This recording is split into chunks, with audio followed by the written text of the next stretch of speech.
We welcome you live inside Bobcat Stadium on the beautiful campus of Frostburg State University, Frostburg, Maryland. It is day number 3 of the 2024 Mountain East Conference Outdoor Track and Field Championships right here on Mountain East Conference Television. Delighted to have all of you with us, along with analyst Jim Mahan, our great crew. I'm Mark Martin and Jim Mahan. We got a full slate of events today, and unlike yesterday, everything we will see today are finals. Yeah, we had 11 events put in the books yesterday. We'll have 10 finals today, and based on the competitiveness and the spirit and the motivation of some of these runners today, it should be some very exciting races. All right, we'll get going with the 4x100-meter relay for the women, followed by the men, then the 1,500-meter run, the 100-meter hurdles for the women, and the 110-meter hurdles for the men. Then it's the 400-meter dash, and then it will be time for the 100-meter dash. That's followed by the 800-meter run, the 400-meter hurdles, the 200-meter dash, the 5,000-meter run, and we close it out with the 4x400-meter relay.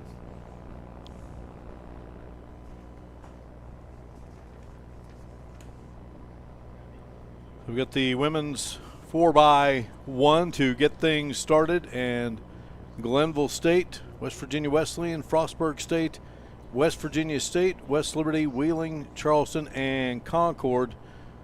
There are your lane assignments 1 through 8. Glenville's lineup featuring Jaden Cover, Hannah Hill, Savannah Cunningham, Isabel Torres. West Virginia Wesleyan going with Madeline Wombles, Samantha Cash, Maremo Akita, Ayana Woods. Isabel Maestria will be the first leg for Frostburg. Malika Habib will be the second leg. Lily Williams and Valerie Boards rounding out the Frostburg foursome. West Virginia State goes with Candace Morris, Zoe Ledette, and Taya McAllister, and Kamari Randolph. Kyara Ross, Abby Stackpole, Madison Cadle, and Sierra Lana will be in the lineup for West Liberty. Wheeling has Aisha Cisse, Shannon Farrow, Kanaya McGowan, and Deja Riles. The University of Charleston with Deshia Booker, Erica Davis, Malaya McCann Coles, and Colette Patty. And Concord with Nadia Abdul Salam, Izzy Williams, Marin Parker, and Talena Holmes. And Jim, let's talk about strategy here. Well, typically you want somebody, you've got 4 legs of this, and the first person you're looking for is somebody that's a great starter, because you got to get out of the block, and you got to make that curve. And you have people that are better at running curves than they are running straights. So you have 2 that run the curves, 2 are going to run the straights. You have your exchange zone, and how much are you actually going to use that exchange zone in terms of exchanging the baton. Obviously the baton has to be exchanged between all 4 runners, but typically you'll put your best starter first, and generally speaking they'll put their I hate to say it this way, their horses in the 4th slot to make up any ground that they may have had with any type of fumbling or mishandling of the baton. But generally speaking, you're going to put your strongest runner 4 and your best starter first, and you hope to maximize those times while they're in the exchange zone. And we're off. West Virginia State has the best time at 47.03 seconds. And the handoffs taking place here in Concord in lane 8. University of Charleston lane 7, and we have a runner down. That is West Virginia State. Unfortunate, coming in here with that best time and out of the competition. So it's down to 7 teams here as we have our final handoff here inside Bobcat Stadium. And boy, good move there on lane 5, I believe. West Liberty and I think Frostburg was able. Yeah, I think Frostburg was able to hold them off. They had a poor exchange in the 3rd exchange. The girl had to hold up, and that was would have been Valerie Boards. She gets the baton, and she, I believe, is able to hold off West Liberty's Sierra Lanham for the finish. a very gritty performance by her. And so Frostburg State and West Liberty battling to the end here. And again, so unfortunate for West Virginia State. Our heart breaks for Candace Morris, Zoe Leddett, and Taya McAllister and Kamari Randolph. Again, they came in with a 47.03 time.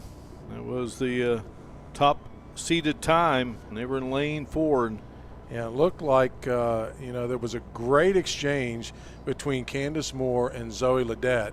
And Ledette's going down the backstretch there on her leg, and it looked like she just pulled up the hamstring. In terms of temperature-wise, it's not overly hot or cold. Here she is. Great exchange between Morris and Ledet. You see she's already made up ground. She's got a good stride length going, and then all of a sudden she pulls up and holds that left hamstring behind her. She actually drops a baton and everything. So she was in quite a bit of pain, I'm sure, as she pulled up there. And that's so unfortunate because, like you said, Mark, West Virginia State had a good full second ahead of anybody else in the field, and that's a lot in a sprint relay. all right, we move on to the men's 4x1. Concord will be in lane 1, and Gerard Hurst, who was impressive yesterday, he'll be in lane 1. Bradley Harrison will be the second guy to get the baton. Then Ian Gardner and Jaden Fodrell. University of Charleston will be in lane 2 with Zachary Parsons, Roberto Agrisi, Claudius Alston, and Timber Usman.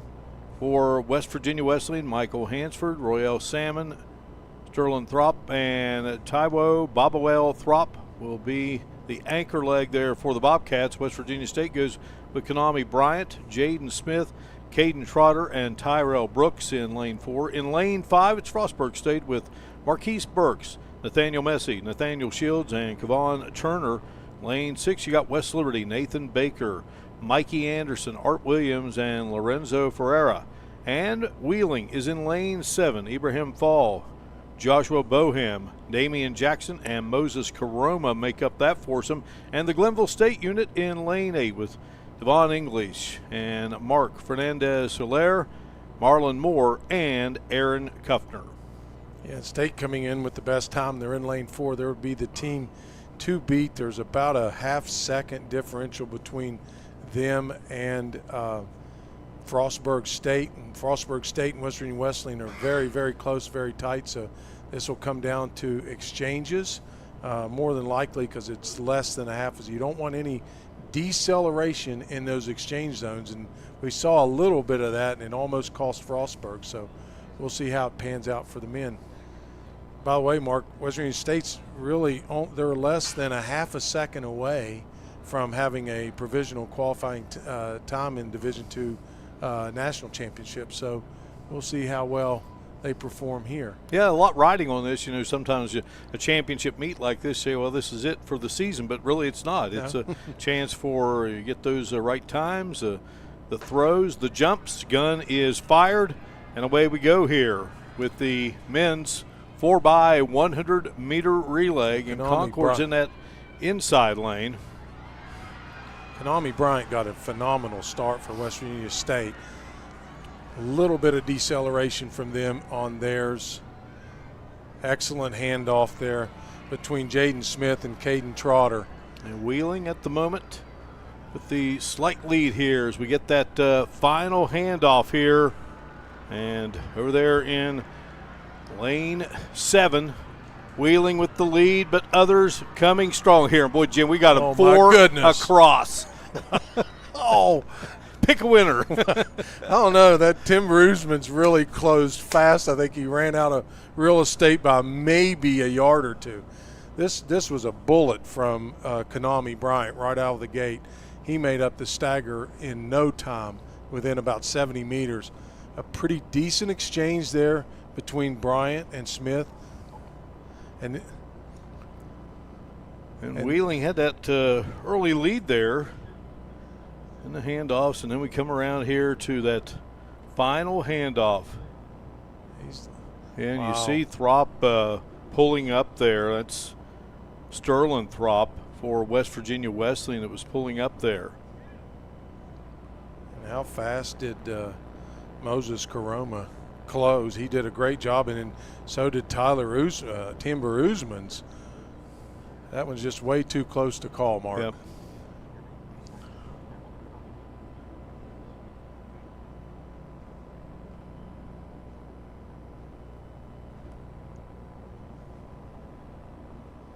So we will have the 1,500 meter run here in just a moment, but wow, what a finish here right out of the gate here with the 4x1 for the men. And here we go, Jim. Kind of hard to see the depth on the end of it. Yeah, Usman's in 2. And we're about I think maybe Usman. Boy, State is there. Well, you've got Frostberg is there. out there. You got Wheelings out there in lane 7 with Moses Karoma. And they're trying to decipher things down Here we below. go. This is a little bit better. Okay, so down at the end you're looking at torso, you're not looking at feet. So whose torso goes across the line first? To me, definitely Frostberg? Usman is there. Yeah, I'm thinking UC's. It looks to me like UC's a little ahead of State, but from the angle, it's so difficult. Now, I first thought out Wheeling was going to have it with Karoma, but he's about a half step back. And wow, Usman there. Timber Usman's. That's a really tight one. That'll be within 100th of a second. I'm sure when they show the photos of how that works. It's the rule states in terms of a photo finish like that, Mark, is they look at the upper torso of the runner. That's why they don't let you like stick your hand out or you do that. Even your head, it's the upper torso, meaning from the waist up to the shoulder. So that's how they're going to do that.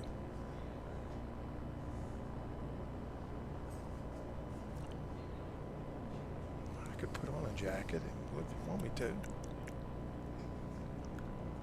We're welcome back here inside Bobcat Stadium. Jim Mahan, Mark Martin with you. We have Colin Kirkwood down on the field. Well, pretty good start here, Jim, and they're having to decide who's going to win this men's 4x100 meter relay. Yeah, they're going to have to rely on the camera to help them because those guys were coming across that finish line lightning quick, and there was basically about 4 competitors that all had a shot at that title for their team. So there you see the first exchange. This is the final exchange. You have about 4 competitors there that are separated by no less than a couple of hundredths of a second. So it'll take a little time for them to decipher this one out. Well, from a producer-director standpoint, Brian Shepard making the call that the University of Charleston with Timber Usman's coming away victorious there earlier here. Frostberg's women winning the 4x100 to get things going. The women's 1,500 meter run is set to go at 12:15. So we've got a little break here beforehand. And we break away here inside Bobcat Stadium. We shall return to Frostburg, Maryland. You're watching live streaming coverage of the 2024 Mountain East Conference Outdoor Track and Field Championships here on MEC TV. Choosing health coverage for your family, your employees, and your company is one of the most important decisions you can make. The health plan proudly supports our active and healthy communities and has been your most trusted carrier for over 40 years. We are here for your family. We are here for your business. We'll be here for you when you need us most, because your health coverage is our priority. The Health Plan, here for you. What are you working for? Do you want to pursue your athletic potential while earning a degree that will benefit you for a lifetime? Do you want to play at the highest level in your sport? Do you want to be a champion? That's what the proud members of the Mountain East Conference are advancing toward every day. providing opportunities and pursuing excellence. The Mountain East Conference. I'm Keith Powell, and I'm in love with helping you get your next car, truck, or SUV. I love saying yes to $2 down. I love saying yes to $200 monthly payments. I love saying yes to up to $2,000 more for your trade. And I love saying yes to your approved with my Keith Says Yes credit approval process. All of this plus a lifetime warranty only at Yes Chevrolet in Hurricane. Being a champion takes more than skill, more than endless drills, more than using your head. Being a champion takes the heart to give it your all, the agility to thrive from any angle, and the relentless drive to be the best. Welcome to Division II, where the pursuit is yours to create, and the question isn't, can you do it? It's will you?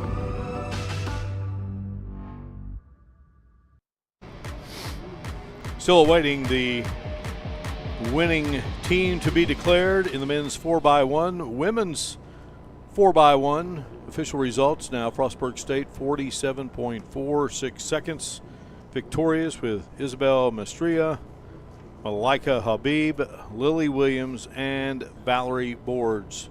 West Liberty was second. West Virginia Wesleyan was third. University of Charleston was fourth, followed by Wheeling, Concord, Glenville State, and unfortunately West Virginia State, Jim, who had the best time coming in, and unfortunately they were unable to finish when Ledette appeared to maybe pull a hamstring there. Yeah, you know, the thing about this, Mark, you know, you train all year for it, and you can warm up as much as you want to, but you can't simulate that same action and competitiveness as you are in a race. And it just takes one extra stride, or maybe the plant was wrong, and, you know, you get a pull of that hamstring and you can't finish.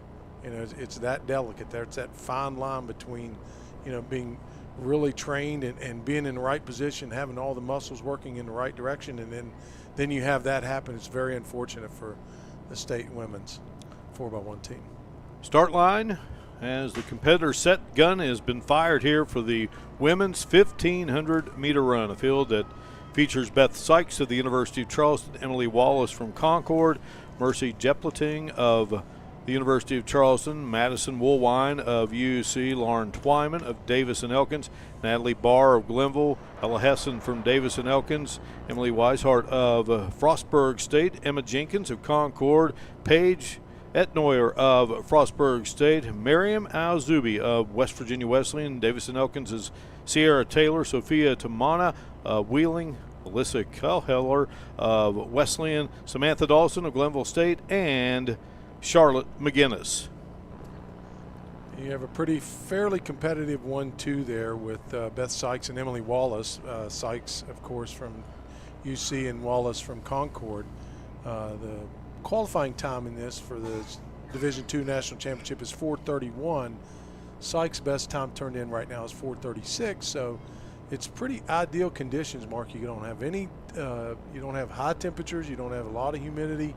There's, you know, virtually no wind at all, so it's ideal running conditions for the 1,500 and 5,000 today. So I expect their times to be pretty representative. Yeah, 8 of the 10 programs that are here represented in this race. UC has 3 competitors. Davis and Elkins has 3. Wesleyan with a couple, Glenville with a couple, Concord with a couple. Miriam Al-Zubi of Wesleyan, Alyssa Kelleher of Wesleyan. Again, Beth Sykes of the University of Charleston with a 4:36.52 seed time. Emily Wallace of Concord, Mercy Jepletang, saw her yesterday, Jim. She's got the 3rd best time coming in here out of UC, and Madison Woolwine. So you look at that, top 5, and 3 of them hail from the University of Charleston, which leads the standings of the women and the men heading into this 3rd and final day. They've got a good rhythm going right now as they roll out there. They're in good spacing right now. Nobody's really in trouble. And Jep Letang, the leader. Yep. You see, you're Nick Bias. You watch this battle every day in practice. Yeah. Jep Letang and Sykes. And you got Woolwine making a move. Yeah, and you also have Woolwine right up there trying to go ahead of Emily Wallace. Natalie Barr impressive yesterday. Natalie Barr there in the top 5 along with Ella Hessen from Davis and Elkins. You see in the gold tops. Davis and Elkins in the red. Concord in that gray uniform. The maroon and gray of Concord and Glenville State blue. Orange and black of West Virginia Wesleyan. Wheeling in the red. Frostburg State wearing white uniforms.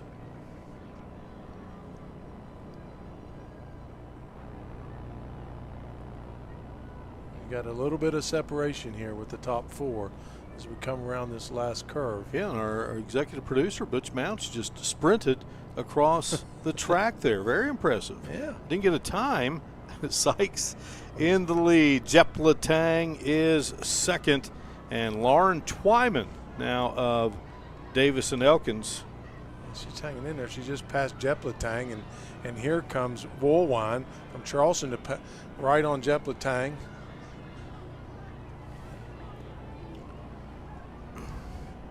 In for a great finish here. Beth Sykes again coming in with that 4:36.52, and Lauren Twyman of Davis and Elkins trying to give the Senators a victory here. Can she make the move here on Sykes? Sykes trying to gut it out. Twyman, Jim, going to try to make the move from the outside, but yeah, too much stride length from Beth Sykes. What a beautiful stride coming in off of that.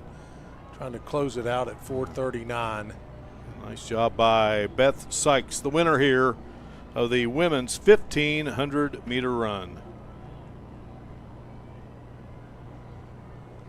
You see Natalie Barr crossing the finish line there for Glenville, followed by Ella Hessen from Davis and Elkins. And then there we see Miriam Alzobi. There's Emma Jenkins crossing the finish line there for Concord, along with Emily Wallace. So have the final finishers here in the women's 1,500 meter run before we get the men's competitors for this event onto the track. Big day here, and then we're going to get into some speed with the 100 meter hurdles for the women and the 110 meter hurdles for the men. Followed by the 400 meters, the 100 meters, the 800 meters, the 400 hurdles, the 200 meters. We'll have the 5,000 meter run and the 4x4. Busy day here inside Bobcat Stadium here on the campus of Frostburg State University. So the University of Charleston, Jim, was the winner of that 4x100 meter relay. And Timber Huseman comes across the finish line first, a time of 41.32 seconds. West Virginia State was second. Frostburg was third. Wheeling fourth. West Liberty fifth. Concord sixth. Wesleyan seventh. And Glenville State eighth. That was a Colin really impressive. Kirkwood is with us today, and let's head down to Colin. Guys, great to hear from you again. Why don't you take us through that performance here? My plan initially was to sit in for 800 and then try and take it from there, but it didn't really happen. I always get into the race and then it just, whatever happens, happens. But yeah, I was happy that Mercy took it on the third lap. Anything you want to say to anybody watching at home, perhaps your teammates, anybody you can think of?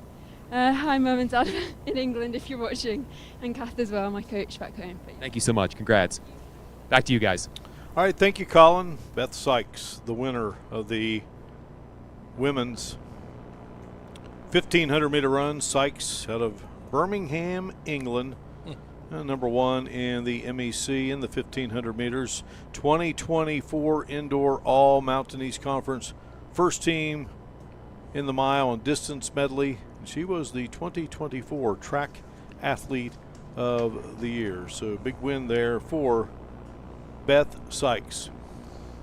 Mark, I find it even more impressive the Timber Usman's closing distance on that 100-meter, how his teammate basically pulled up with about 20 or 30 meters to go, kind of limping in there. But, you know, sometimes when you get in that panic mode, things happen, and it's pretty amazing.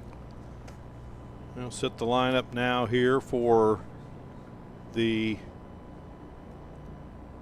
men's 1,500 meter run, and George Cootie of the University of Charleston coming in with the best time at 3 minutes 43.70 seconds. Samuel Idians of the University of Charleston has the second best time. Then you have Jackson Gibson of Davis and Elkins, Carter McKenna of D&E, Cooper Gibson of Davis and Elkins. So D&E with 3 runners there in the top 5. Aiden O'Leary of Charleston, Jules Jeffrey Rameau of Charleston, Philip White, West Liberty, East Turlou of Davis and Elkins, Ryan Connolly of Frostburg, Cade Robinson of Wesleyan, Slade Swiger of D&E, Anthony Bradford from Charleston, Alex Waddy of Concord, Isaiah Browning of Wheeling, and Cole Friend of Charleston. Those are the 16 competitors set to take the track and try to win a Mountain East Conference men's 1,500 meter run championship.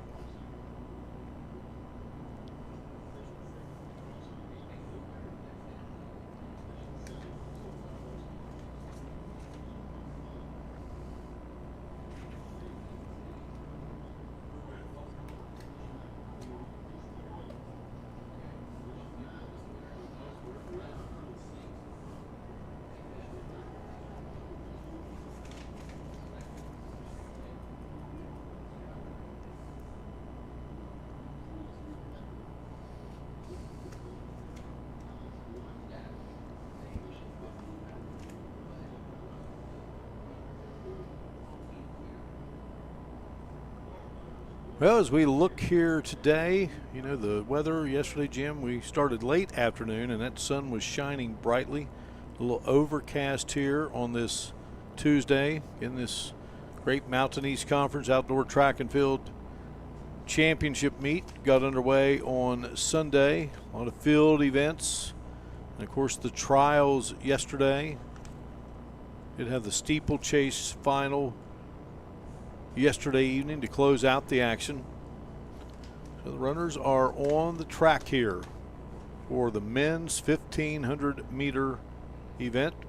And again, we just saw UC's Beth Sykes.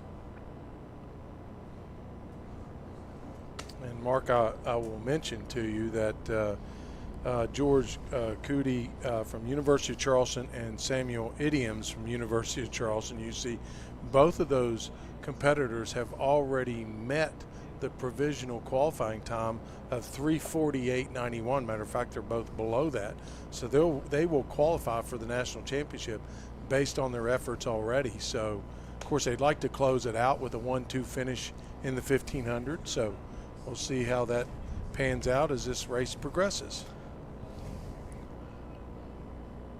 It appears we're going to have a less than 16 runner field here, but those that are out there stepping up, and we're going to back them up. Wesleyan's Cade Robinson stepped across the line there for a moment. He's a little bit antsy, but he'll have plenty of steps ahead of him with 1,500 meters to go. And, you know, great shot here in Frostburg. You know, see the big board here. As we look off to our left, you see a lot of maroon and gold in this race, Mark. Yeah, the University of Charleston well represented in this race. You got to be careful here in the early stages of the 1,500. They will all be kind of clustered together, and then guys that are cutting in and cutting out and trying to jockey for position. You don't get that separation real early in the men's 1,500. University of Charleston leading the way in the men's standings. 109 points. West Liberty second at 85. Then it's Frostburg with 68. Wesleyan 62. Wheeling 40, Davison Elkins 32, West Virginia State 30, Glenville State 25, and Concord 17. For the women, UC on top with 108 points, West Liberty 81, Wesleyan 77, Frostburg State in fourth with 68, Wheeling 56, Glenville State 51, Davison Elkins 27, Concord 22, and West Virginia State with 14. Right now,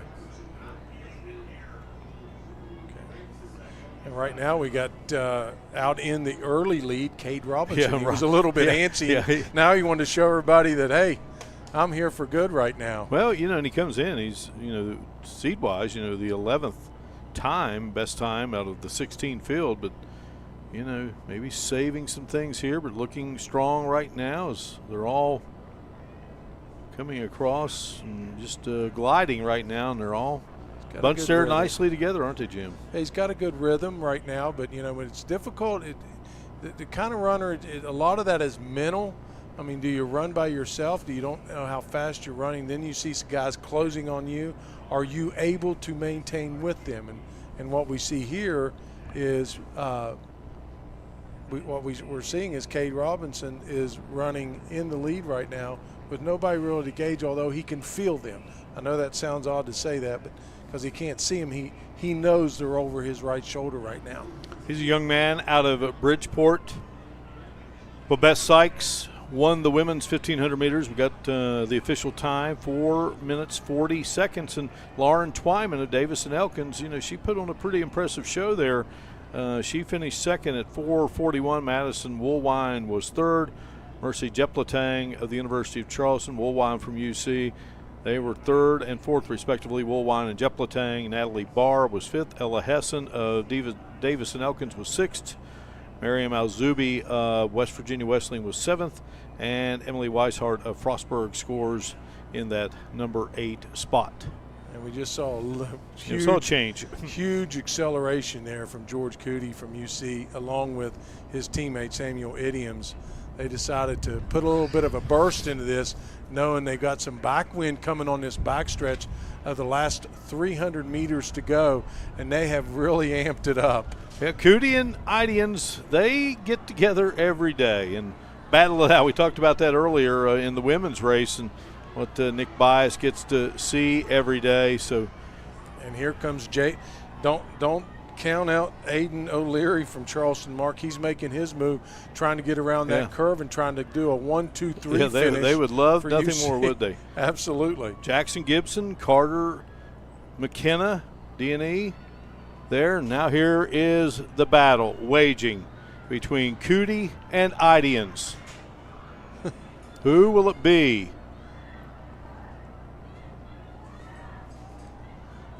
Good finish. Looks like George Cootie was able to 1-2. hold off Samuel Idioms for first place and cashing in there. Yeah, Idians with a 3:48.15 seed time.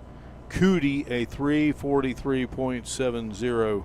And there is the finish there between George Cootie and Samuel Idians.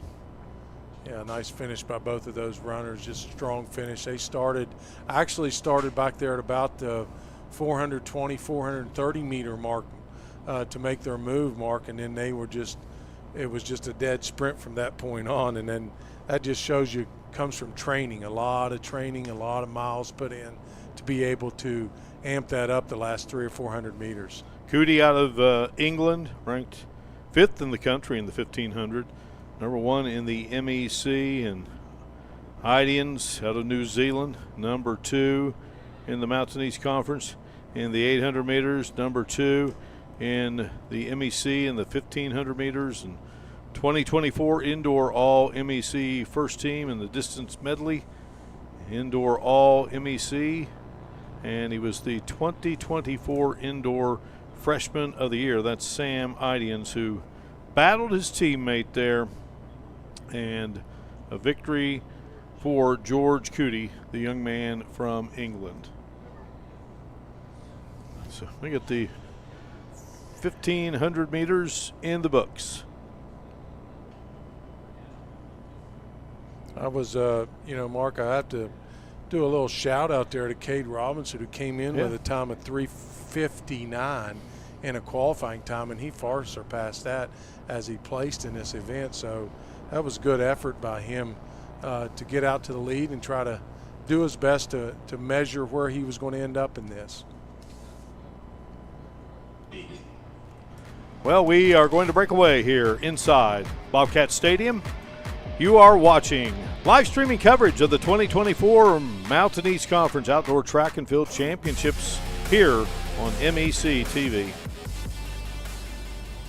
Choosing health coverage for your family, your employees, and your company is one of the most important decisions you can make. The health plan proudly supports our active and healthy communities and has been your most trusted carrier for over 40 years. We are here for your family. We are here for your business. We'll be here for you when you need us most, because your health coverage is our priority. The health plan, here for you.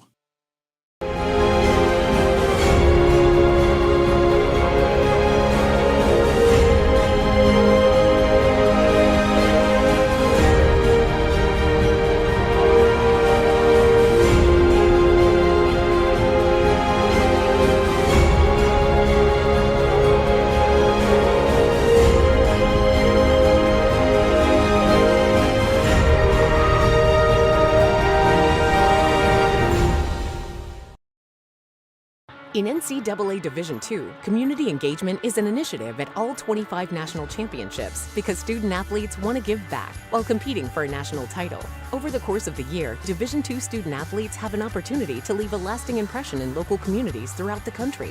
Whether Division II student-athletes are volunteering at hospitals, schools, after-school care programs, foster homes, or retirement villages, they make a difference in the lives of others. In Division II, we rise to the opportunity and make community engagement ours. The legacy began in 1973.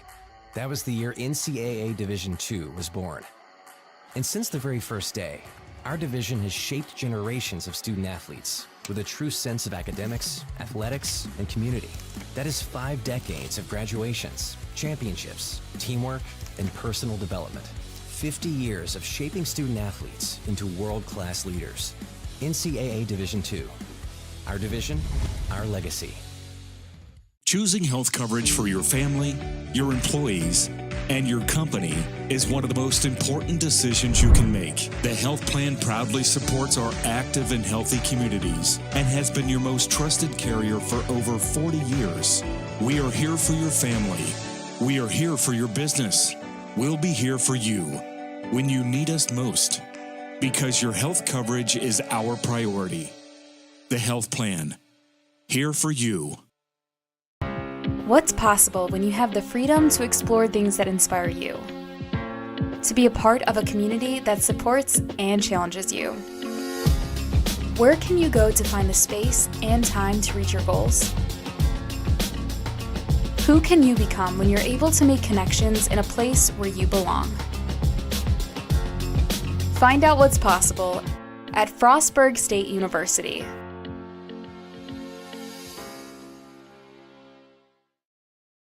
Being a champion takes more than talent, more than the perfect pass, more than using your head.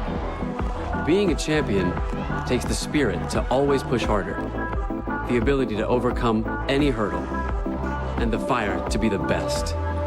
Welcome to Division II, where the pursuit is yours to create. And the question isn't, can you do it? It's, will you?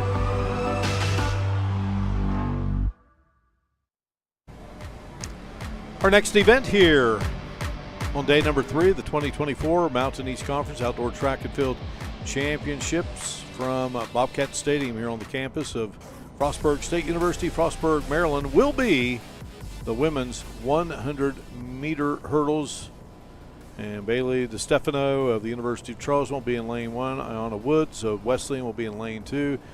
Minky Engelbrecht of the University of Charleston will be in lane 3. Zoe McDonald will be in lane 4 out of West Virginia State. From Wheeling University, it will be Aisha Cisse.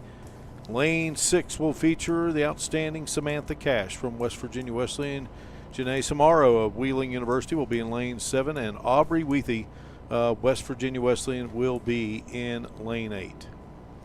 We have 3 competitors from West Virginia Wesleyan. There are 8 competitors in this field, and we're scoring 8. So, unless there's a disqualification, which we certainly hope is not, we will have 3 scoring folks from West Virginia Wesleyan, 2 from West Virginia State, University of Charleston, 2 from Wheeling, and of course Zoe McDonald with the best time in lane 4. Look for it to be quite a battle between her and Aisha Cisse from Wheeling. But don't count out Samantha Cash at 14.92. She's the other person that has broke 15 in this event this year. And while we have a moment, update what has happened so far here on day 3. Women's 4x100 meter relay started at Frostburg State here on its home track. Wins it in a time of 47.46 seconds. The University of Charleston took the men's title in a time of 41.32 seconds. And then the women's 1,500 meter run, Beth Sykes of the University of Charleston coming away victorious in a time of 4 minutes 40 seconds, and George Cootie of the University of Charleston was the winner. So it's a sweep there for UC. So Jim, 3 victories here for the University of Charleston, 2 on the men's side and 1 on the women's side thus far for teams, men and women, that lead the standings. Yeah, if you want to separate yourself as a team, one of the things you're going to want to do is multiple scoring events, and when you can rack up a first and a second, or a first and a second and a fourth, I mean, you're looking at 23 points, and that's a lot in one event. I mean, you can multiple score like that. That really kind of separates you from the rest of the field in terms of team standings. Well, we are getting our lineups for this women's 100 meter hurdles by Jesse Skiles, the athletic director at Glenville State University, and the public address announcer for the track and field championships, both outdoor and indoor. And of course, had Jesse on yesterday. Great gentleman and a man who loves the sport, Hall of Famer, Hall of Fame coach. Mark, what we're looking at, we got the girls in the block, but they're looking at a clean race, no hurdles clipped or hit. Solid gun, solid start. Yeah, firing away, and here we go. Neck and neck at the moment, and then zooming ahead, and McDonald. Strong race, Jim. Yeah, very, very strong race from Zoe McDonald. Solid all the way from the end. Great start from her. As you see her, she comes up more than she comes out. She's the first one to the hurdle. You have to have tremendous concentration as going through this. A very clean race for her. You also see there Bailey DeStefano. Sorry. She's really close as far as being, looks like she may have gotten second. And that would be Aisha Cisse from Wheeling in lane 5, would have been third in that event. So hats off to Zoe McDonald for a great race. Very clean run for her. McDonald out of Windsor, Connecticut, went to Bloomfield High School. Third in the outdoor 100 hurdles in the rankings, and comes away here victorious, and a win for this young program at West Virginia State University. They're ready to reset the distances for the men's 110 high hurdles. Same number of hurdles, just the distance from the ground to the hurdle is significantly, and the distance is 110 meters as opposed to 100 for the women's. Well, setting the lineup here for the men's 110 hurdles. Ian Wood, Davison Elkins out of Point Pleasant High School, was a state champion there for the Black Knights program of Dave Darst. And when you speak of Dave Darst, there's a guy that is in the Hall of Fame at Glenville. He was an outstanding football player, but he was also an outstanding thrower in track and field. Went up against Christian Okoye, the former Kansas City Chief in the NAIA Nationals, and he was a competitor for Jerry Milliken, who was then the head track and field coach there at Glenville. And speaking of Glenville, in lane 2, it's going to be Aaron Kuffner, who competed at Parkersburg High School for another great win in Rod O'Donnell. Rod O'Donnell, a Hall of Fame coach at Marshall, Hudson High School, in the Ohio High School Track and Field Cross Country Hall of Fame. Rod just loves the sport like no one else.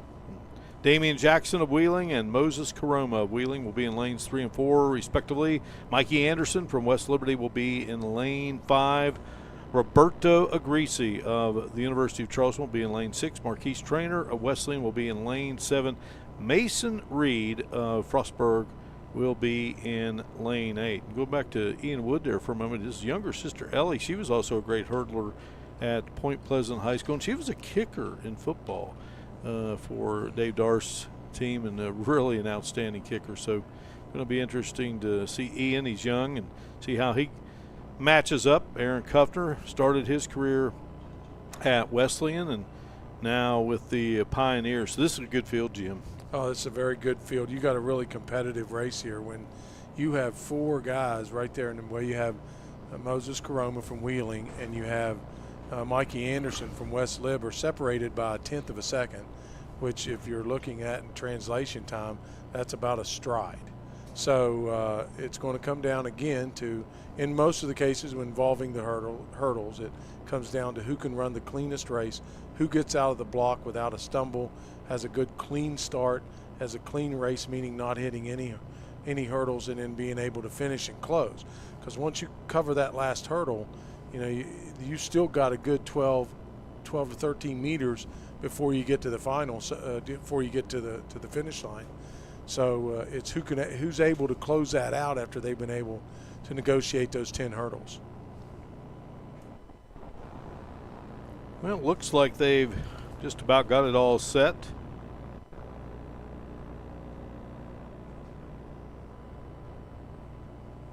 And it looks like they have tons of room, but you know, in the reality, Mark, it only takes one guy to clip a hurdle, and that could really throw you off your concentration, because if he goes tumbling, it's not likely he's going to tumble in his lane.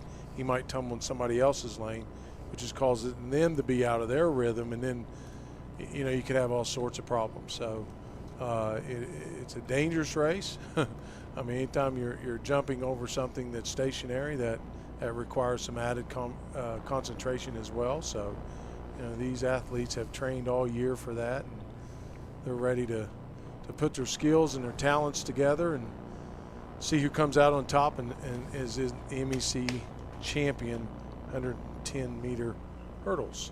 Well, it's early, but what's jumped out at you? The competitiveness of it. I talked about this at the onset. You're going to get a lot of races where it's going to come right down to the wire. I mean, even in that 1500, you had 2 teammates that were battling it out. You know, one wasn't willing to give in to the other, and so you know that adds to that competitiveness, which kind of adds to the spirit of the MEC. That you know they're in it and they want to cheer their teammates on, but they also want to win it. So there's that, you know, that double-edged sword. Track has that double-edged sword of, you know, team championship, where you want to win it as a team, but also you want to perform well as as the individual. So I love the look here, don't you, Jim, of the hurdles? That's just kind of what's staring at you down those blocks. Yeah, it's a great shot. I mean, you get to see, you can see how they're traveling over, and you know the whole idea behind this is you don't want a whole lot of air between your hurdle, where you clear, and how you snap that lead leg down. Because the idea is if you're staying up in the air, then you are dragging your body over the hurdle. You're jumping it rather than hurdling it and driving it. They call drive and snap. You're driving the hurdle, and then you're snapping it with the lead leg. So if you're floating over the hurdle, then that's not a good sign. So you'll see those guys when they get that lead leg that's snapped down, and then that trail leg is always dragging over it, and it's coming down and rotating for them. And most hurdlers you're going to see, especially here in the MEC, Mark, they don't typically alternate their legs. They'll use the same lead leg all the time. Well, you had some great athletes in your day. As the head coach at Ravenswood, where you teamed with Brian Canterbury to win 5 out of 6 championships. One I recall was Jennifer Jones. Jennifer Jones was a phenomenal 300 hurdler. We started her out in the sprints, and then we moved her to the distance, and then she was part of a sprint relay, and then she said she wanted to try hurdles, and she was an exceptional athlete that could do a lot of things. Had a remarkable track career in college when she went on to West Virginia Wesleyan. Yeah. And had right there with Coach Giles, yeah, right? I believe so. Yep. The infamous JJ, right? JJ, as we called her. That's right. She was a dandy. A very intelligent young lady, and just again, the greatness of coaching, and what you get to enjoy, and seeing all those athletes that you had have success. Some fond memories, and then it's always that you build those relationships, and we talked about this so many times before, Mark. Coaching goes beyond the skill sets that you impart on them and the training that you impart on them. It's also about building relationships with those athletes that carry them through into their adult life, that they can be responsible young men and women. Well, Jesse Skiles, speaking of Jesse's, now giving the lineups once again here for the men's 110-meter hurdles. Ian Wood in lane 1 out of Davis and Elkins. Aaron Kuffner, Glenville State University in lane 2. Damian Jackson of Wheeling is in lane 3. Moses Caroma of Wheeling is in lane 4. Mikey Anderson of West Liberty is in lane 5. Roberto Agrisi is in lane 6 out of the University of Charleston. Marquise Trainer of Wesleyan is in lane 7. And Mason Reed of Frostburg State is in lane 8. So they are set and ready, and it is a full slate of hurdlers. The guy to look for here, Mark, of course, would be Moses Caroma from Wheeling with the best time turned in. You'll see him in lane 4, but he will definitely get a battle from Mikey Anderson and Damian Jackson, but you can't count out any of these guys when it comes down to the hurdles.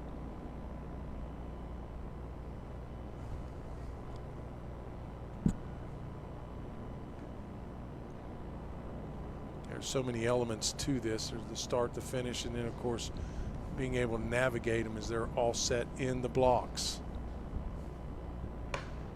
Clean start. Yep. Some hurdles are already being shattered here.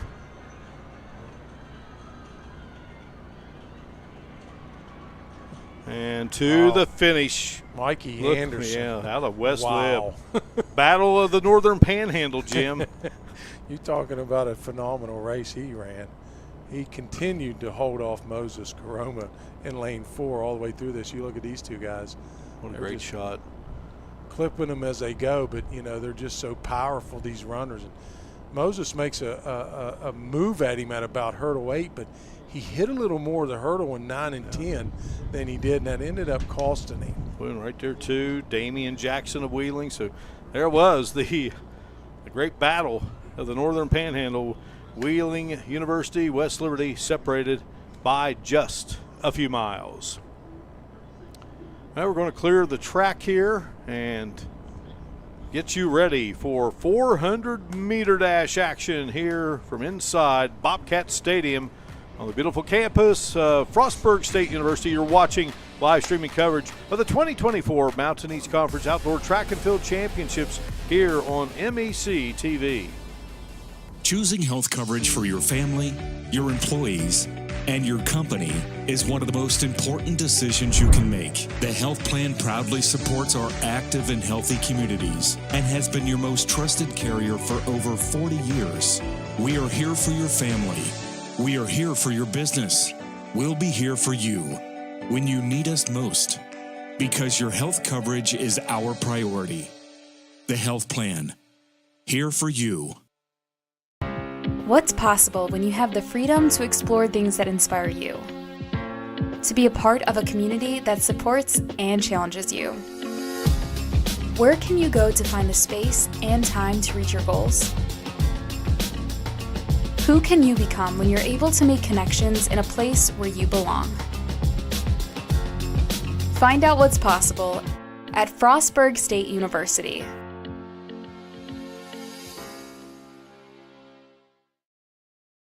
Being a champion takes more than talent, more than the perfect pass, more than using your head. Being a champion takes the spirit to always push harder, the ability to overcome any hurdle, and the fire to be the best. Welcome to Division II, where the pursuit is yours to create. And the question isn't, can you do it? It's, will you? It's about unlocking your potential and discovering your purpose. It's about community and how we can better serve others. It's about learning and doing.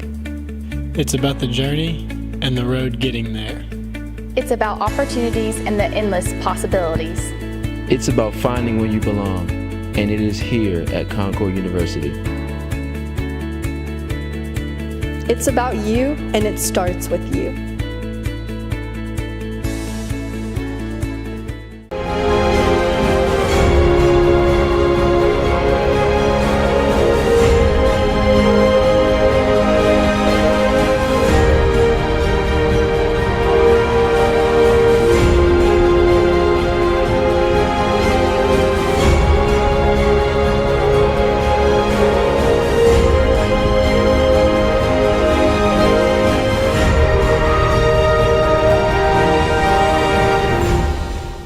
Davis & Elkins College will shape your future through personalized curriculum and career-focused internships. D&E is known for the quality of nurses, business leaders, and teachers we prepare for the field. We're leading the way with pre-professional programs developing the next generation of physical therapists, veterinarians, doctors, and lawyers. Our location makes programs in resource management and outdoor recreation a natural fit, and our roots run deep in theater and film and visual arts. With distinction and excellence, we provide an affordable education designed just for you.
Well, Jim Mahan, let's talk about what comes up here.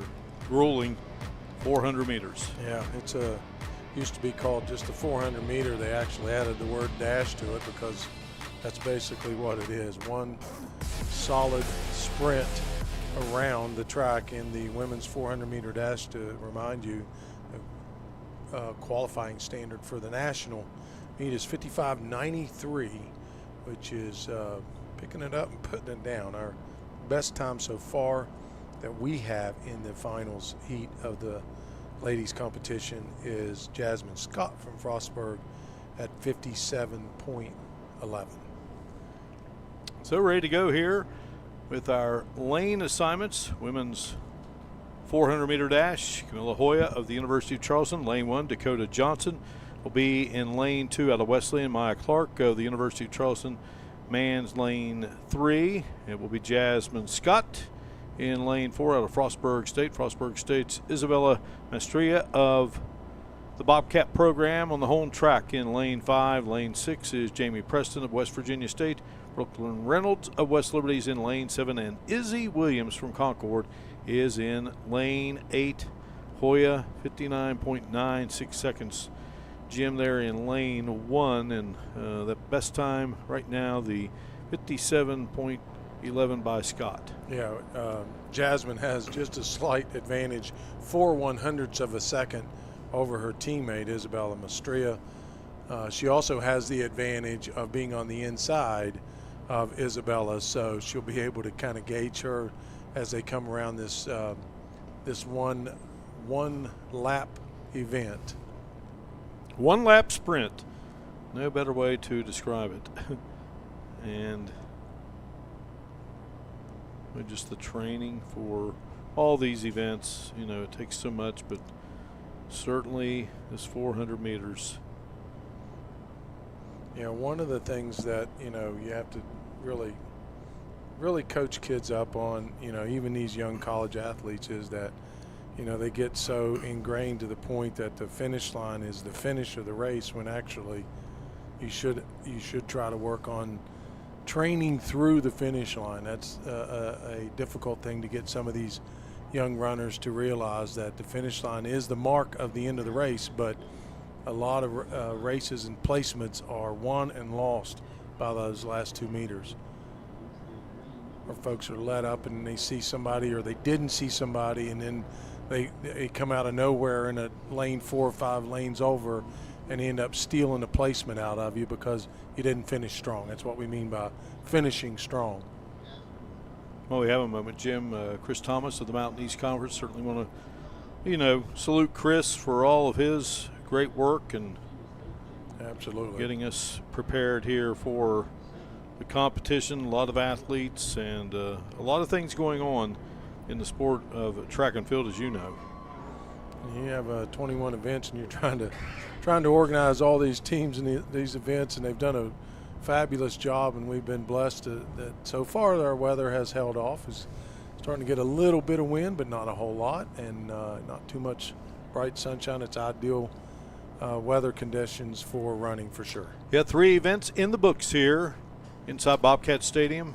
4x1. Frostburg's women's team coming away with the Mountain East Conference Championship. UC was the men's winner. Beth Sykes of the University of Charleston wins the women's 1,500-meter run.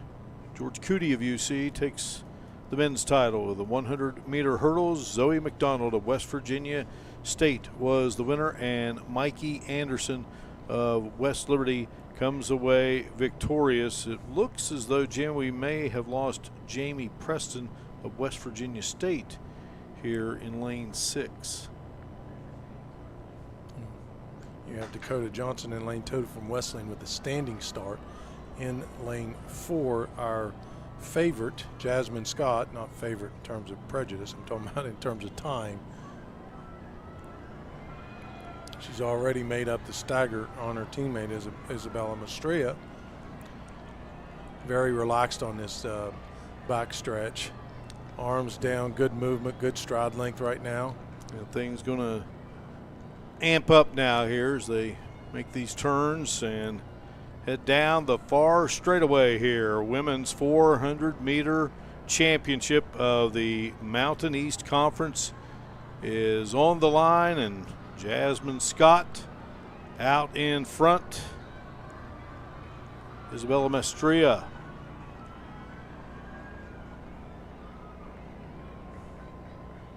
And Scott will come away victorious.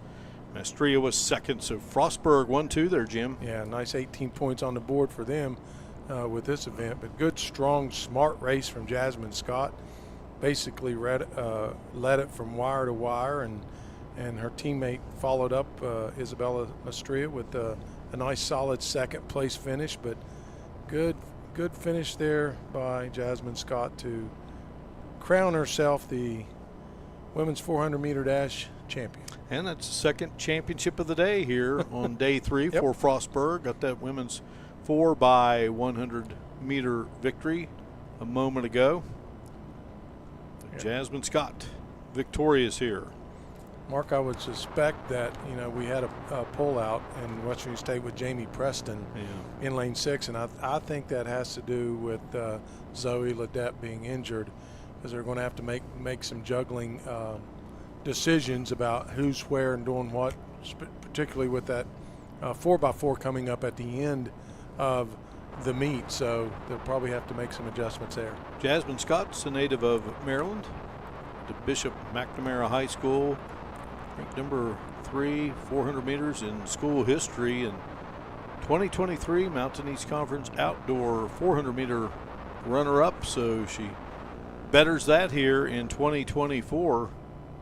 And she also won the 400 meters in the indoor competition there at the Chris Klein Complex in Huntington back in February.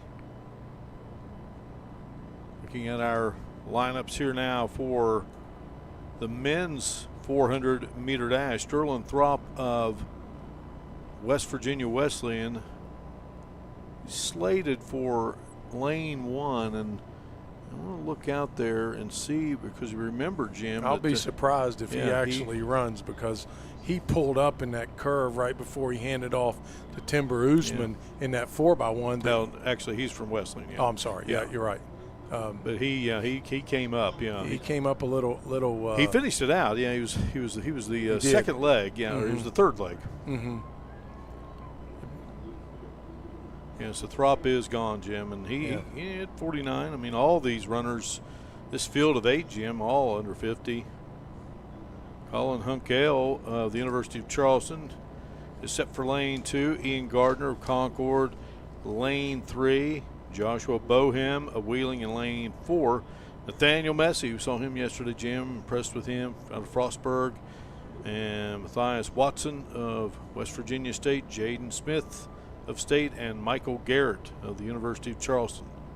You have this field of, we do have one scratch there with Sterling Throp, but what you need to understand, between the top and the bottom, there's a separation of about, you're looking at about a second. Yeah. So 47.98 is the best time, and then we have a 49. So you're looking at a difference of about 1 second in a 400 meter, and that's not a lot of separation. This is not a dead sprint like 100 or 200. They're running an entire lap. So start is premium, of course, and the one that is able to kick it into gear as they come down that home stretch, that's usually where it gets separated, that last 20 or 30 meters.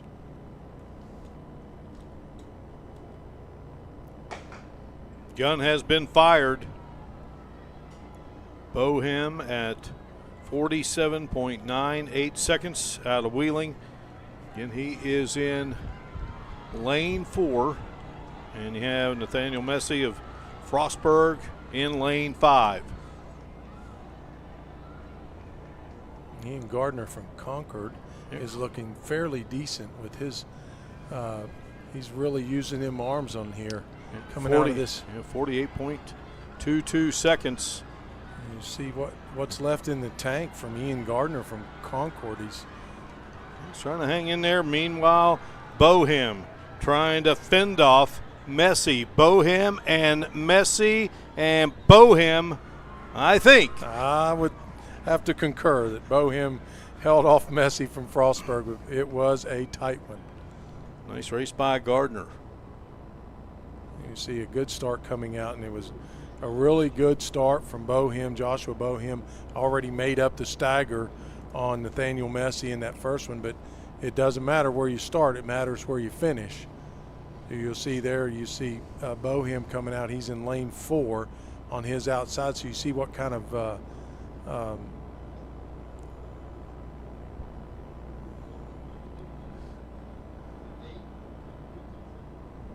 so you'll see here when they come out of this they come out to the home stretch, you've got Bohem is really just pushing it, grinding out, pushing him arms, and then in comes Messi trying to close in with him, and good strong runner both of them are. You notice that Messi's head doesn't move at all. You see a little bit of shoulder movement out of Bohem, but I think, Mark, you are correct. I think Bohem was able to clip him right at the finish line, and then to finish third was Ian Gardner with a really good time for him. Bohem, a 200 and 400 meter specialist out of Mesa, Arizona. We're going to have the 100 meters coming up here, and scheduled start going to be at 1:10 for the women. While we have a second, Jim, you know, great coaches in the Mountain East Conference, great staffs.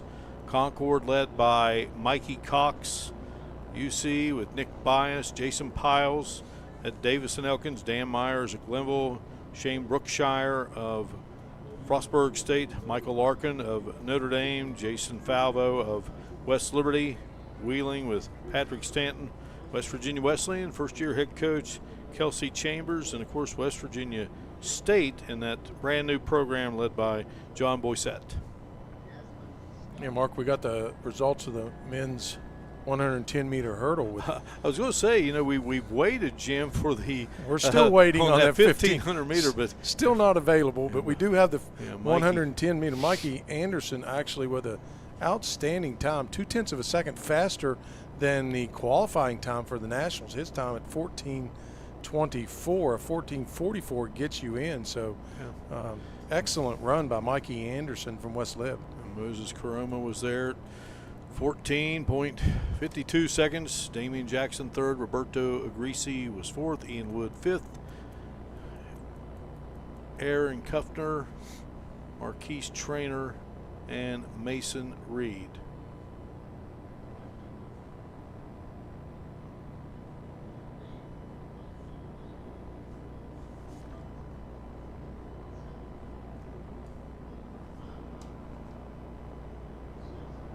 All right, so set the table for you here with the men's 100-meter dash. Zachary Parsons of the University of Charleston will be in lane 1. Calvin Blunt in lane 2. Timber Usmans of UC in lane 3. Gerard Hurst, very impressive yesterday out of Concord in lane 4. West Virginia Wesleyans, Taiwo Bobawell Throp in lane 5. Kevon Turner of Frostburg in lane 6. And also we'll have Lorenzo Ferreira and Konami Bryant. That'll be the men's 100 meters coming up. And of course, we await the women's 100 meter dash here.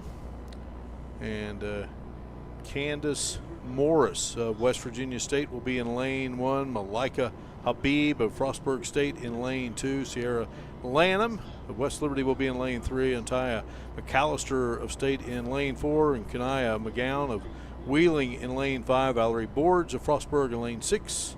Kamari Randolph of West Virginia State in lane 7. And Deja Riles of Wheeling in lane 8. So a lot of speed coming up here, Jim. It'll be kind of difficult to predict this one, although you do have McAllister with the best time in lane 4. And I got that time of Jasmine Scott at 56.27 seconds in the 400 meter. Yeah, nudging out her teammate Isabella Mastria by about 0.6 of a second, but they were still able to capitalize and get 18 points for Frostburg State. Dakota Johnson came in third from Wesleyan, 58.63. Garner 6 points for their Bobcats. I got 2 sets of Bobcats here in the Mountain East Conference with Frostburg and West Virginia Wesleyan. Frostburg, just great addition, joining forces with many of the teams. Gun is fired, and away we go here for this women's 100-meter dash. Wow. And it is tight. I was impressed with Candace Morris in lane 1, out of state. She had a stellar run down on that dash. She's definitely well, they're all placing, of course, but she had a great start. Here's another look, Jim. She comes down low and she keeps herself focused. She's not all over the lane. You notice that she's not inside and outside and going everywhere, and she uses her arms and she stayed focused. The head is still, the shoulders are driving, and boy, that's tight. And McGowan there in lane 5. Ooh, that's going to be tight. Could be Kanaya McGowan from Wheeling, and then followed by Candace Moore. So we're vice versa. We don't know. We might get the results at some point here.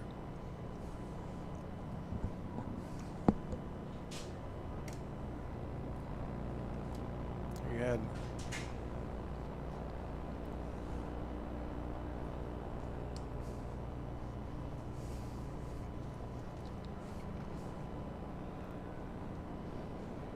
So Brian Shepard, our producer-director, looking at all his monitors and feeling as though Kanaya McGowan of Wheeling would be first with Candace Morris there in lane 1, as we talked about how impressed we were.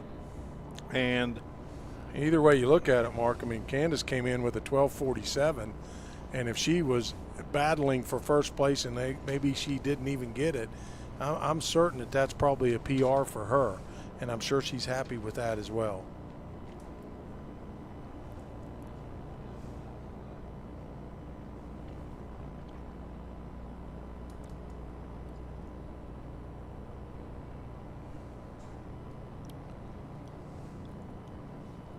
as we await this men's 100-meter dash, again with our women's winner, pretty certain is in the 100 meters. We have Kanaya McGowan of Wheeling. And again, we think Candace Morris, young lady from Charleston, out of the first season program, West Virginia State, was second. So back-to-back wins for Wesleyan at the moment, with Joshua Boham winning in the men's 400 meters. So now here we go with the men's 100-meter dash. Zachary Parsons of UC in lane 1, Calvin Blunt of Wheeling in lane 2, Timber Usmans of Charleston in lane 3, Gerard Hurst of Concord in lane 4, Taiwo Babawell Throp of West Virginia Wesleyan in lane 5, Kevon Turner out of Frostburg in lane 6, Lorenzo Ferreira of West Liberty in lane 7, and Kanami Bryant from West Virginia State in lane 8. You see the separation between the top 4 in 7/100ths of a second, Mark. So this will be a close one to call as well. Based on what I saw in that 4x100, don't count Timber Usmans out with his performance. Yeah, Usmans has been impressive. You know, just a few years we've had a chance to do MEC action. Gunfire, clean start, and away we go. And Hurst out in front at the moment out of Concord. Throp right there with him. Hurst and Throp battle to the end. I think Babawal Throp was able to pull it out. Had a good acceleration right at the end. Great start. A phenomenal start there, but Gerard Hurst from Concord. You see Throp out there in lane 5, and then there's Usman in lane 3, and right there's your top 3, and boy, they're driving all the way to the end. What a finish. What a finish here inside Bobcat Stadium.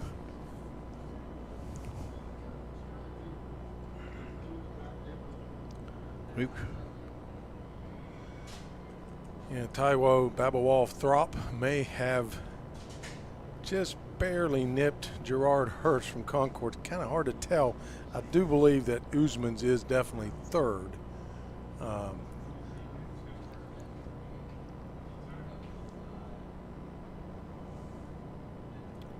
Yeah, Hurst maybe over Throp, and then Usmans.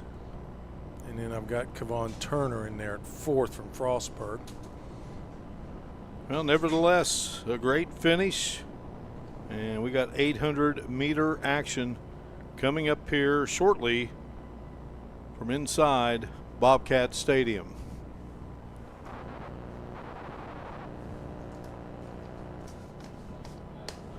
Take a break here inside this wonderful facility at Frostburg State University. You're watching live streaming coverage of the 2024 Mountain East Conference Outdoor Track and Field Championships here on Mountain East Conference TV.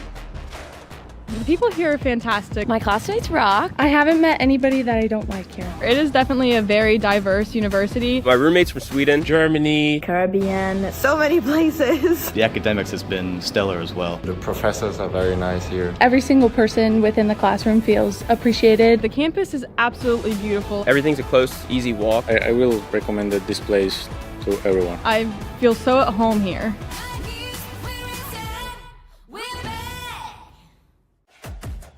What are you working for?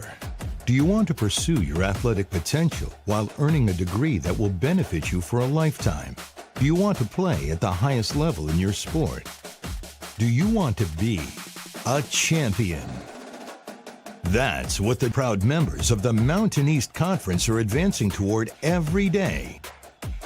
Providing opportunities and pursuing excellence. The Mountain East Conference.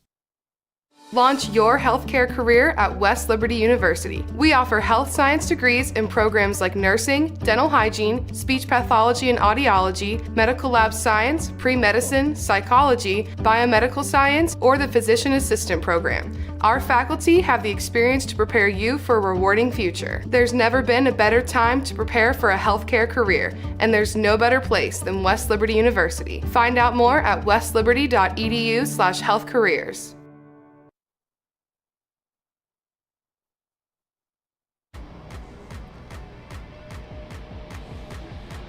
Beautiful day for track and field inside Bobcat Stadium on the campus of Frostburg State University.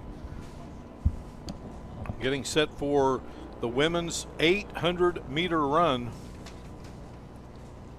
Natalie Barr of Glenville, Mercy Jepletang of the University of Charleston, Lauren Twyman of Davidson Elkins, Marimo Akita of West Virginia Wesleyan, Lacey Dimmitt of West Liberty, Emily Wallace, Cameron Wheeler, and Hannah Hill out of Glenville will make up the field here. So Barr from Glenville, Jepletang from UC, Twyman from Davidson Elkins, Akita from Wesleyan, Dimmitt from West Liberty, Wallace from Concord, Wheeler from Davidson Elkins, and Hill from Glenville State University.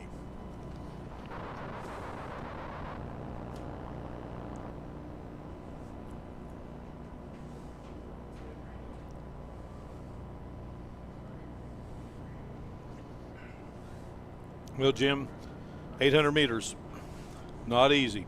No, it is not. Gun has been fired, and away we go here.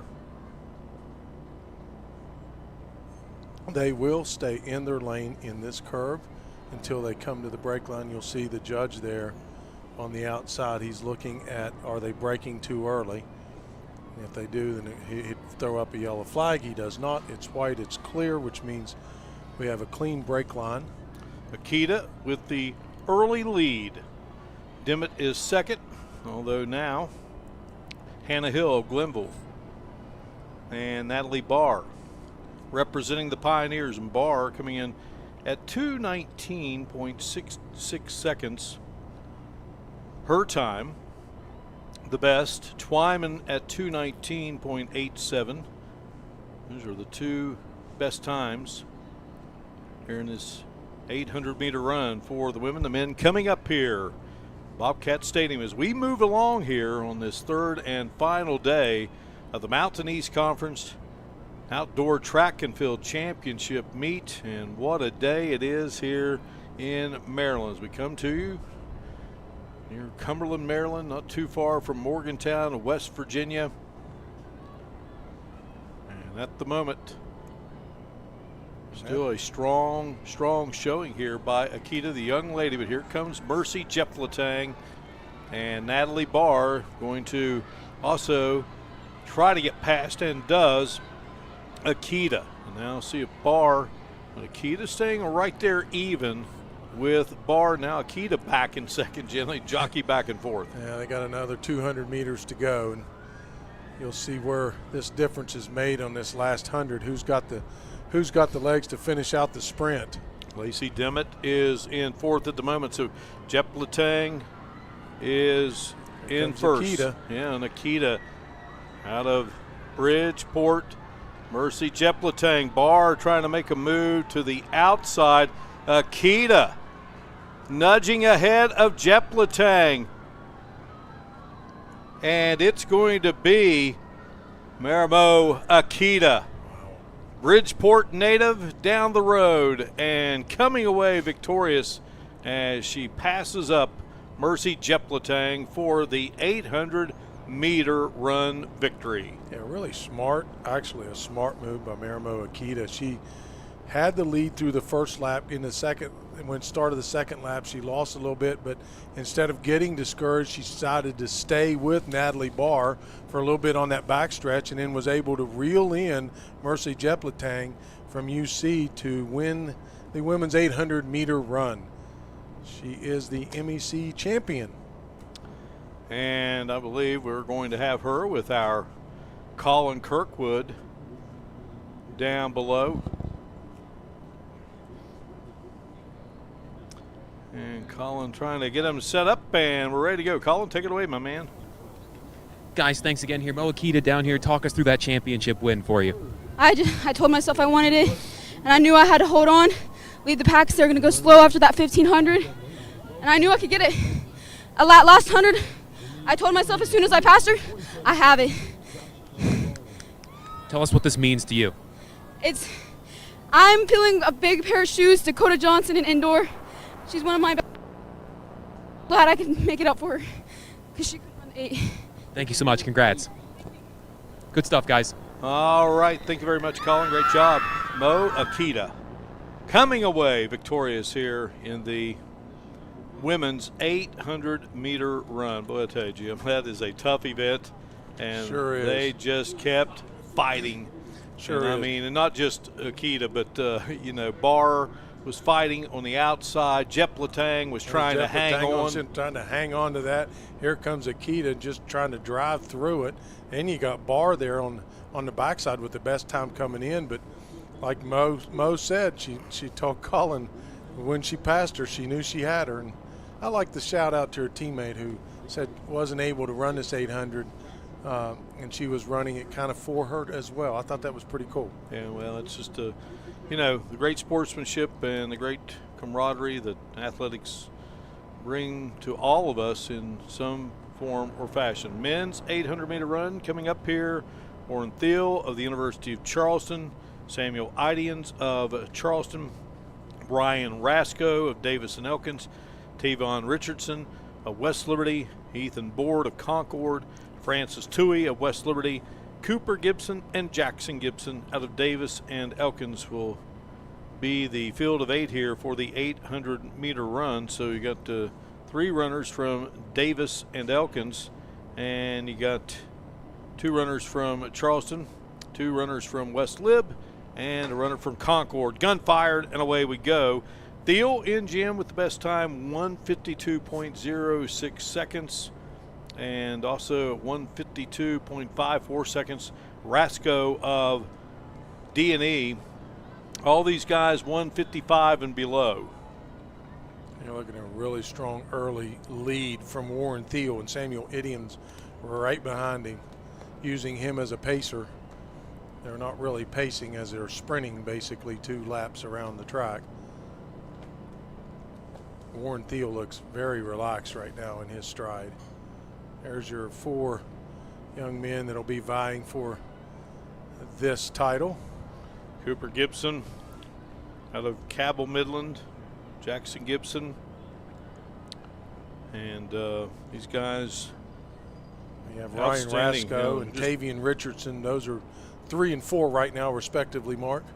Gibson, national qualifier in cross country, that being Jackson Gibson, Cooper Gibson, all MEC in the indoor mile, and Thiel and Idians are battling it out here. Yeah, Ryan Rasco's made a good move and just passed Tavian Richardson for 3rd place. Can he hang on to it? We still have a 1-2 from University of Charleston with Warren Thiel and Samuel Idiams starting to separate themselves a little bit, Mark. Yeah, Thiel, 1:52.06 seconds. Idians, 1:54.37 seconds, and Idians trying to make the move here on Thiel. And, well, just a little breeze in the countryside, Jim, for the victory. Wow. That was an outstanding time by Samuel Idians. I got him going across about 148.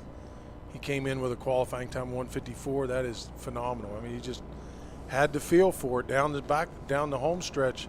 Mark, you could see him with great stride, good rhythm, good tempo in his arms. Well, he knew he had a good race. You know, Idians, young man, just another outstanding runner distance-wise. Idians, 800 meter, 1500 meter out of New Zealand. Him number 2 in the 800 meters, number 2 in the 1500 meters, 2024 indoor All Mountain East Conference first team on the distance relay, and All Mountain East Conference indoor mile, and he was the 2024 indoor freshman of the year. So UC 1-2 in the 800 meters. Colin Kirkwood, I believe, is ready to go with our winner. Here with Sam Eide, and Sam, talk us through that victory for you. I was coming back from the 15, so I just really wanted to. I really didn't have much in the tank. Still got it done, though. Yeah, I just had to keep staying with one. My teammate, my brother, so I just had to keep pushing it. It was good. Tell me what this means to you. I haven't won a lot of races, so I keep getting out kicked, so it was good to finally get one. Yeah. Congrats, man. All right, thank you very much, Colin. Well, Idians, I'll tell you what, Jim, you know, you look at a young man from New Zealand and Christchurch, New Zealand. Says, haven't won a lot of races. You know, not everybody can win. That's right. And boy, when you get a chance to come across the finish line first, and that's what he does. So it's Sam Idians edging out his great teammate Warren Thiel in the men's 800 meter. Yeah, you could tell the joy on his face when he said earlier he doesn't win a lot of races. Of course, you know, he's got a teammate that has some stellar times as well, so I can guarantee you that both of those young men have qualified in the provisional. 151.23 is the qualifying time, and both of them were under 150. I had Samuel Idians coming in around 148 and Warren Thiel right around 150. All right, so we break away here. University of Charleston, another victory. New Zealand's Sam Idians with the victory. You're watching live streaming coverage of the 2024 Mountain East Conference Outdoor Track and Field Championships here on MEC TV. Choosing health coverage for your family, your employees, and your company is one of the most important decisions you can make. The health plan proudly supports our active and healthy communities and has been your most trusted carrier for over 40 years. We are here for your family.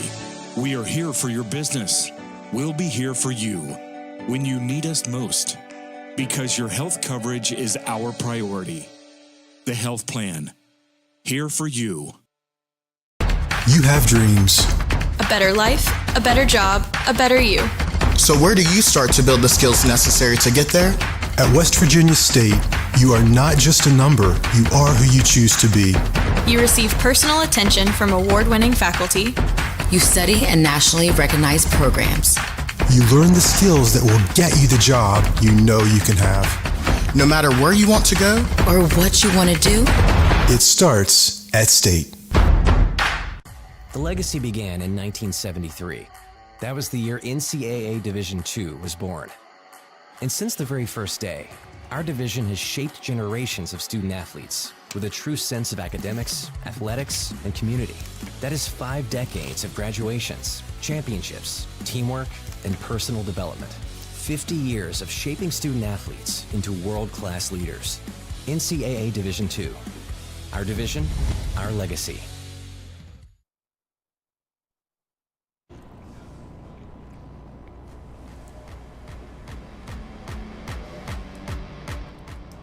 Back inside Bobcat Stadium. Getting set now for our next event. Well, we talk about all of them in some way being grueling. 400-meter hurdles, nothing tougher. Bad enough you have to run a lap around the track in a sprint in a sprint fashion. They throw 8 hurdles in your way while you're doing it.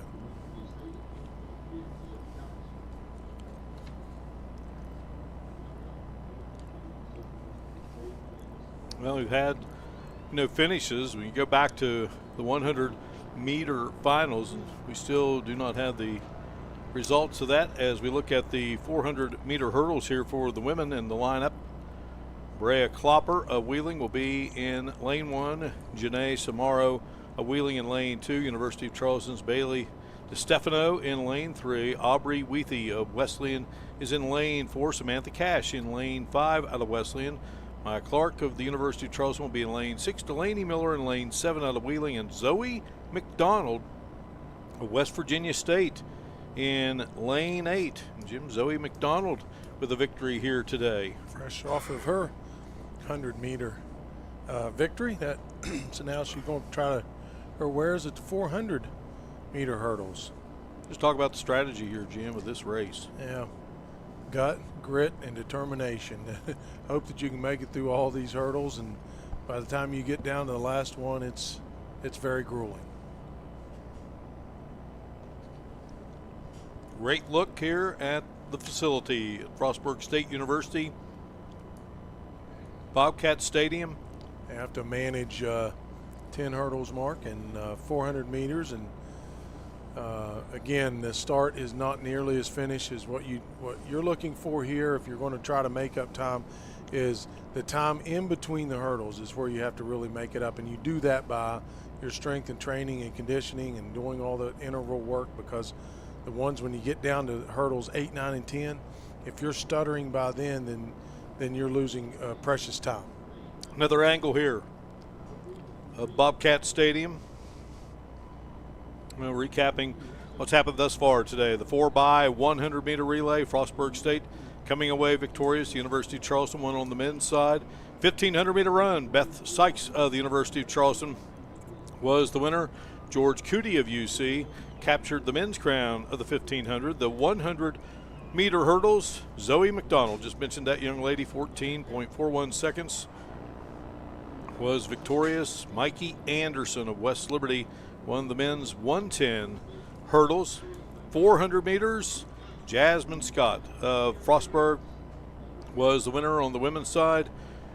Joshua Boham of Wheeling won the men's 400. Kanaya McGowan of Wheeling won the 100-meter dash for the women.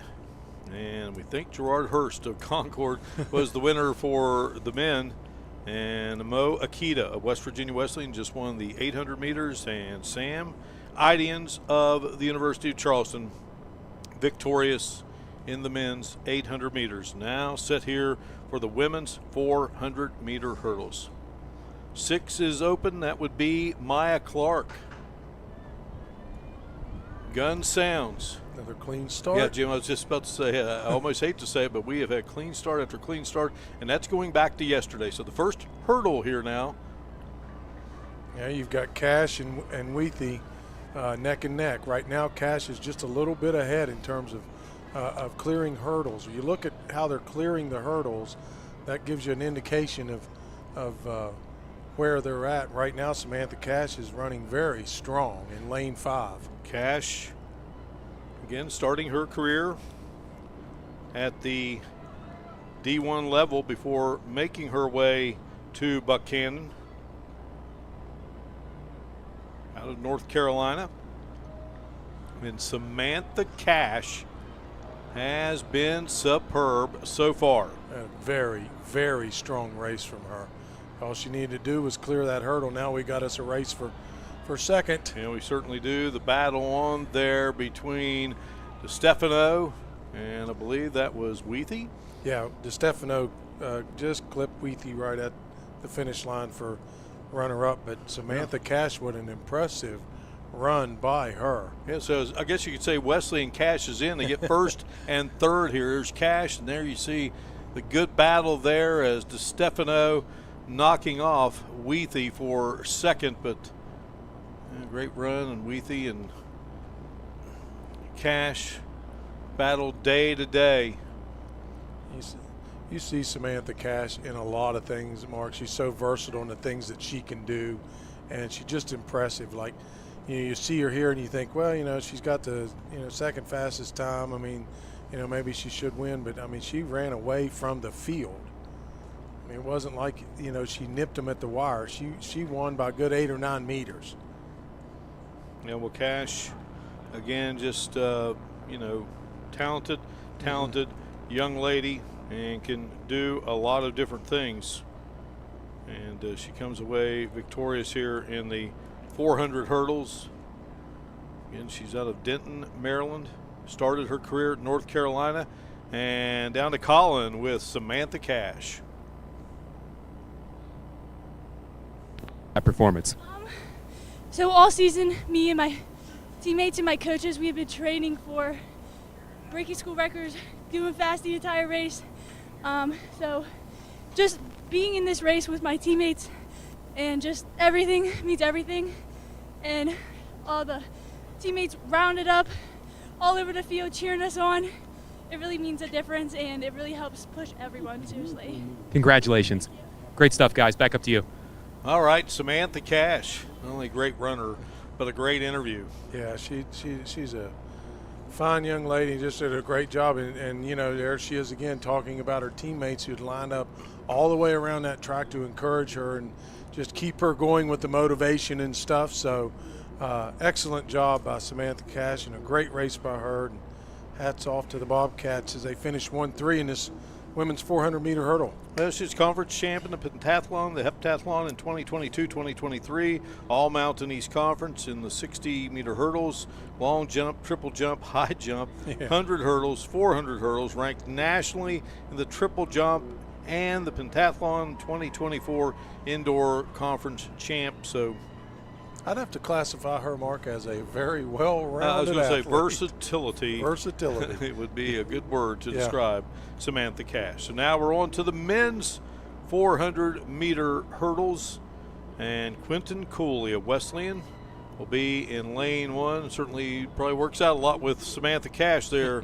at Rossfield there on the campus of West Virginia Wesleyan and Buchanan. Glenville State's Aaron Kuffner will be in lane 2. Ian Wood of Davison Elkins in lane 3. Damian Smith of the University of Charleston's in lane 4.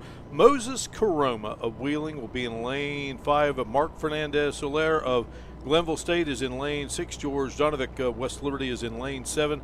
And Devon English of Glenville State is in lane 8.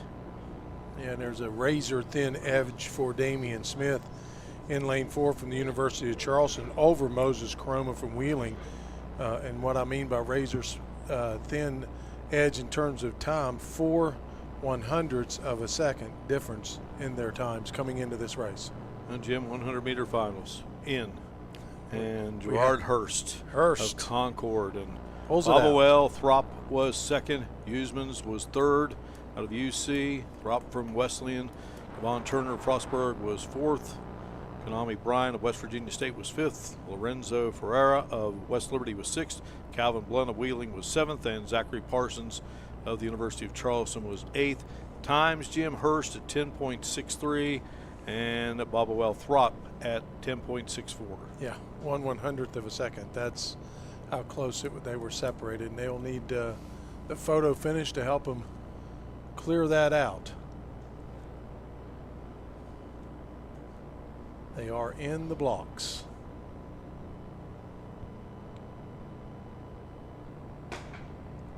Another great start, gun fired, and off we go here. English here in lane 8, Donovic in lane 7. Right now, Damian Smith with the early lead.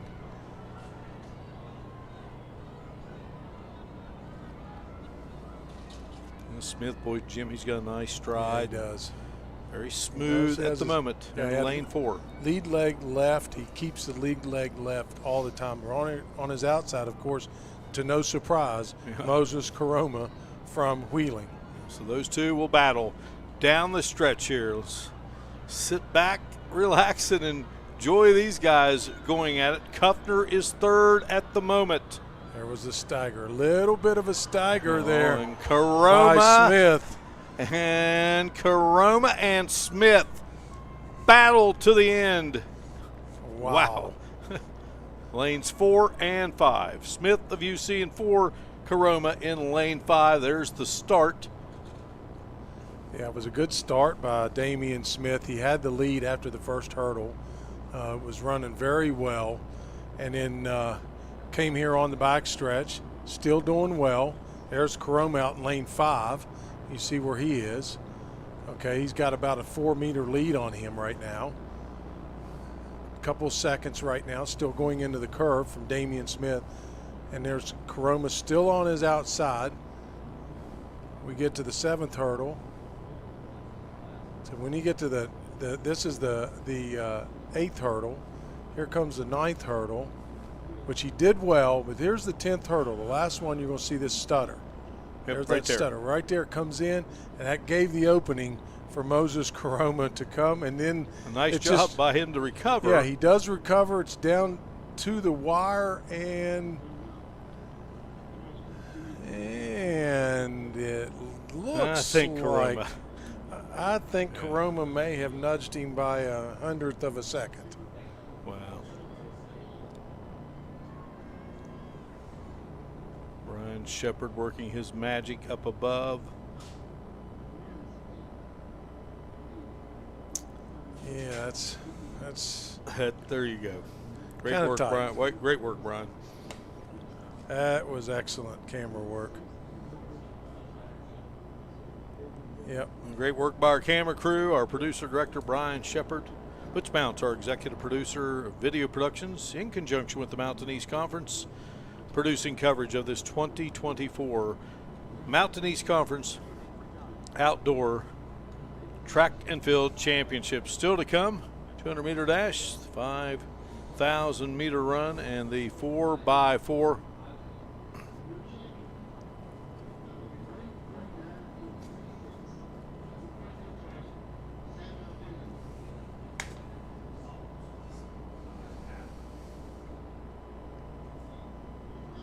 Well, Jim, we waited a while to find out the official results of the 100 meters. I think we may be waiting a while here on the men's 400-meter hurdles. If I was looking at the time as they crossed the finish line, we had 52.8. So the qualifying time was to qualify for nationals 53.27. So if they're separated by no more than 1 or 2 100ths of a second, then you're going to have both Smith and Caroma that are able to qualify for the nationals. All right, Jim, what a race. Yeah, and outstanding. We've got more great action to come. We'll break away here. You're watching live streaming coverage of the 2024 Mountain East Conference Outdoor Track and Field Championships here on MEC TV. Our mission as educators is to help you grow, explore, and achieve your aspirations. When our seniors graduate, they receive more than just a diploma. They leave Wheeling University with clarity, purpose, and the confidence that they need to succeed throughout their career. Exceptional experiences, exciting opportunities, meaningful guidance, and lifelong friendships. This is the foundation and academic excellence we believe in. That's the Wheeling University difference. I'm Keith Powell, and I'm in love with helping you get your next car, truck, or SUV. I love saying yes to $2 down. I love saying yes to $200 monthly payments. I love saying yes to up to $2,000 more for your trade. And I love saying yes to your approved with my Keith Says Yes credit approval process. All of this plus a lifetime warranty only at Yes Chevrolet in Hurricane. Welcome to your home among the hills. At West Virginia Wesleyan College, you'll unearth new passions, be exposed to fresh perspectives, and find what drives you. This place of discovery is where you can become a scientist, a leader, an athlete, a performer, a friend. Opportunities include research, internships, and study abroad. Plus, our vibrant community makes for experiences you'll never forget. Discover yourself at West Virginia Wesleyan College. Choosing health coverage for your family, your employees, and your company is one of the most important decisions you can make. The health plan proudly supports our active and healthy communities and has been your most trusted carrier for over 40 years. We are here for your family. We are here for your business. We'll be here for you when you need us most, because your health coverage is our priority. The Health Plan. Here for you. What are you working for? Do you want to pursue your athletic potential while earning a degree that will benefit you for a lifetime? Do you want to play at the highest level in your sport? Do you want to be a champion? That's what the proud members of the Mountain East Conference are advancing toward every day. Providing opportunities and pursuing excellence. The Mountain East Conference. I'm Keith Powell, and I'm in love with helping you get your next car, truck, or SUV. I love saying yes to $2 down. I love saying yes to $200 monthly payments. I love saying yes to up to $2,000 more for your trade. And I love saying yes to your approved with my Keith Says Yes credit approval process. All of this plus a lifetime warranty only at Yes Chevrolet in Hurricane. Being a champion takes more than skill, more than endless drills, more than using your head. Being a champion takes the heart to give it your all, the agility to thrive from any angle, and the relentless drive to be the best.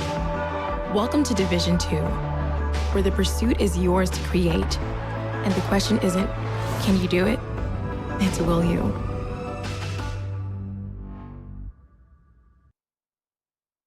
Welcome you back here inside Bobcat Stadium. Mountain East Conference Outdoor Track and Field Championships. Takes so many wonderful people to run an event like this. And our Colin Kirkwood standing by with one of those here at Frostburg State University. Colin.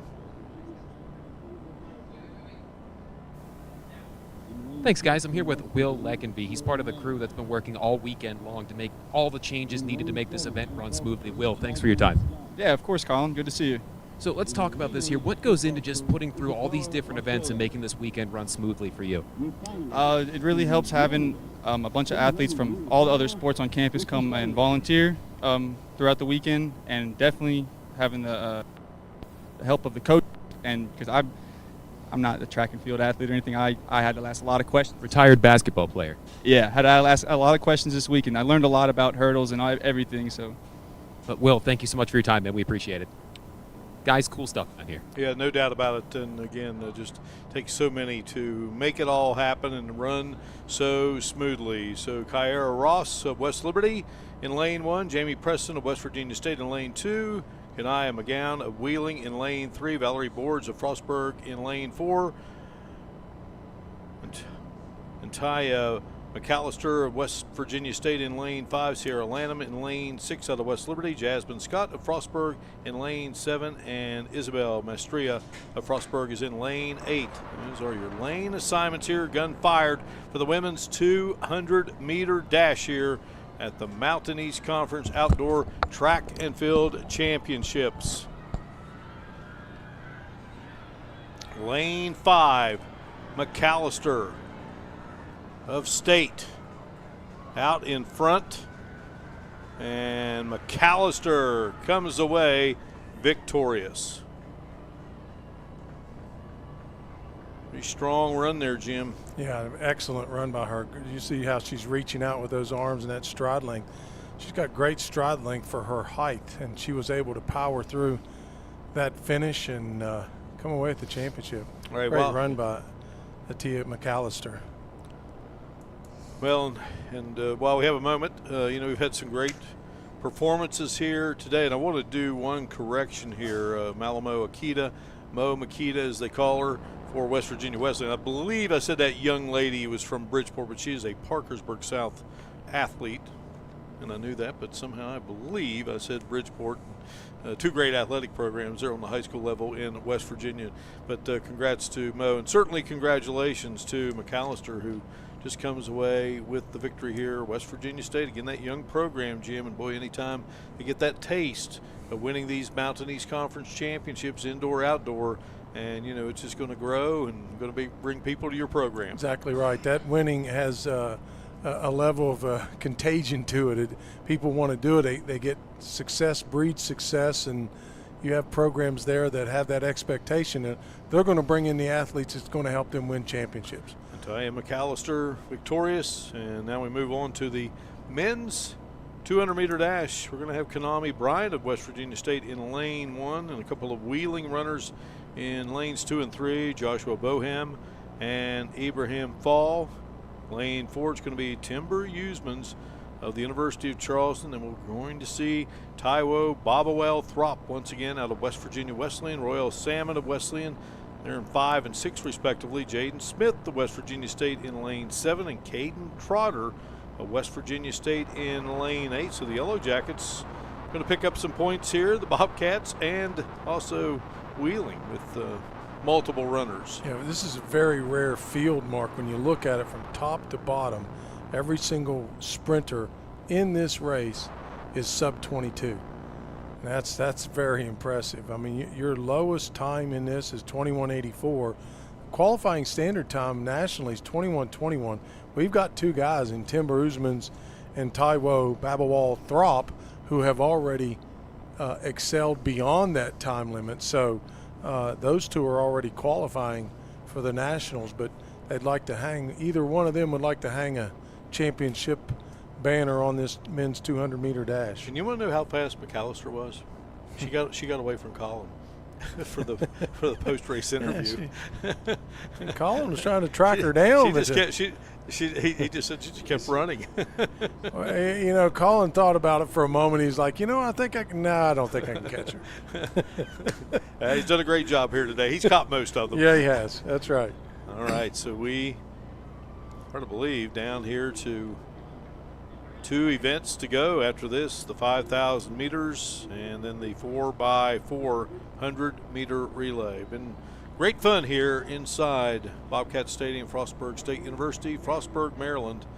Wonderful facility, and they made the switch here, Jim, to this venue for track and field in the Mountain East Conference, and boy, it has lived up to its billing. It certainly has. You're talking about a great facility, a great venue, been incredibly hospitable to us, and just opened up their campus to us, and just we can't thank them enough. Well, Division II, and been a lot of venues, a lot of press boxes, a lot of stadiums, and I'll tell you, this press box here, you made the comment, you like having an elevator to get you to where you have to go. Absolutely.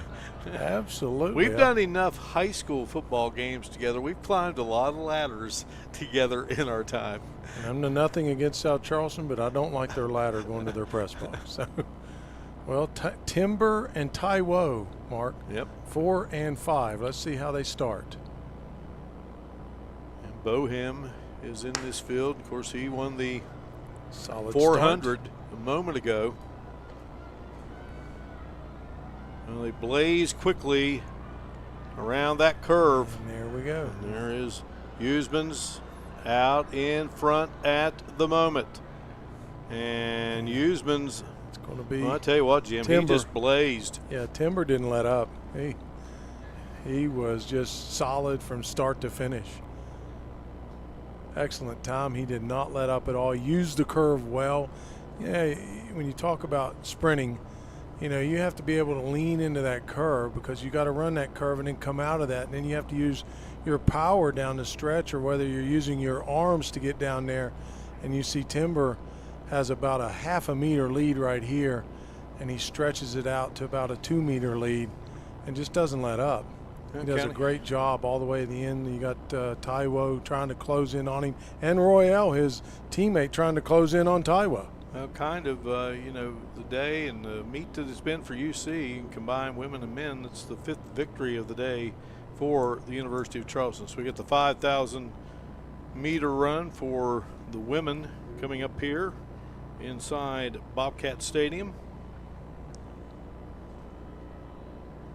Another distance event here before we close it out with the 4x400 meter relay. Scheduled 16 runners in the women's race and 16 in the men. Down to Colin we go with the winner, Timber Usmans. Thanks, guys. Down here with Timber Usmans, and talk us through that victory for you. Very tired, I can see. I just put everything in the last race for today. I wasn't really satisfied with the 100 meters. So I think it's maybe a slight frustration from not going 100% from the start, because my start has been very weak. So now I just came out of the blocks, and my goal is always in the curve, try to hunt everyone down. Congratulations, man. Thank you so much. There's levels to this, guys. You know, it was an excellent answer there by Tim, where he's talking about, said he kind of felt like he maybe gave one away in the 100 and wanted to get it back in the 200 mark. Well, young man from Belgium, and just telling it like it is. Yeah. Let's take a break here inside Bobcat Stadium. You're watching live streaming coverage of the 2024 Mountain East Conference Outdoor Track and Field Championships here on MEC TV.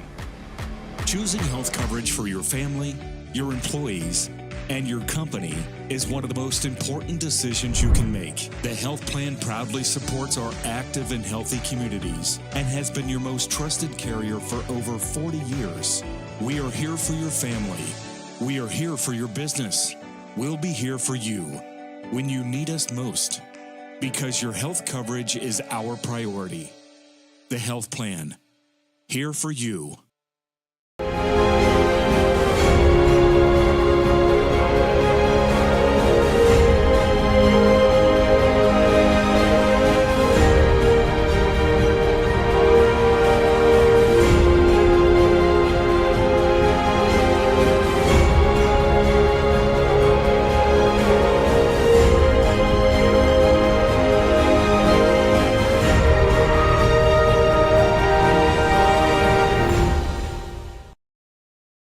In NCAA Division II, community engagement is an initiative at all 25 national championships because student athletes want to give back while competing for a national title. Over the course of the year, Division II student athletes have an opportunity to leave a lasting impression in local communities throughout the country. Whether Division II student athletes are volunteering at hospitals, schools, after-school care programs, foster homes, or retirement villages, they make a difference in the lives of others. In Division II, we rise to the opportunity and make community engagement ours. The legacy began in 1973. That was the year NCAA Division II was born. And since the very first day, our division has shaped generations of student athletes with a true sense of academics, athletics, and community. That is 5 decades of graduations, championships, teamwork, and personal development. 50 years of shaping student athletes into world-class leaders. NCAA Division II. Our division, our legacy.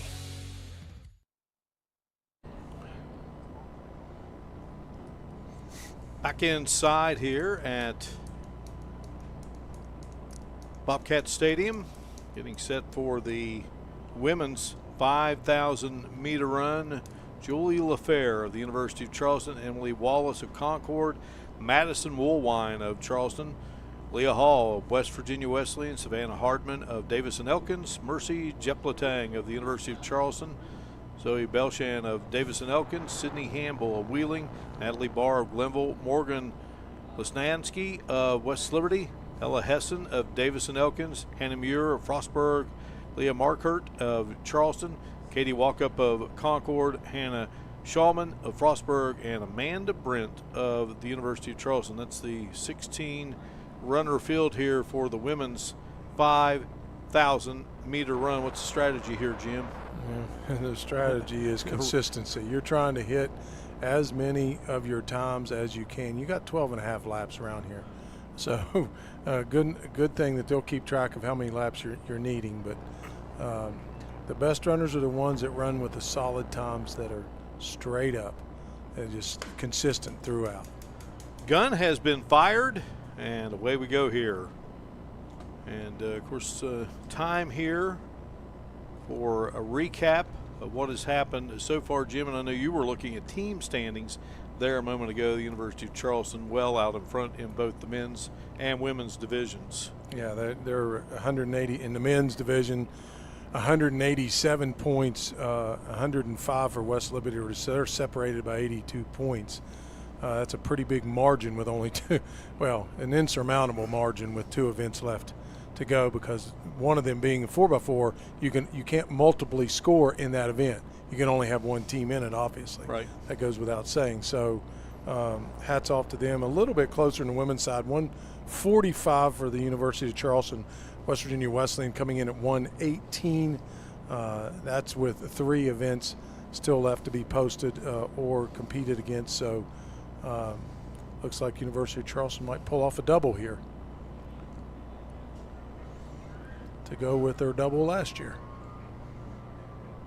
Again, we salute all the fine coaches and their staffs of the Mountain East Conference. Mikey Cox at Concord, Nick Bias at the University of Charleston, Jason Piles at Davison Elkins, Dan Myers at Glenville, Shane Brookshire at Frostburg State, Michael Larkin of Notre Dame, West Liberty's Jason Falvo, Patrick Stanton of Wheeling University, Kelsey Chambers of West Virginia Wesleyan, and John Boisset of West Virginia State University. And right now you have basically Julie LaFair from UC and Leah Hall from West Virginia Wesleyan kind of separated themselves from the rest of the crowd early here in this grueling 5,000 meter run. LaFair in with a seat time, 17 minutes, 9.48 seconds. Wallace, 17 minutes, 35.64 seconds. Let's recap what has unfolded here on day 3. Started with the women's 4x100 meter relay, and Frostburg comes away victorious in a time of 47.46 seconds. The University of Charleston takes the men's 4x1 in a time of 41.32 seconds.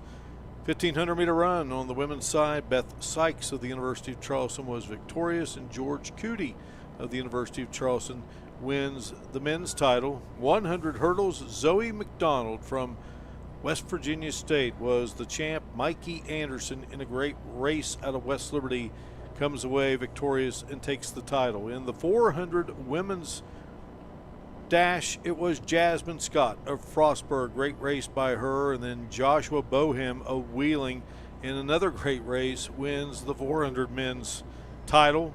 100 women's championship, Kanaya McGowan of Wheeling, and it was Gerard Hurst of Concord. Talk about a finish. Took us a while to find out who was going to win that one, and Hurst out of Concord gets the win. And then Mo Akita, young lady, Parkersburg South. I want to make sure I get that right. Out of West Virginia Wesleyan. She wins the 800 meters. What a run by Mo. And then Sam Idians of the University of Charleston wins the men's 800 meters. Samantha Cash wins the 400 hurdles. Moses Karoma on the men's side from Wheeling. Cash out of West Virginia Wesleyan. And then just a moment ago, Antaya McAllister, West Virginia State, the women's 200 meter dash, and Timber Usmans of the University of Charleston.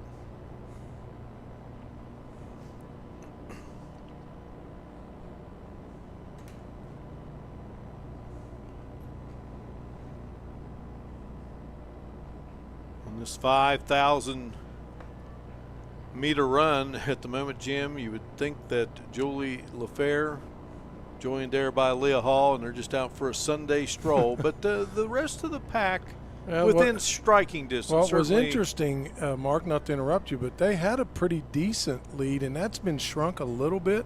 Some of the pack's coming back to them, or better yet, they're coming back to the pack. So we just saw a move there by Leah Hall to go around. I think she was getting tired of running on the outside shoulder of Julie LaFair, and she took the lead on her coming around this curve. So maybe she's tired of running that extra meter or two being on the outside of that lane.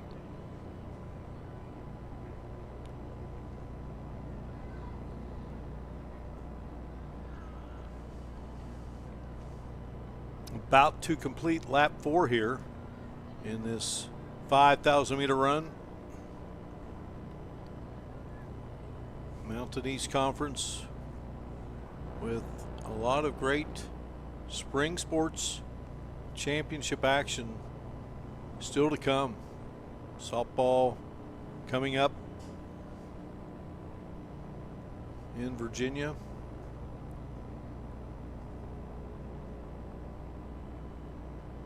Baseball will be unfolding in Charleston, tennis in Charleston. And also Got lacrosse.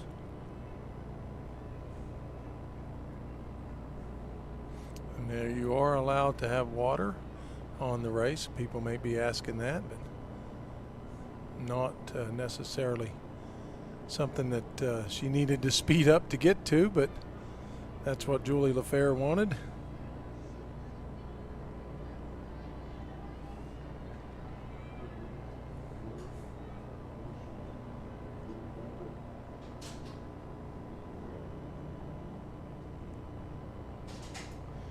Mark, if Leah Hall can maintain this pace with Julie LaFair from Charleston, that would be a really interesting time for her. She came in with a time of 17:51.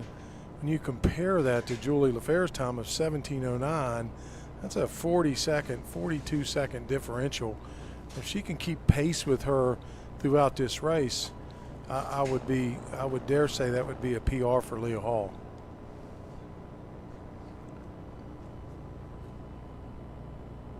Looking at the upcoming men's 5,000 meter run, we're going to have Zane Chalker of the University of Charleston, Logan Zucchelli of Concord, Carter McKenna of Davis and Elkins, Anthony Sanders of West Virginia Wesleyan, Davis and Elkins, with many runners in that event. You're going to have Charlie Stevenson, Jackson Gibson will be a part of the field, Henry Schmidt, the Turlu, Dennis Macheski of the University of Charleston, Connor Allison of Davis and Elkins, Ryan Blackwell from Charleston, Justice Provost of Frostburg, Colin Brooks of Charleston, Braden Ward of Concord, Cooper Gibson of Davis and Elkins.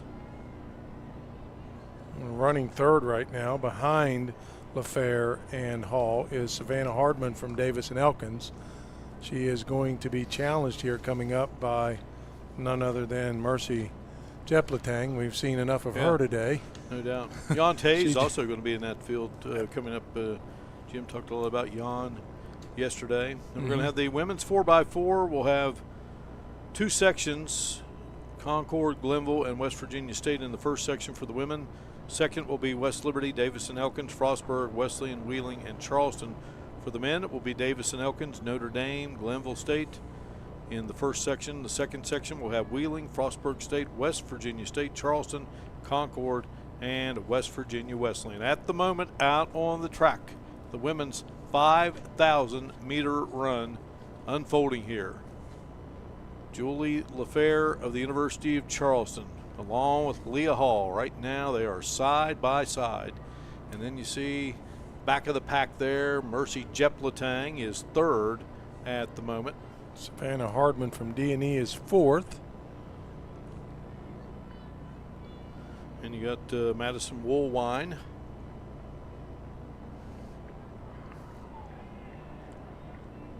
Natalie Barr from Glenville. Natalie's had a great MEC meet.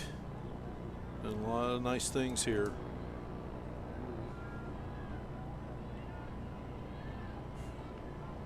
As we have completed half of the race, 2,500 meters completed, so we're halfway home in this women's 5,000 meter run, sitting on about 9 minutes and 20 some odd seconds. Brian Shepard right on it.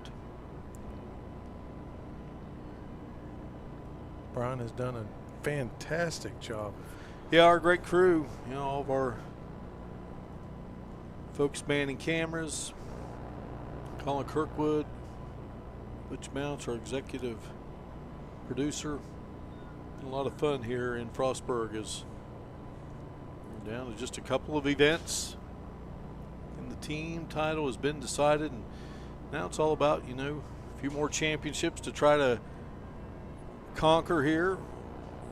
And one individual race left after this one, and then relay titles will be up for grabs in the 4x4. And UC has come away victorious again team-wise, both for the men and the women. Nick Bias, just fabulous, fabulous program there at the University of Charleston. Bryn Stevens, great athletic director. Bryn's been busy though. She lost not one but two great basketball coaches, Tiani Kelly, who just did some great things there in a short amount of time. She was the Ferrari Award winner her very first year, College Coach of the Year in the state of West Virginia. And Tiani moving on to Chattanooga, and Dwayne Osborne, after 11 wonderful seasons guiding the Golden Eagles, going to be an assistant coach at Youngstown. Tiani an assistant at Chattanooga. We wish those two the very best. We start to see just a little bit of separation there from Julie LaFair from the University of Charleston over Leah Hall from West Virginia Wesleyan, about a 3-meter lead. You notice there coming down that backstretch of this you see that stride length of Julie LaFair from Charleston. She's just able to glide and use the water to cool her body off and keep going. It just kind of invigorates her. LaFair is a young lady out of France. She was the 2023 MEC Indoor 3,000-meter champ, the 2023 Mountain East Conference Outdoor 10K and 5K champ, 2023 Mountain East Conference cross-country individual champ, first team all Mountain East Conference in cross-country in 22-23, and the Mountain East Conference runner of the year in 2023. Currently number 18 in the 10K, 2024 indoor all Mountain East Conference first team in the 5,000 meters. And she was an indoor all MEC second team honoree in the 2024 indoor meet in the 3,000 meters. So impressive resume for Julie LaFair. 1,600 meters remaining, and if you're counting there, that's 4 laps.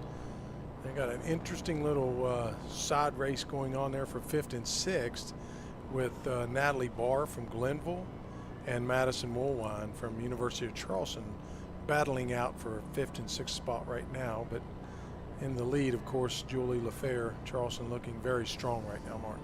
Well, the sun has peeked out a good bit here today, a little overcast at the moment, but it's been just great weather here last few days for this event. Last year so cold and dreary, but the athletes battled on.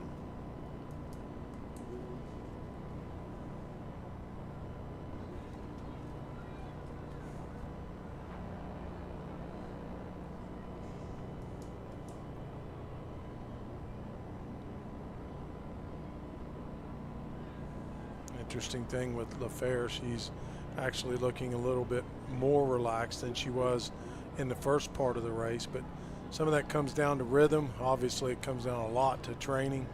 She's opened up her stride a little bit here, so 3 laps to go for her.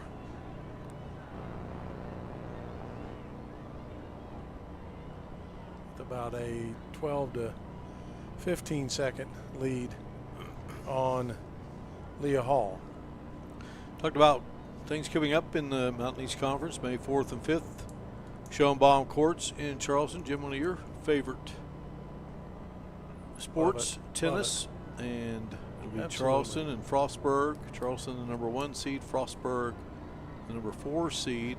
West Virginia Wesleyan, the number 2 seed. And Fairmont State, the number 3 seed. The championship will be on Sunday.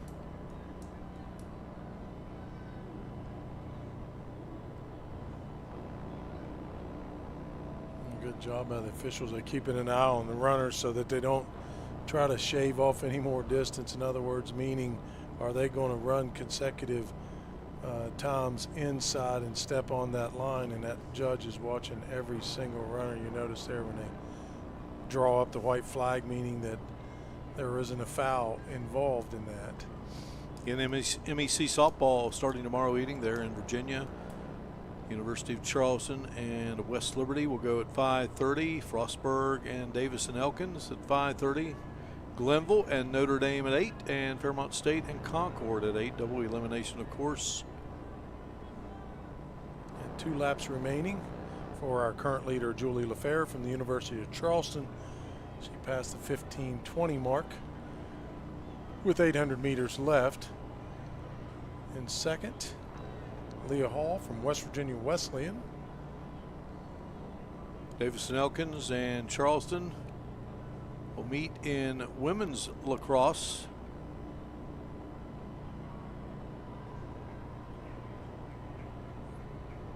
And Wesleyan and Frostburg will get together.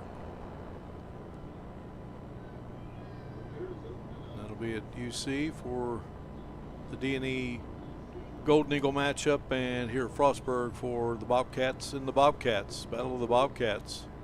And a solid third place at this point for Mercy Jepletang from University of Charleston. She's got about a 40-meter lead on her closest competitor, which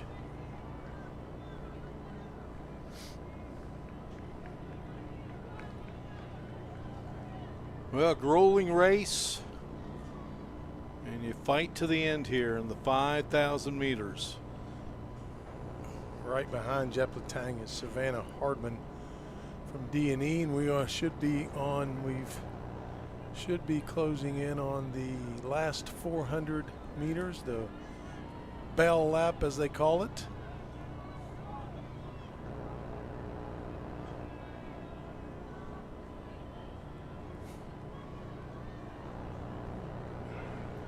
As Julie LaFair looking very strong. Yeah, LaFair, Jim, just really is, we've collected some data and did some updates here, but when you just, we kept our eyes on this race, and I tell you, she has just continued to not lose stride at all. No, Just very impressive. She has been a model of consistency for 5,000 meters, and that's really what it takes, Mark. You just got to there's a lot of mental when you're running 12 and a half laps to try to keep that tempo going, and she's certainly done that. It's going to be another victory for the University of Charleston. Julie LaFair.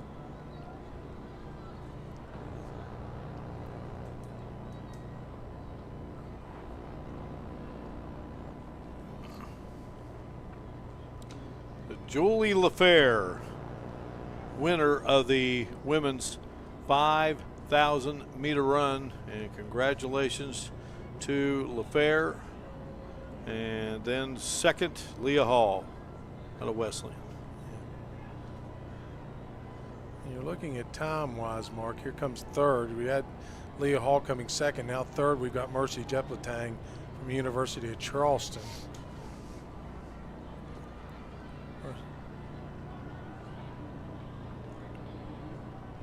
Mercy Jepletang. She's coming in third, and then following that, fourth would be Savannah Hardman from D&E. Well, you can't say enough about UC and the depth, Jim. That's just where you as a former track and field coach, got a lot of depth, and here's UC. They get another 10 points with the win. A third place from Jepletang.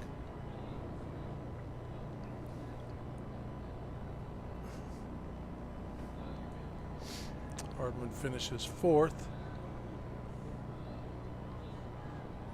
Field wrapping up here. Colin Kirkwood will be with our winner, Julie LaFair, here in just a moment.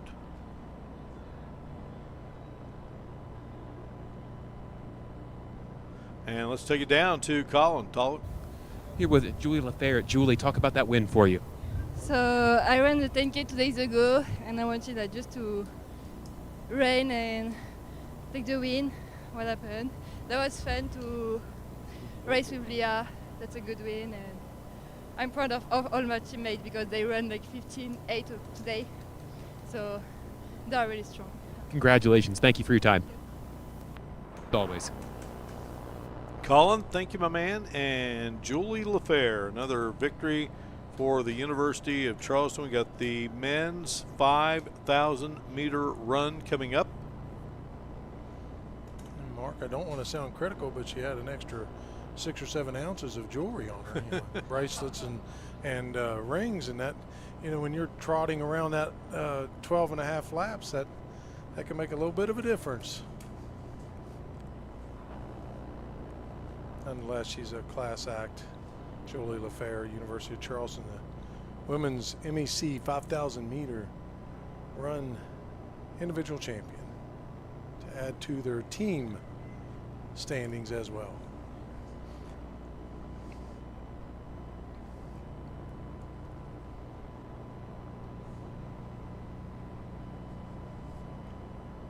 Well, looking at the lineup here for the men. And that race set to get going here in just a moment. Zane Chalker, Logan Zucchelli.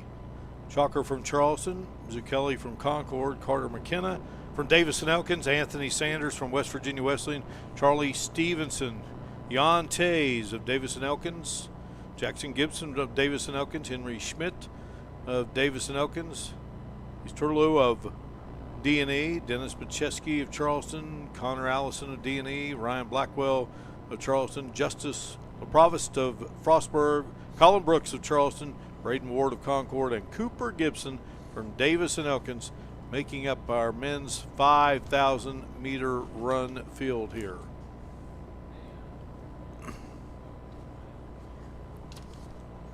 And what we have, Mark, if you're looking at qualifying times with those top, really if you say about the top 5, you're looking at 14:34, 14:36, 14:37, and 14:46, 14:48. So you're not looking at a whole lot of difference separating the top 5 runners. So really just kind of anybody's race at this point, depending on how they run and how they feel in this weather.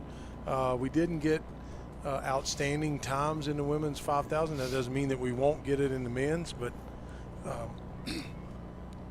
so anyway, I look for Zane Chalker from Charleston, and of course Logan Zucchelli from Concord. They're 1 and 2, but you never know about how somebody can sneak up. It's in the bottom half of that, just hadn't have a really good day. So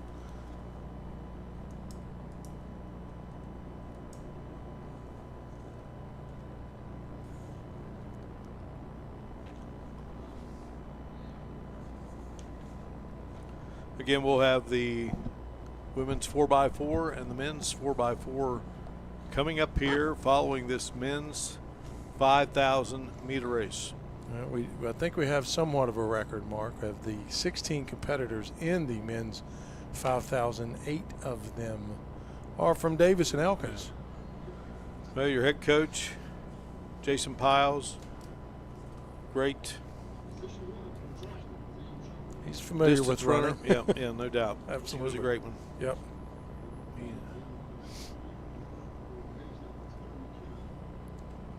Again, recapping what's happened here on day 3. Frostburg wins the women's 4x1. UC takes the men's title. Beth Sykes of the University of Charleston was the women's 1,500 meter run. George Cootie of UC takes the men's title. It was Zoe McDonald of West Virginia State winning the 100 hurdles on the women's side. The men's 110 hurdles captured by Mikey Anderson of West Liberty. Jasmine Scott of Frostburg was the women's 400 meter champ. Joshua Bohem of Wheeling takes the 400 men's crown. Kanaya McGowan of Wheeling wins the women's 100 meter dash, while Gerard Hurst of Concord takes it on the men's side. And it was Mo Akita, young lady from Parkersburg South High School, West Virginia Wesleyan College. She wins the women's 800 meters. Sam Idian of UC wins the men's 800 meters. And Samantha Cash of Wesleyan won the 400 meters. And it was Moses Karoma of Wheeling University winning the men's 400. And Taya McAllister of State won the 200 meters for the women. Timber Usmans of UC. And Julie LaFair just wins the women's 5,000 meter run. And now we have the men's 5,000 meter run underway. And again, the field, Zane Chalker, Logan Zucchelli, Chalker from Charleston, Zucchelli from Concord, Carter McKenna from Davison Elkins, Anthony Sanders from Wesleyan, Charlie Stevenson from Davison Elkins, Jan Tays from Davison Elkins, Jackson Gibson of D&E, Henry Schmidt of Davison Elkins, East Turlow of Davison Elkins, Dennis Macheski of the University of Charleston, Connor Allison of Davis and Elkins, Ryan Blackwell of Charleston, Justice LaProvost of Frostburg, Colin Brooks of Charleston, Braden Ward of Concord, and Cooper Gibson from Davis and Elkins.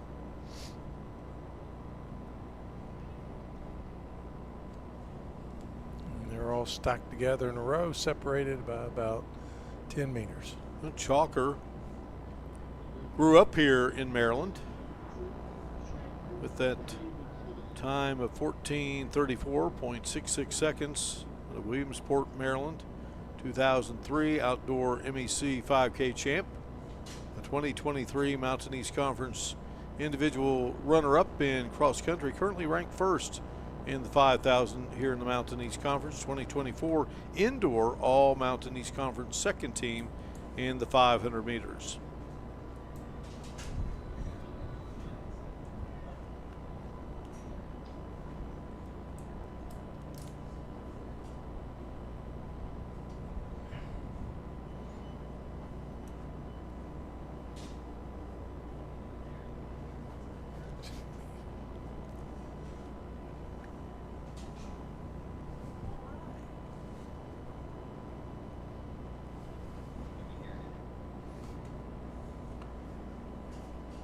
Again, Logan Zucchelli coming in with the second best time in this 5,000 meter run. I have Reed Amos, commissioner of the Mountain East Conference, with us momentarily here.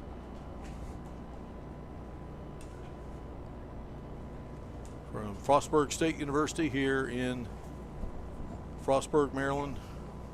We wrap up here the 2024 Mountain East Conference Outdoor Track and Field Championships. Jim Mahan, Colin Kirkwood, and Mark Martin, and we are delighted you could be with us here last 2 days for our live streaming coverage here of this great event from Frostburg.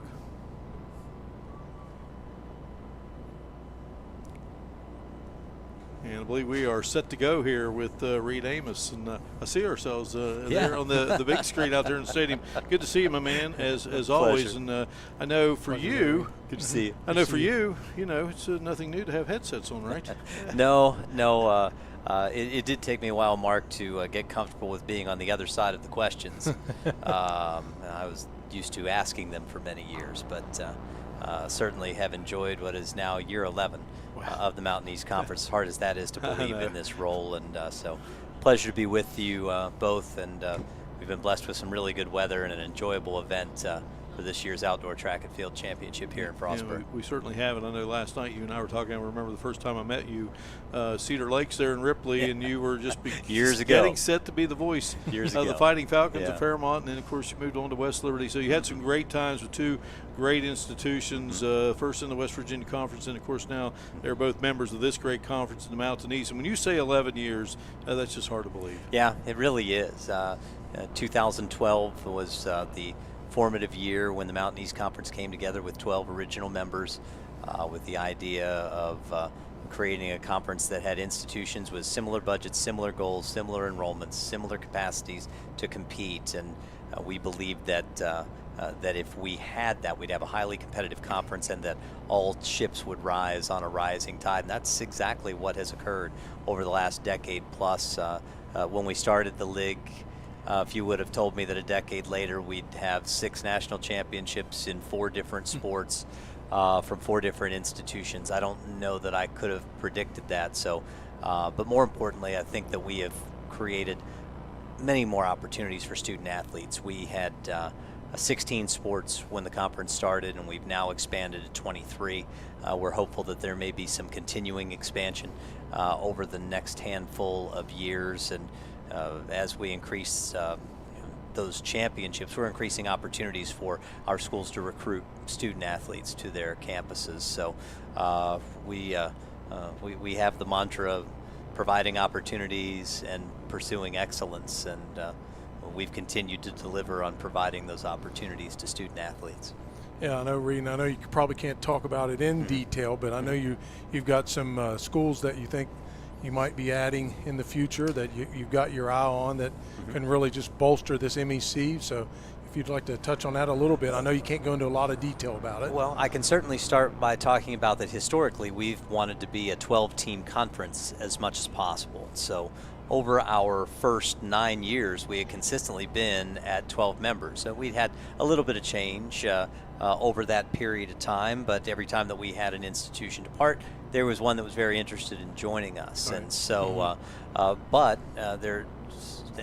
over these 11 years, we've increasingly seen a lot of movement, and believe it or not, when movement happens at the highest levels of the NCAA, say among Power 5 and now Power 4 conferences, that trickles down little by little and has impacts at all levels, believe it or not. As we've seen in Division II, some institutions elect to move up to be low Division I institutions, and we've seen post-pandemic and with a demographic cliff, as it's been referred to, coming over the next 2 to 3 years, there are fewer rising seniors across the country than there has been in generations.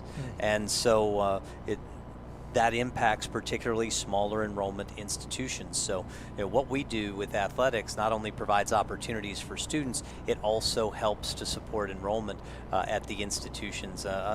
Unlike in the Power 5, I'm still having trouble calling it Power 4. Whatever revenue they bring in. I just read something yesterday. University of Washington had revenues of $151 million, and they spent all but $1.2 million of it. However much revenue they can bring in, they immediately start making plans for how to spend it. And that's it's a very different dynamic at our level. We're providing opportunities to student athletes that enhance their educational opportunity. Very few student athletes at our level. Those some, as you see in our commercial, Haywood Highsmith playing at the highest level in the NBA, and John Kamitsky playing in the at the highest level in the NFL now for the Detroit Lions. And obviously we've had coaches move on to great success too, which I'm sure we'll talk about here in a minute. But at the end of the day, what we do with athletics has to contribute to the overall health of the institutions. And a lot of students go to small colleges because they want to combine not only the opportunity to gain an education, but they want to combine that opportunity of gaining an education along with an opportunity to continue an athletic career, or maybe to be in the marching band, or maybe to be involved in the theater on a smaller campus where they feel like they get personal attention as opposed to feeling like a number at a really large institution. So, we're very confident that the expansion of our sports is certainly contributing to the overall health of our institutions. And when you have these great coaches, and sure you'd love to have them stay forever, but when you look at a Kim Caldwell, what has happened there, and of course we were touching upon Tiani Kelly and Dwayne Osborne leaving the University of Charleston. Bryn's busy. It's bad enough when you lose one great coach, lose two at the same time. But it also says so much about your league and what's happening with Mountain East Conference athletics. We hope to be a stepping stone of opportunity for young coaches. Our hope is that people are inspired by seeing Joe Mazzulla, who 5 years ago was coaching in the Mountain East Conference, now being the head coach of the Boston Celtics. We hope to see people that say, boy, that's a league where I want to coach as they start their coaching careers. As Kim Caldwell 14 months ago was coaching in the MEC, one spectacular year at Marshall later, and she's now the head coach at the University of Tennessee, and quite notably is the first head coach in the history of Tennessee that wasn't part of the Pat Summit tree. That's historic. That's significant, and not to mention the successes we've seen in soccer. Chris Grassi never won a national championship in Division II. An interesting story. I remember being thrilled for him getting the Marshall job, and I said aloud to my staff and a couple of other folks, I said, boy, he had a national championship just waiting for him if he waited one more year before he moved on to Division I. And I felt disappointed for him because I thought he may never get that opportunity to win a national championship. Well, so he just won a Division I national title, and Dan Stratford's knocking on the door of doing the same, making the College Cup last year at WVU. And we feel pretty proud in the Mountain East Conference that with what what our soccer programs have done. Charleston, in particular, has helped turn the state of West Virginia into a soccer state, without a doubt, over the last decade. It's been unbelievable. Let's talk about, this is a busy time with all these championships. Just talk about all the venues and how these things are broken down from fall to winter to now spring, and having championship events and great venues to do it, and this is one of them right here. Yeah, no question. We're blessed with a number of very good facilities on our campuses throughout the Mountain East Conference. I have to thank AD Troy Dell, Associate AD Ruben Stevenson, and their staff that has done an outstanding job in helping us stage this event. Most of our events, not all, but most of our events are at campus facilities. We feel like we'll have a much better opportunity to get fans out to those events and get campus constituencies engaged in such events. We've got a nice crowd here today. The weather's been spectacular the last few days, but we place a very high priority in this league on providing high quality championship experiences for our student athletes. And we think that has been a big part of the formula of helping our teams recruit quality student athletes and prepare them to have success in the postseason. We try to make our conference championships feel very similar to what an NCAA regional event would feel like, and we think that's been outstanding preparation for them to perform well in the NCAA postseasons. Yeah, Reed, you touched on this and mentioned this a little bit earlier about how their performance levels have amped up, and part of that I'm sure you attribute to getting coaches in there of quality that can move on, but part of that has to do with that recruiting. But the package that you present in the MEC, it's really kind of second to none, and a lot of that has to do with the leadership, not only among you and your group, but all the universities that are in there collectively. So could you speak to that? Well, we can't do what we do in the conference office without the support of our board of directors, which is the presidents on our campuses, and as well as our athletic administrators. Our committee of athletic administrators is made up of our athletic directors and our senior women administrators, and those two groups in particular in our governance structure are crucial in helping us cultivate what we value.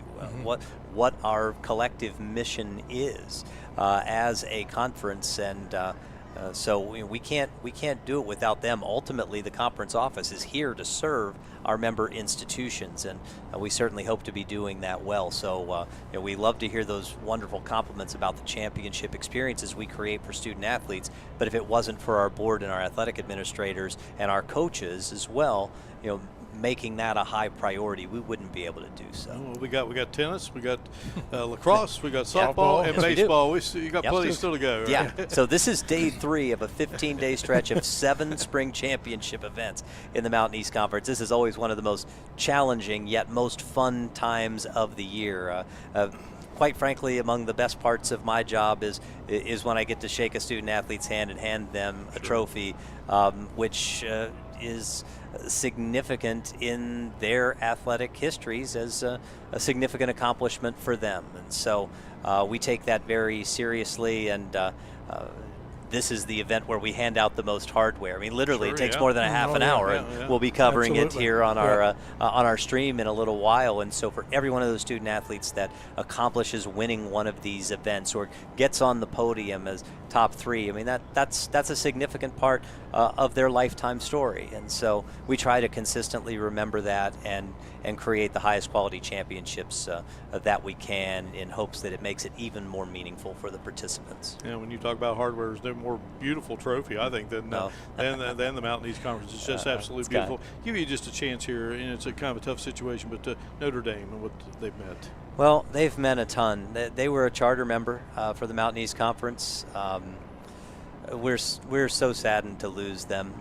What we saw over time was that an increasing amount of their enrollment were student athletes, but they were having a hard time recruiting what I refer to as affinity students. When we talk about an affinity student, somebody that's coming for the education and to play football and to play softball and to be in the theater and to be in the marching band and to be on the dance team.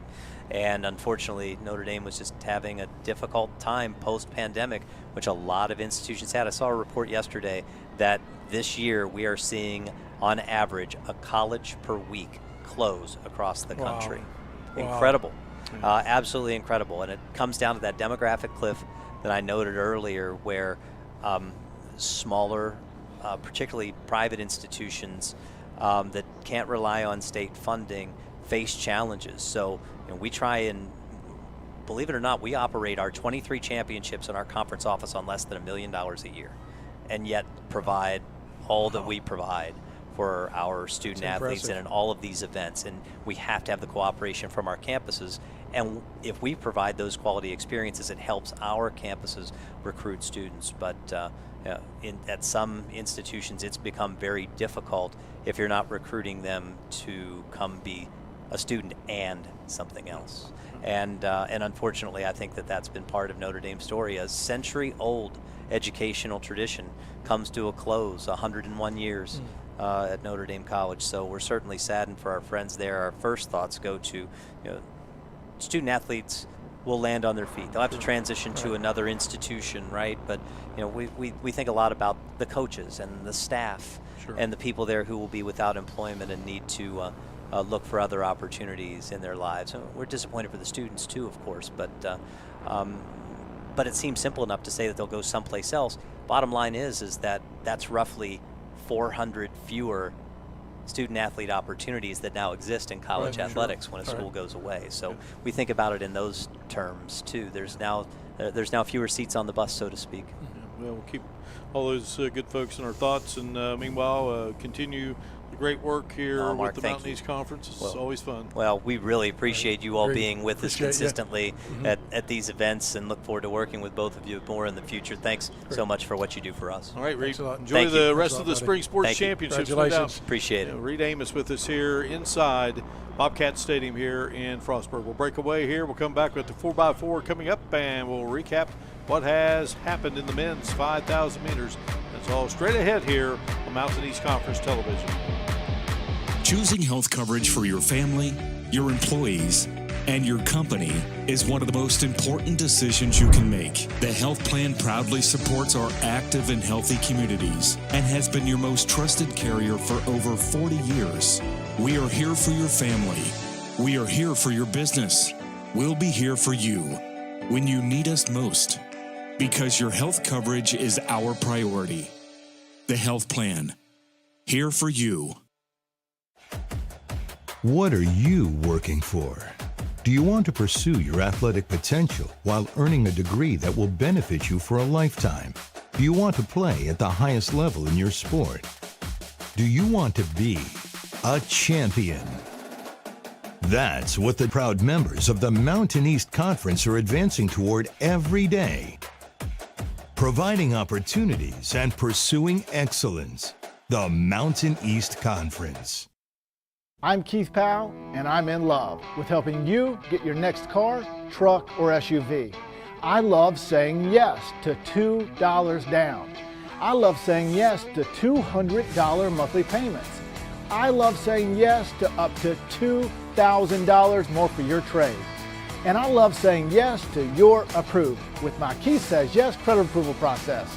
All of this plus a lifetime warranty only at Yes Chevrolet in Hurricane. Being a champion takes more than skill, more than endless drills, more than using your head. Being a champion takes the heart to give it your all, the agility to thrive from any angle, and the relentless drive to be the best. Welcome to Division II, where the pursuit is yours to create, and the question isn't, can you do it? It's will you? Choosing health coverage for your family, your employees, and your company is one of the most important decisions you can make. The health plan proudly supports our active and healthy communities and has been your most trusted carrier for over 40 years. We are here for your family. We are here for your business. We'll be here for you when you need us most, because your health coverage is our priority. The health plan, here for you.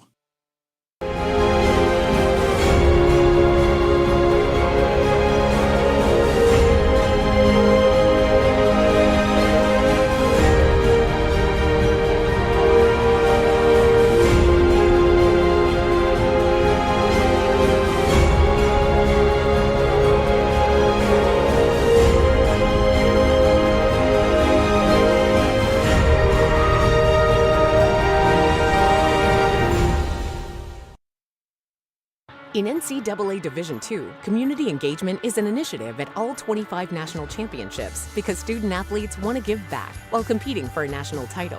Over the course of the year, Division II student athletes have an opportunity to leave a lasting impression in local communities throughout the country.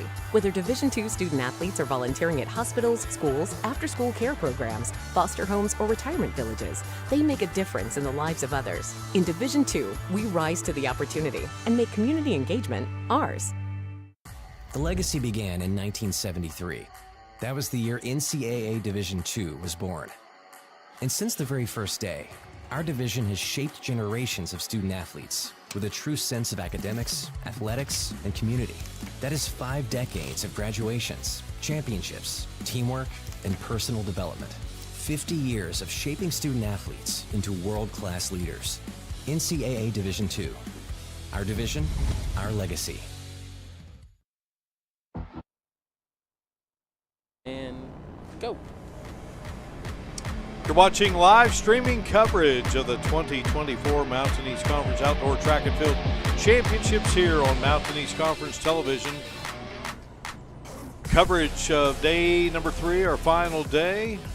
Video productions in conjunction with the Mountain East Conference, and it's been a pleasure having all of you with us. And boy, what a treat to have Reed Amos with us here, Jim. Absolutely. He just does such an outstanding job of organizing all this, and I don't think what people don't understand is how much time and effort and people and resources it takes to pull off an event like this, let alone the fact that they're kind of in the middle of an athletic marathon. You mentioned earlier they've got 3 or 4 more championships still left to go, and there's a few under their belt. But this is a big one.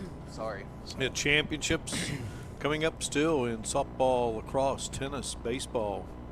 Wow. We've got the 4x4 coming up here, running in 2 sections here. And the women's 4x4, the first section is going to have Concord, Glenville State, and West Virginia State. And then the second section will feature West Liberty, Davis and Elkins, Frostburg State, West Virginia Wesleyan, Wheeling, and Charleston. Charleston has captured the team titles. That has been decided here in this 2024 outdoor track and field meet. Women 5K results are up. And the women's 5K results, of course, Julie LaFair was the winner. Leah Hall was second. And we'll have the men's heat, men's finals here soon. And we'll give you the top 8 there. But Julie LaFair was impressive earlier. Of course, the men's 5,000 meter going on. You saw pictures of it while we were talking with Commissioner Reed Amos. So Julie LaFair was first. Leah Hall of West Virginia Wesleyan was second. LaFair from Charleston. And then her teammate, Mercy Jepletang, was third. Savannah Hardman of Davis and Elkins was fourth. Madison Woolwine of Charleston was fifth. Natalie Barr of Glenville came in sixth. Sydney Hamble of Wheeling was seventh. And Davis and Elkins's Ella Hessen came in eighth. Well, Jim, we talk about 4x4 now here, and again, just all-out sprint, 4 runners. Men's 5K getting together, and we look now. We have the results for the men's 5,000 meter, and it was Zane Chalker of UC, the winner, 14 minutes 40.38 seconds. Charlie Stevenson of Davis and Elkins was second. Logan Zucchelli of Concord was third. Dennis Macheski of Charleston was fourth. Carter McKenna of Davis and Elkins and Henry Schmidt of Davis and Elkins, fifth and sixth respectively. Jan Tay was seventh out of Davis and Elkins, and Braden Ward of Concord was eighth. So it was Chalker, Stevenson, Zucchelli, Macheski, McKenna, Schmidt, Tays, and Ward. And so now we will have 2 sections here for the women, 2 sections for the men to close out this 2024 Mountain East Conference Outdoor Track and Field Championships. UC has nearly doubled up West Liberty.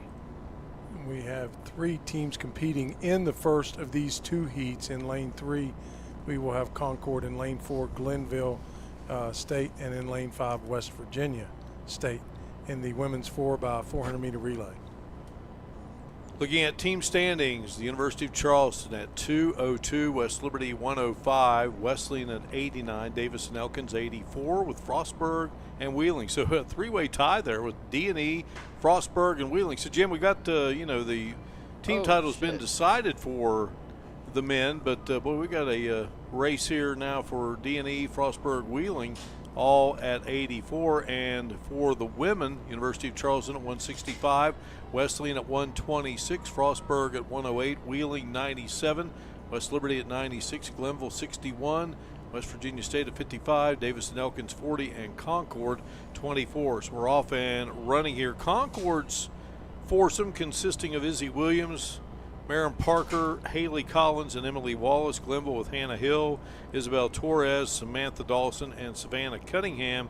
And for West Virginia State, Zoe Ledette, although we do feel there probably was a change there, and Talia McAllister, Jamie Preston, and State's Cheyenne Wiley. So, well, State had all those injuries, Jim, and so it's likely they trimmed scratched down here to the two-team section. And forgive us for that as we rattling off our team standings here. If our relay cards are correct, that would be Maren Parker there, the second leg for Concord, with a comfortable 30-meter lead over Glenville's Isabella Torres in this first of two heats in the women's 4x400-meter relay. Another section to go with West Lib, Davis and Elkins, Frostburg, Wesleyan, Wheeling, Hey, Jackie, and since Charleston. we only have two runners, why don't you stay on the Glenville girl? Lauren, you stay on the Concord girl. No, you're going to want the one behind her. Yep, that one. Well, this meet has run ever so smoothly. There's Colin talking to one of the workers earlier, and just, you look around Jim, you just see Concord's great. Folks everywhere, and just what this means to them to be a part of something as sensational as this championship meet. Yeah, what makes this race so exciting, Mark, you have four competitors all working together, but it almost seems that anything inside of 60 or 70 meters is catchable in terms of where you put each runner and which leg you put them on. You saw there where Isabella Torres closed about 30 meters on Concord in that second leg. So right there, they're running neck and neck in the third leg, and this would be Haley Collins from Concord and Samantha Dawson from Glenville. That Glenville girl was probably 25, 50 meters behind before the exchange, and she caught up at the exchange. Yes, she did. One handoff to go here in our first of two sections. Time finals, Jim, so once the two sections have been conducted, and you take those times and determine your places. Concord now in the lead, and so part of the philosophy of this, Mark, here you got Emily Wallace going to do what she can to try to catch up to Savannah Cunningham, but then expending all that energy to get there. Is she able to close it out once she gets there and closes that gap on her? So we'll see as we finish with the last 200 meters of this women's 4x400-meter relay. And this is tough too, Jim, because again there was going to only be three, and West Virginia State had to drop out due to injuries, and you got a battle of two teams here. And when we say a battle, we've got a battle going here to see who's going to win it. And Glenville starting to stretch away here. And you talk about Savannah Cunningham, and nice, Jackie. Outstanding athlete out of Calhoun County High School. I've and got Glenville going to win it. Coming across at about 4:19.5. That's an approximation. So you're looking at them obviously placing. As you know, there are only 6 competitive teams in what they call the hot heat, meaning the 6 fastest times. They could have put all of them together with that scratch. They could have put all the teams together out on the field, but they decided to keep it the way it was to keep the schedule going regulated.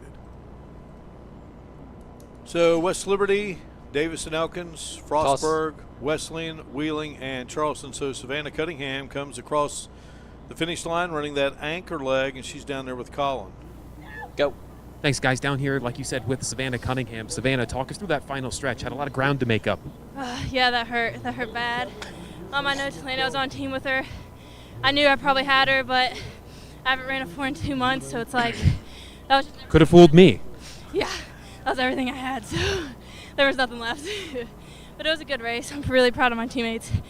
Hannah got out really good with that one girl, and Belle made up ground. And Sam, it's not even a 400 runner, and she did very well. So I think we did pretty good. Time. Considering. Congratulations to your group. Thank you. Back to you guys. Well, the Pioneers will now see where they finish up there with. There are, again, 6 teams that will compete here in Section 2. And Savannah Cunningham, Jim, that young lady helped lead Calhoun County to the state high school girls basketball tournament in West Virginia, which was a history-making event. And that was something else for Calhoun County High School. Yeah, she did a phenomenal job considering she was about 15 meters behind. Hadn't run the 400 in a while. Said she hasn't run 400. I think she's going to be opening the eyes of her coach pretty soon. Say, hey, you can cover that kind of ground. We're going to need you. We're going to need you a little bit more often than that. And she's a very versatile athlete.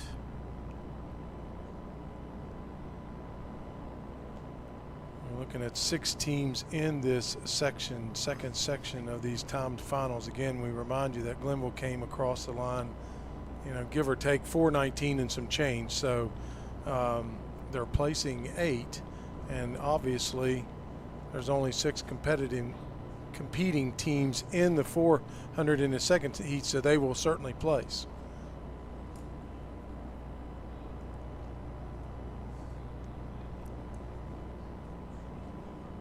West Liberty, D&E, Frostburg, Wesleyan, Wheeling, and Charleston will get going here in lanes 2, 3, 4, 5, 6, and 7, respectively. Yeah, the only team in this field, in the women's field, that have broke 4 minutes is Frostburg, our host school this evening. Well, again, and what an exciting time, Jim, if you are one of those who have reached the provisionals of NCAA Division II. Absolutely. You know your season is far from over.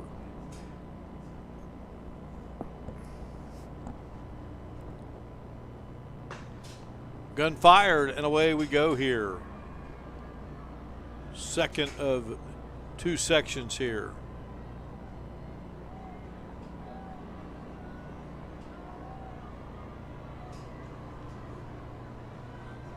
You look at Valerie Boards in it's the first leg at Frostburg in lane 4 has made up the stagger on the outside of Aubrey Wethy from West Virginia Wesleyan.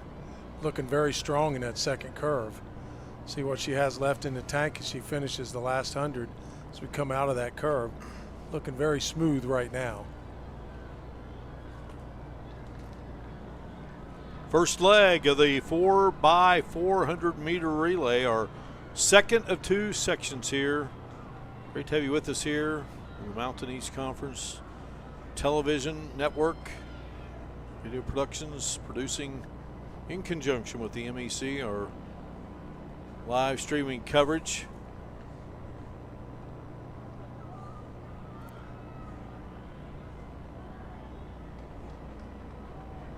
We have this break line here as they come in. Frostburg in a commanding lead at this point with Lily Williams running the second leg and just using great stride length to open up a gap here a little bit.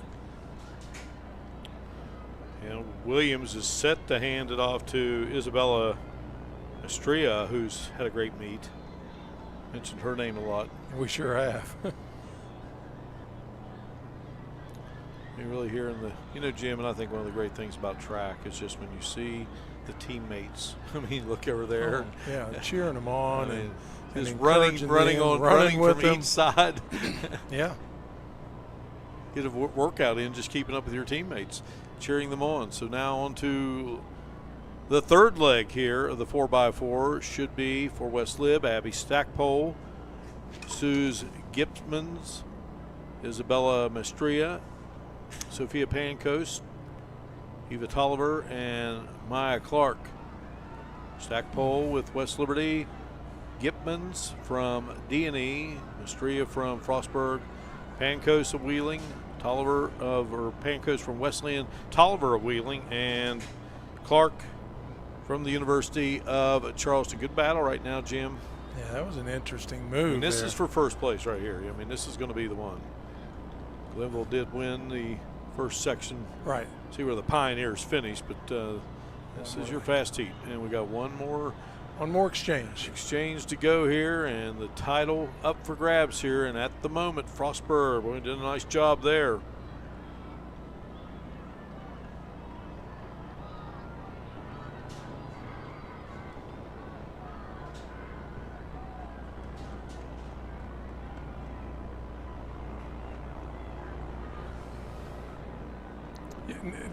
Frostburg in the lead. In first, UC in second.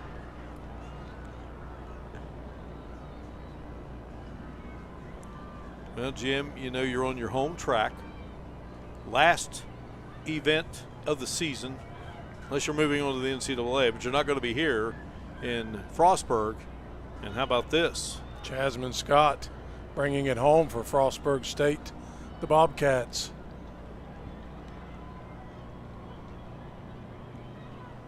Great job by Frostburg. UC will be second, and West Virginia Wesleyan going to come in third here in this second of two sections of the women's 4x4 100-meter relay.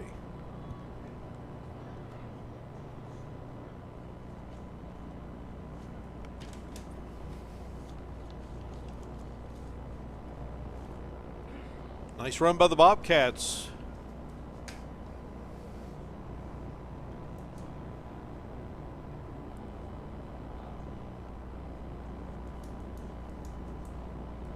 For the men's 4x4 coming up here, we'll have two sections. Davis and Elkins, Notre Dame, and Glenville will be in that first of two sections.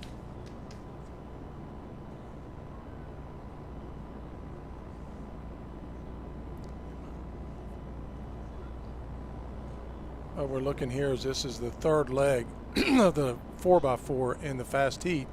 So we don't necessarily need a brake line because the brake line only comes with the second exchange. Once you get past the second exchange, and there is no brake line from the third exchange onto the fourth exchange. So it's just trying to get around that person as fast as you can and keep that lead. In this case, what we saw here was the UC runner tried to challenge her on the outside, which is kind of a mistake. You don't want to challenge somebody because you're going to run extra meters trying to get around somebody on a curve. You just want to see it happening right there. Yeah, you just want to kind of stay on her shoulder, and then if you feel like you got some gas in the tank, then take her on that last 100. So Davis and Elkins, Notre Dame, Glenville will be in the first section. Wheeling, Frostburg, West Virginia State, Charleston, Concord, Wesleyan, and West Liberty will be in the second section.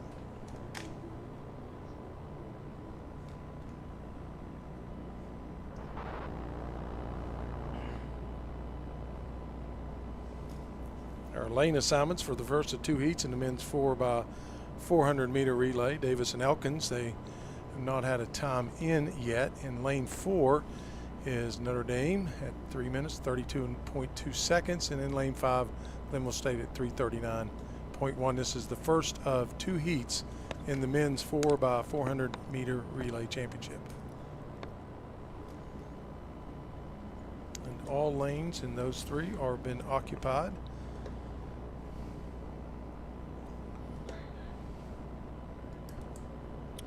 UC with the top time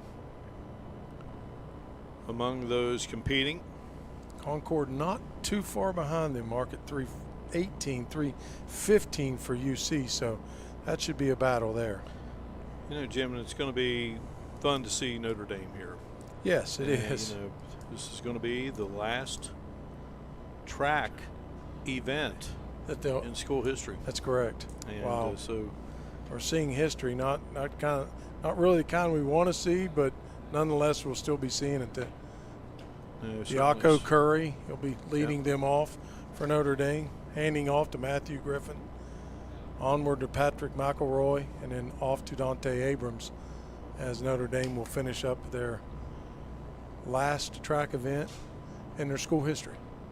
Well, Diaco Curry out of Barberton, Ohio, to Bethany Invitational. He took 8th in the 800 and 6th in the 1500 in the Tiffenberg Open. Was 3rd in his heat, 11th overall, ran a 2-minute 55-second 800 meters at the Colonial Relays. 2 minutes, 55 seconds, and then ran a 3:34.20 seconds in the 4x4 of the Colonial Relays. He was part of that relay, and then they finished in a time of 3:34.20 seconds. He won the 800-meter run, 1:57.09 at the Westminster Invitational. At the Sparky Adams Invitational, the 800-meter, he took 5th with a time of 1:58.17. Matthew Griffin, young man out of Toledo, went to Central Catholic High School, started his career at Indiana State. Set to be a part of this relay. Patrick McElroy out of Notre Dame Cathedral Latin High School. And Dante Abrams Jr. out of Maple Heights High School started his collegiate running career at Ohio Dominican. He played football at Notre Dame, and Notre Dame's, had success in a variety of sports as a Mountain East Conference member. Yeah. It's a tough set of circumstances for that university, Mark. So we are awaiting the start here of this second section of the men's 4x4, or first section, forgive me, of the men's 4x4. 3 teams involved, and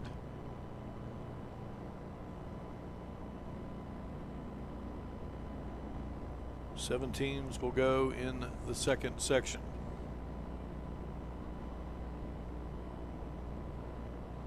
And I think we are getting set here. Gun is up.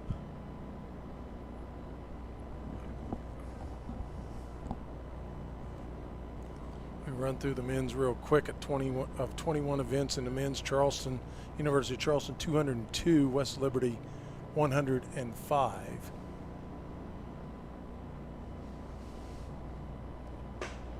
Gun fired, and away we go here with the men's 4x4 first section.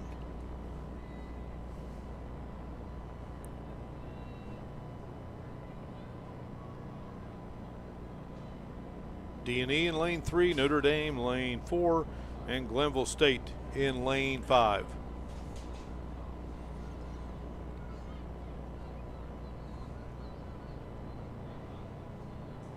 Again, just a great job by Frostburg State University hosting this Mountain East Conference track and field meet once again this year. And the Pioneers, Devin English, Diaco Curry in second, and D&E's Martin Lucas handing it off here. Second leg now. That was an excellent exchange from Diaco Curry to Matthew Griffin. He was able to snag that baton, and he has taken off like a bullet. He's at the brake line now, closing in and opening up that stride. Oh boy, Griffin looking nice at the moment. Ian Wood is running the second leg for D&E. Mark Fernandez-Hilaire is running the second leg for Glenville. But Matthew Griffin and Notre Dame out in front here. Really no signs that much of letting up from Matthew Griffin. Very strong run from him for the Notre Dame crew. Give it to Patrick McElroy. Notre Dame's really widened that gap. Jimmy mentioned it, the great handoff, and then you had Griffin, who had that great stride and Now McElroy, a little bit of a different build, a little different runner. And since then, on that handoff, it's D&E now taking over second. Slate Swigger of D&E. You got that third leg in Slate Swigger. He's got some good leg frequency going on right now. He's closed the gap a little bit on Patrick McElroy, but he had such a commanding lead. Sometimes it gets frustrating as a runner. The harder you try, and you don't seem like you're gaining as much ground as you thought you would be. But McElroy's done a good job of holding him off. And again, Notre Dame here is running for clock time here, so they want to make sure they get a good time. McElroy just handed off to Dante Abrams. Well, not only a great time, but again, you're running for pride here and a little bit of history. This is Absolutely. to be it. This is to be it. An opportunity here to win this last race. D&E with Ryan Rasco. We mentioned his name a lot here. And let's see if he can catch Dante Abrams. Aaron Kuffner running the anchor leg for Glenville State. And Dante Abrams trying to hang on here, and Rasco going to try to make his move.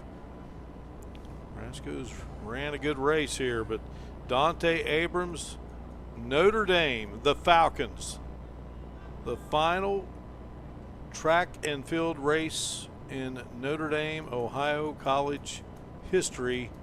And how about that? That's an excellent time. I got Notre Dame crossing the line mark just a shade over 329, which would have put them clearly in placement for the men's 4x4. An excellent run by Dante Abrams. He held off Ryan Rasco. Rasco ran a very good race, a very smart race. Abrams was able to kind of gear it down a little bit in the curve, and he's able to find a little bit extra fuel on that home stretch. Well, so the second section making their way to the track, the participants. Colin Kirkwood down below with the victorious Notre Dame Falcons. So tell us what this race here means to you guys, of course, with the way things have shaken out with Notre Dame College. I mean, it's unfortunate that the school is closing. We got a bunch of guys out here that love each other. The main thing is we ran for each other today. We've had injuries and other X amount of things happen to us. But we said, you know, we're going to leave it all on the track today, and whatever happens, happens. Congrats to you, man. Thanks for your time. Back up to you guys. All right, great job, Colin, and certainly there to Dante Abrams. It's something they'll never, ever forget. That's right. And he said it, we did it for each other. They love each other, which is really, you know, when it comes down to it, what athletics is all about. And really kudos to all the outstanding coaches, administrators, and athletes there at Notre Dame, you know, for, you know, embracing the final days of the particular sports. And in this case, Michael Larkin and his staff, the head coach there at Notre Dame, and what they did. So they take first in the first of two sections, and now it's on to the second section, as Jim likes to say, the fast heat. Fast heat's coming up. You know, we got Wheeling in lane 1, Frostburg State in lane 2, West Virginia State in lane 3, then it's Charleston, Concord, Wesleyan, and West Liberty. Yeah, and you know, it can't be overstated enough, Mark. You talk about that, how much that team camaraderie means, and the fact that Notre Dame, those runners went out there, Curry, Griffin, McElroy, and Abrams, and just, they said they love each other. They've been there for each other. You know, they don't get to control the circumstances of what happens at the university, but these guys were in it to give their best effort, and they certainly did that. All right, gun is up. We have a full house.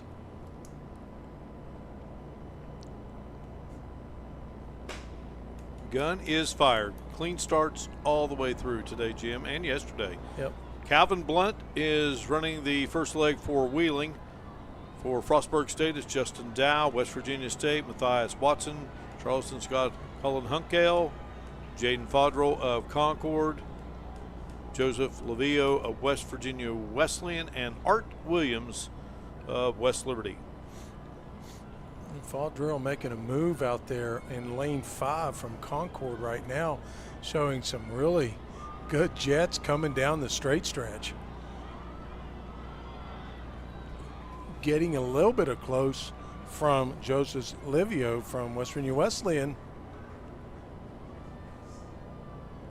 Good job by the Concord runner there, Faudrell, to keep it going. And now let's see if Bradley Harris can keep the Mountain Lions in front, but a strong move being made by Wesleyan's Marquise Trainer.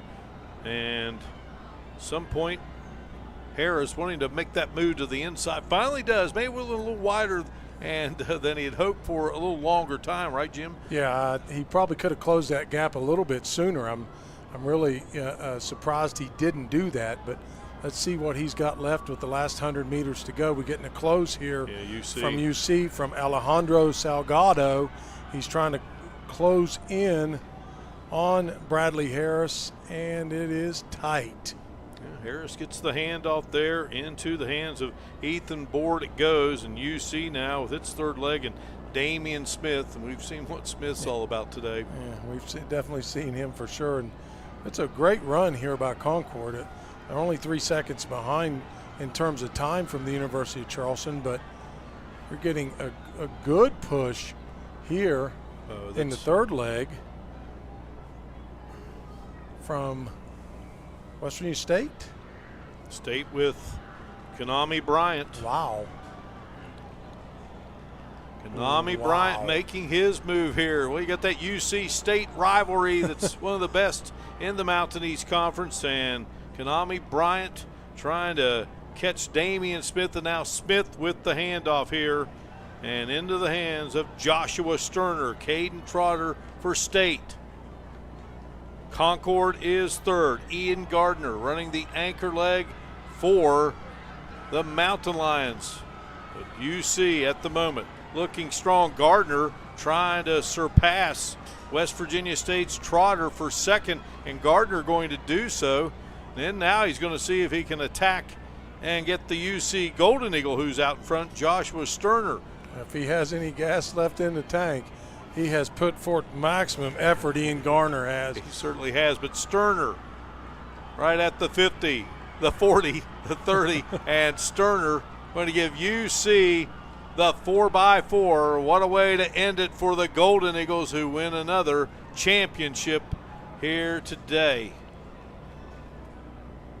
Wow, what a run. Concord finishes second. That was exciting, Jim. Love the 4x4. Well, I love the fact that, I mean, you see battles within battles. I mean, we didn't even talk about Frostburg State, and here's Nathaniel Messi, who comes and reels in a couple of runners and ends up third with his team with an outstanding effort for them as well. But hats off to UC with that group of Colin Hunkley, Alejandro Salgado, Damian Smith, and Joshua Sterner just able to put it together. Well, Jim Mahan, we have come to the close here in Frostburg, Maryland. What a 3 days it has been here inside Bobcat Stadium on the campus of Frostburg State University. Some final thoughts on this meet? Great job, everybody involved. A lot of work involved in putting a track meet on. We all know that, as many events as there are. Hats off to the coaches and the administrators. Our host at Frostburg here did a wonderful job for us, providing all the things that we needed, but especially the student athletes out there that take so much of their time and effort in training and culminating here in the championship. And hats off to all the competitors, and especially the teams that's going to be bringing home the iron. Jim, it was great being with you here in Frostburg. Oh, always enjoyed it. It's a pleasure as well. All right, well, great job, and certainly a great job by our crew, and certainly Brian Shepard, our producer, director. Outstanding work by that gentleman, and our executive producer, Butch Mounts. Coverage of this great championship event has been produced by Video Productions in conjunction with the Mountain East Conference and Commissioner Reed Amos. So we say so long. University of Charleston takes the men's and women's divisions here of this 2024, and the award ceremony you can also watch here on MEC TV. So that is going to do it for our great crew of Mark Martin. You've been watching live streaming coverage of the 2024 Mountain East Conference Outdoor Track and Field Championships here on MEC TV. Choosing health coverage for your family, your employees, and your company is one of the most important decisions you can make. The health plan proudly supports our active and healthy communities and has been your most trusted carrier for over 40 years. We are here for your family. We are here for your business. We'll be here for you when you need us most, because your health coverage is our priority. The health plan, here for you. What's possible when you have the freedom to explore things that inspire you? To be a part of a community that supports and challenges you? Where can you go to find the space and time to reach your goals? Who can you become when you're able to make connections in a place where you belong? Find out what's possible at Frostburg State University.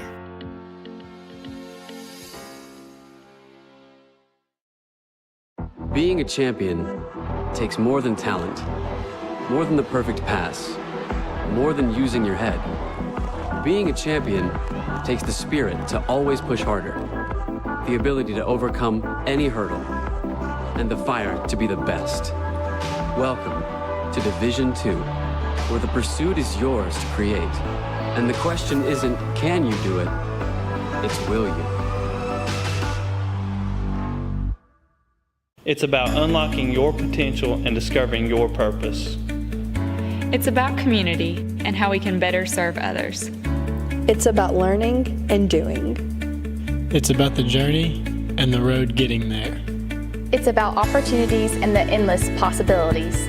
It's about finding where you belong, and it is here at Concord University. It's about you, and it starts with you.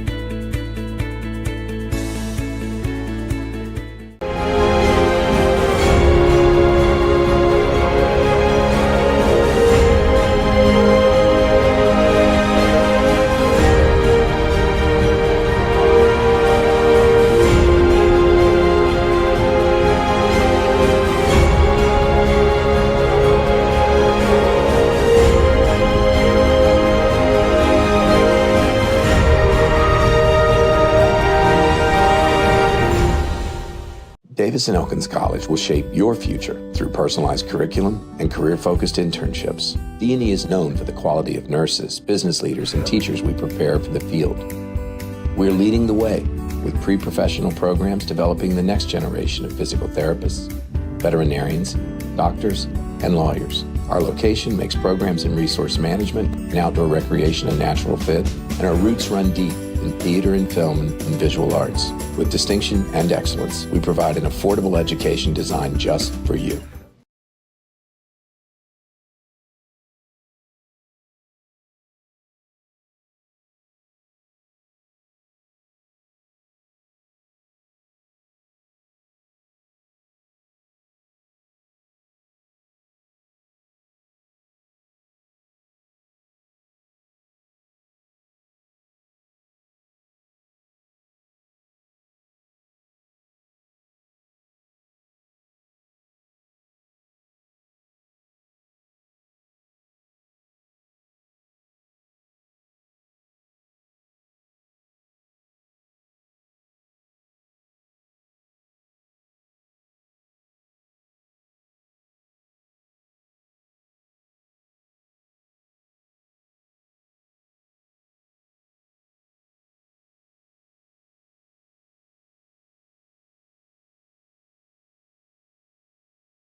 Abby Wallace, Emily Wallace, and Alex Waddy.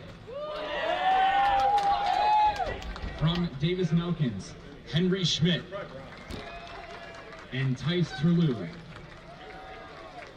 From Frostburg State, Rondell Carlton, Jenna Green, Aaron Havland, Cade Jones, Justice Lee Prevost, Morgan Matthews, Nate Messi,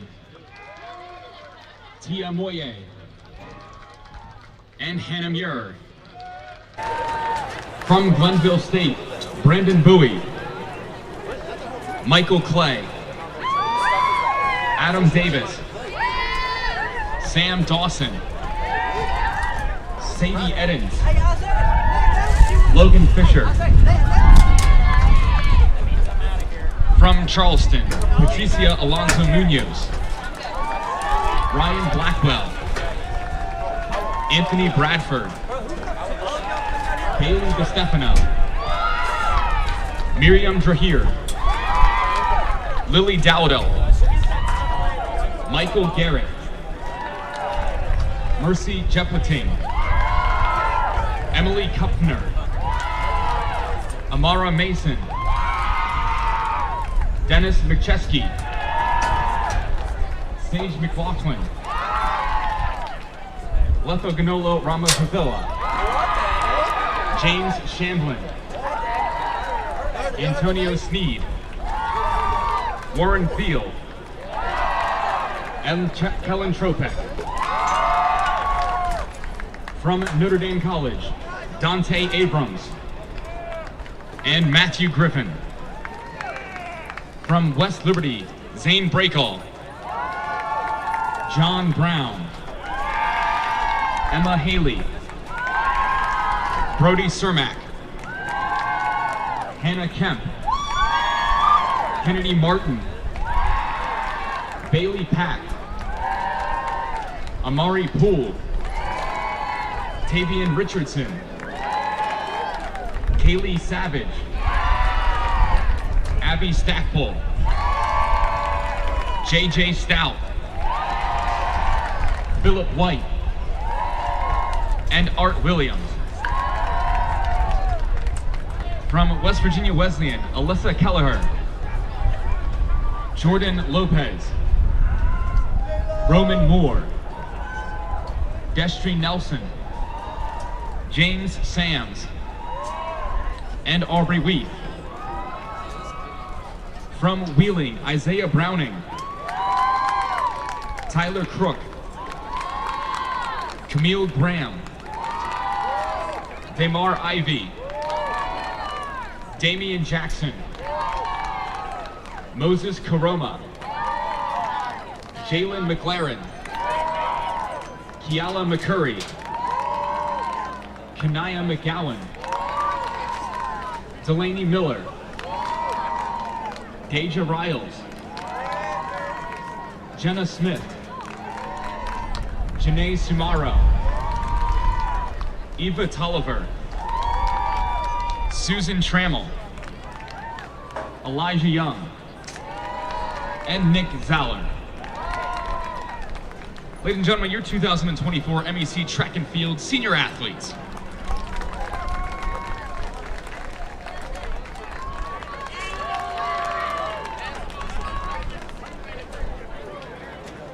Once again, in just a few short minutes, we'll be beginning our awards ceremony from today's competition.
apologies. We did miss a few Glenville State senior athletes. We will announce them at the time now.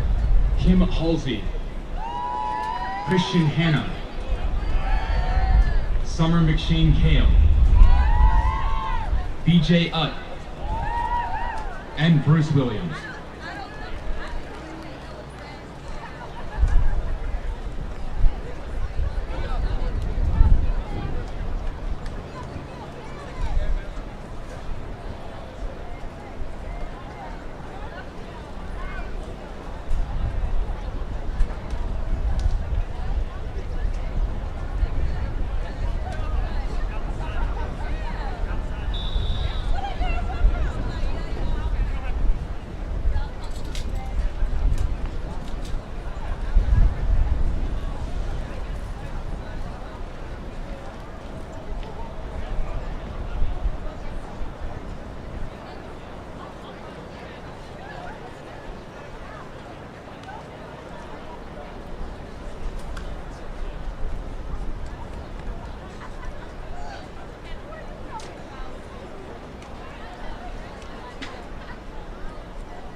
Okay, now for the awards. 2024 Mountain East Conference Track and Field Championships. And we're going to begin here with the Women's 100. Again, we're going to alternate genders. First in the Women's 100. Come forth and stay up to the podium for the pictures here.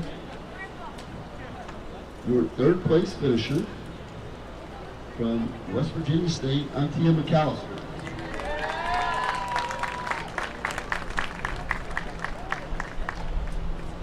.1223. Your runner-up in 12:15 from West Virginia State, Candace Morris.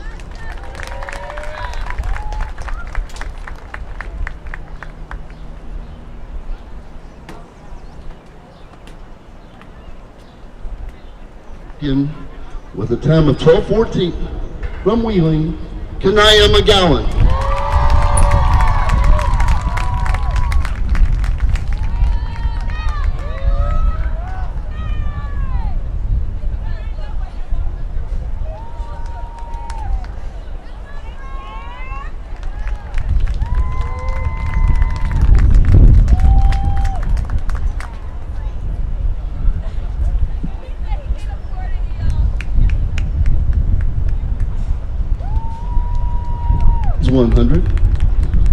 In third place with a time of 10:69 from the University of Charleston, Timber Weissmans.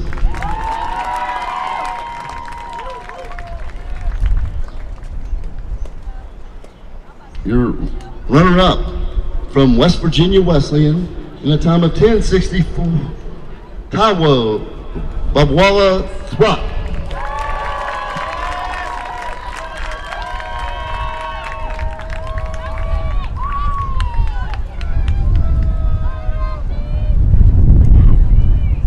And your champion from Concord in the time of 10:63, Gerard Hurst.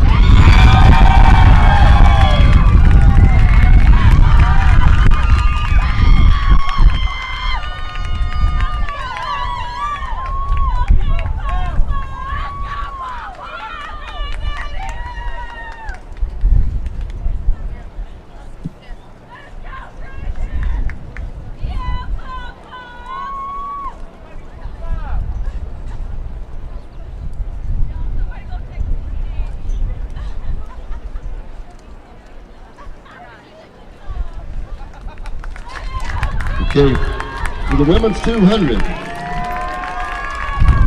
there's your podium finishers in third with a time of 25:02 from Frostburg, Valerie Bird.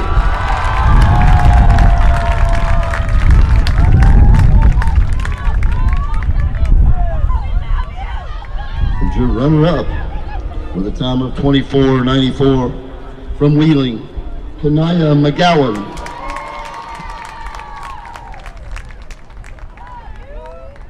And your champion in the women's 200 from West Virginia State with a time of 24:70, Antia McAllister.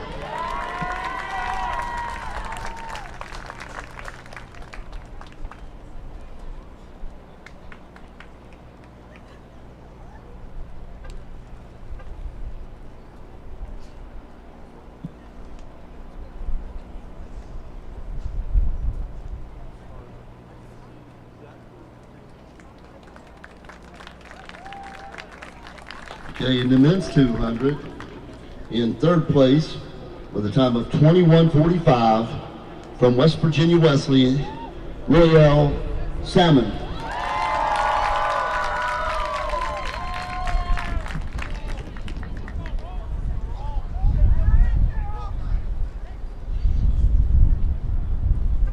And your runner-up with a time of 21:37, also from West Virginia Wesleyan, Babwali Thrupp.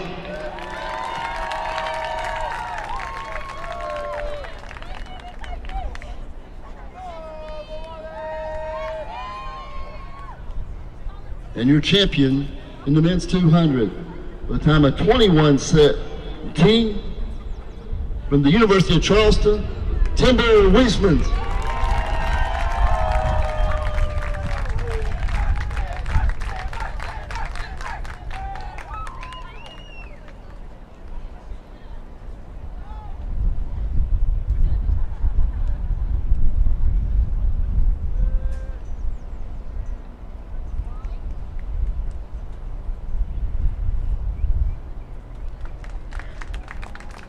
Now for the women's 400, in third place with a time of 58:63 from West Virginia Wesleyan, Dakota Johnson.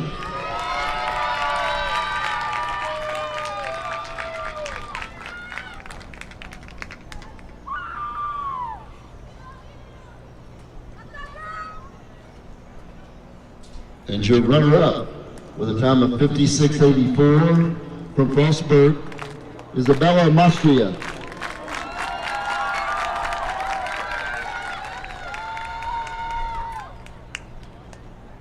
And your champion, also from Frostburg, with a time of 56:27, Jasmine Scott.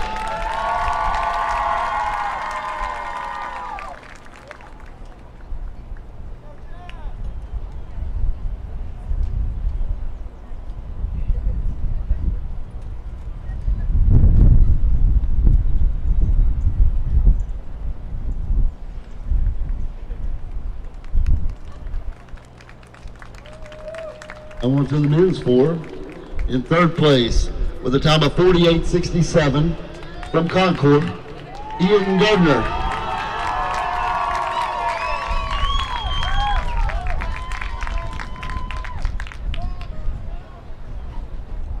Your runner-up from Frostburg with a time of 47:80, Nathaniel Messi.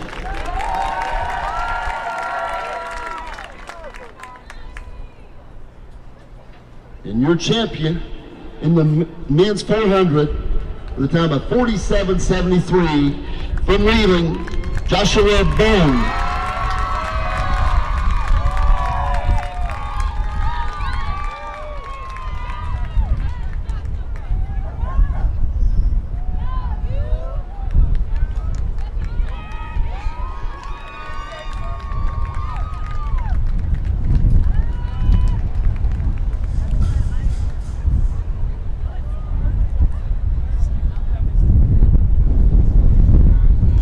Okay, for the women's 800, in third place with a time of 2:19.06 from Glenville, Natalie Barr.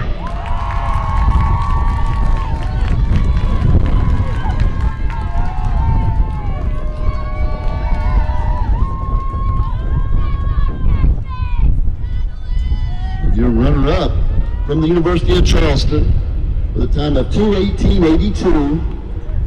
Mercy Jeplete.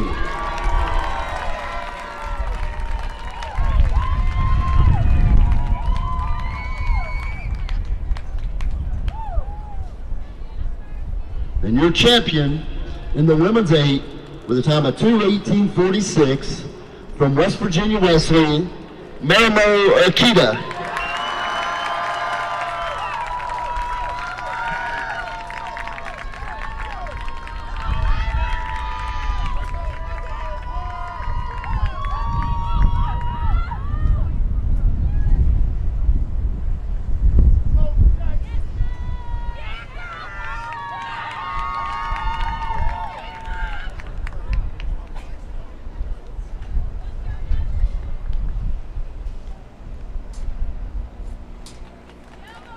To the men's 8 in third place with a time of 1:53.44 from Davison Elkins, Ryan Rasco.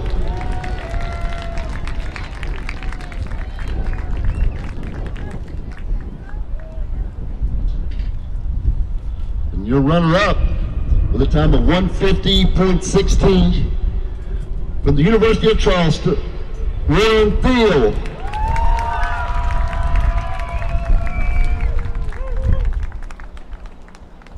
And your champion in the men's 8 with a time of 1:49.36 from the University of Charleston, Samuel Idiot.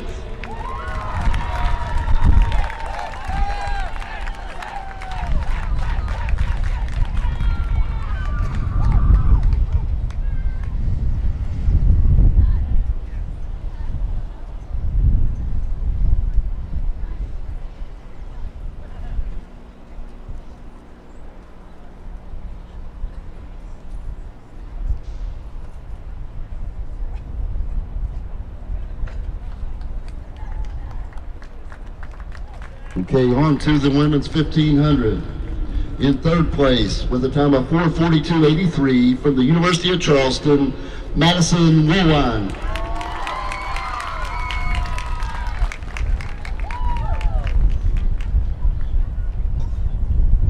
And your runner-up from Davis Elkins with a time of 4:41.41, Lauren Twyman.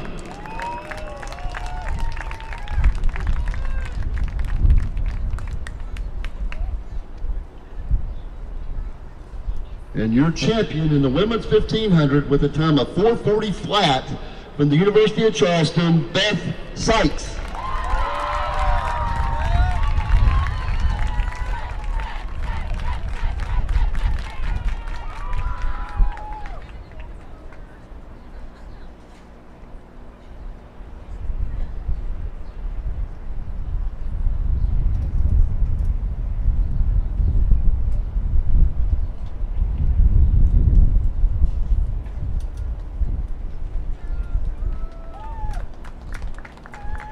Okay, on to the men's 1500. In third place with a time of 3:56.16 from Davis Elkins, Carter McKenna.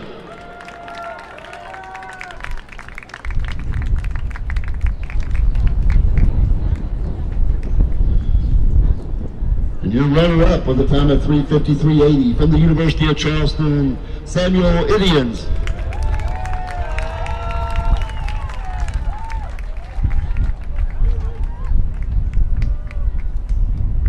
And your champion in the men's 1500 with a time of 3:53.31 from the University of Charleston, George Cootie.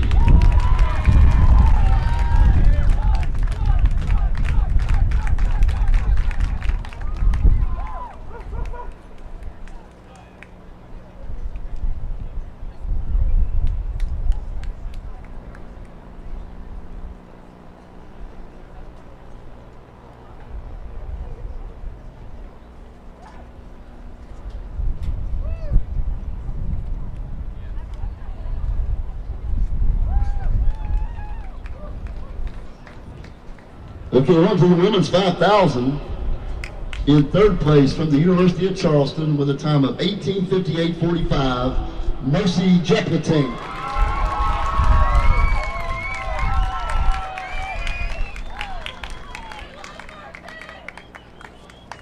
And your runner-up with a time of 18:21.41 from West Virginia Wesleyan, Leah Hall.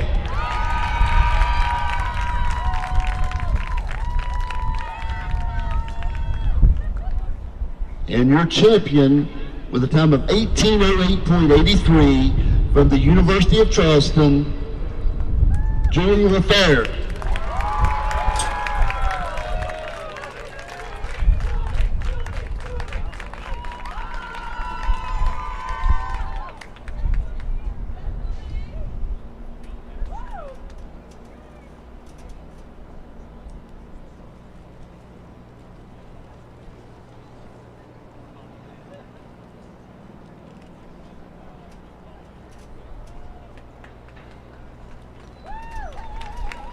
Okay, on to the men's 5,000.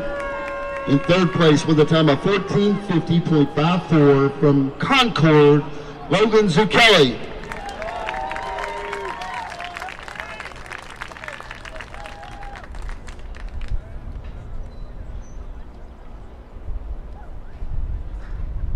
And your runner-up with a time of 14:46.15 from Davis and Elkins, Charlie Stevenson.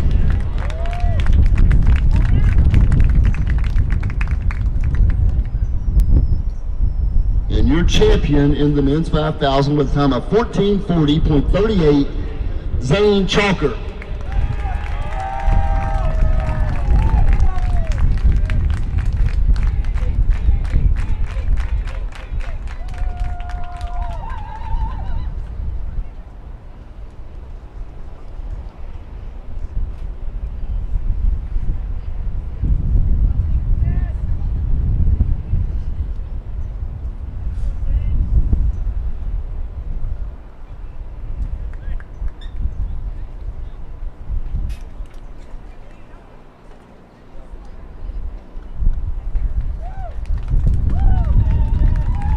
On to the women's 10,000. In third place with a time of 39:30.31 from West Virginia Wesleyan, Leah Hall.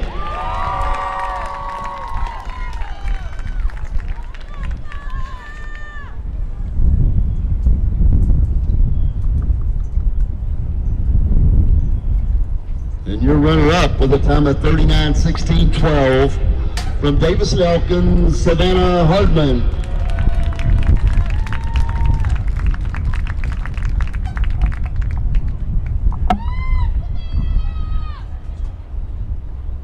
And your champion in the women's 10,000 with a time of 37:54.90 from the University of Charleston, Julie LaFair.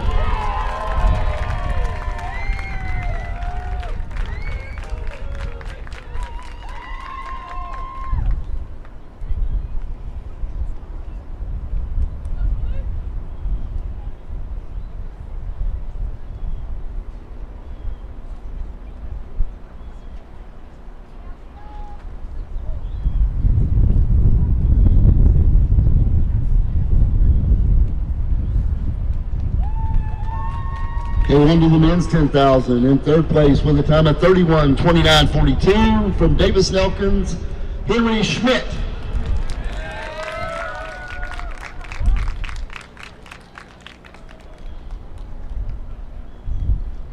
And your runner-up in the men's 10 with a time of 31:19.14 from Concord, Logan Zucchelli.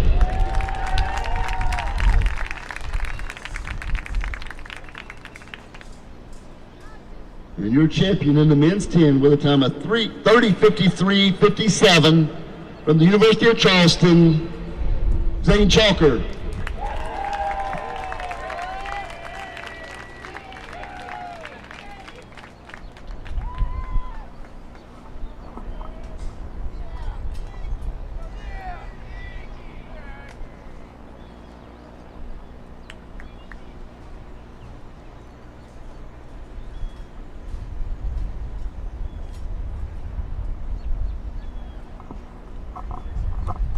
And on to the women's 100 hurdles.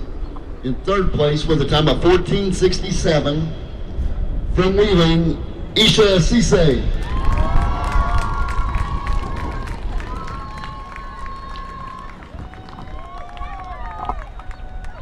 And your runner-up from the University of Charleston with a time of 14:54, Bailey DeStefano.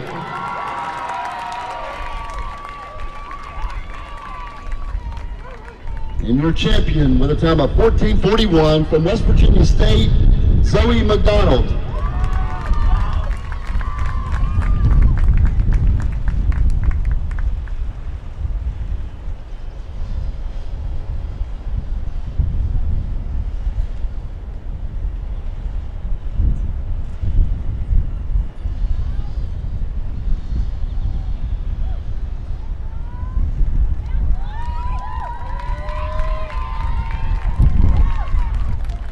Now for the men's 110-meter hurdles.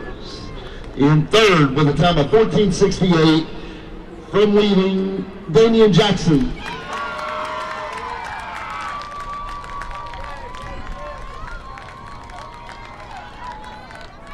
And your runner-up with a time of 14:52, also from Wheeling, Moses Karoma.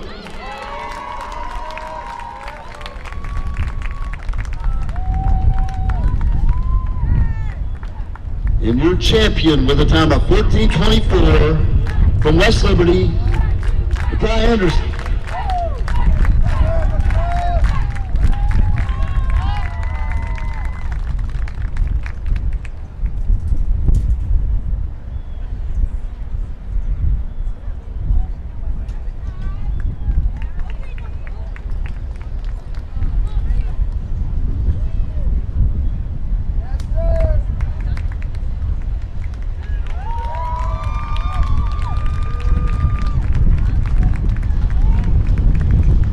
The 400 hurdles on the women's side. In third place with a time of 64:65 from West Virginia Wesleyan, Aubrey Weekly.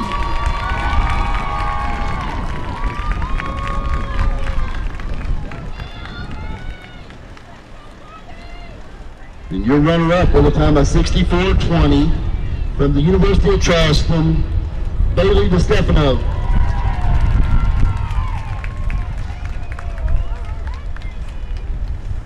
And your champion with a time of 61:68 from West Virginia Wesleyan, Samantha Cash.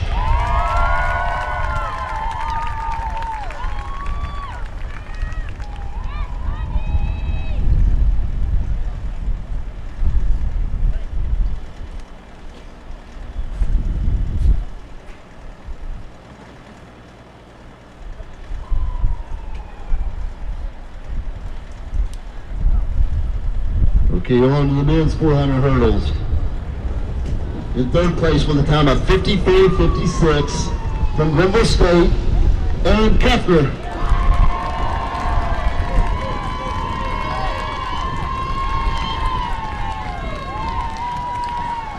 Okay, your runner-up from the University of Charleston with a time of 52:93, Damian Smith.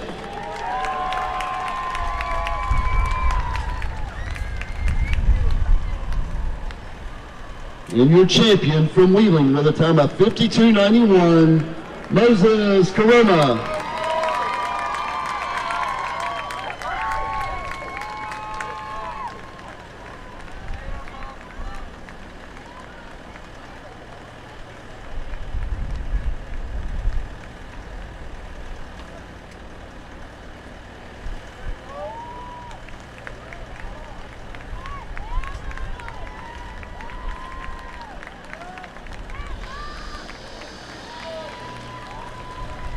Okay, on to the women's 3,000 meter steeplechase.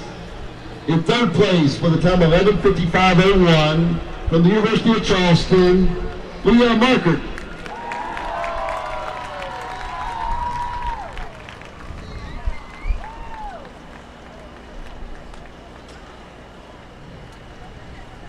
And your runner-up with a time of 11:47.92 from Davis Elkins, Ella Hessen.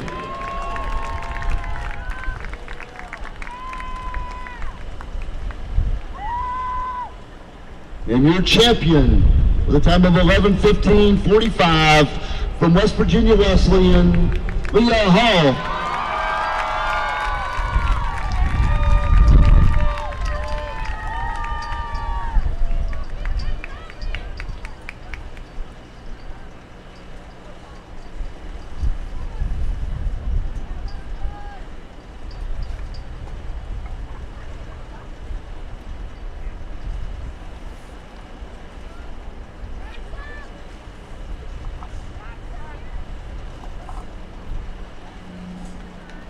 Okay, in the men's steeplechase, in third place with a time of 9:21.71 from Davis and Elkins, Henry Schmidt.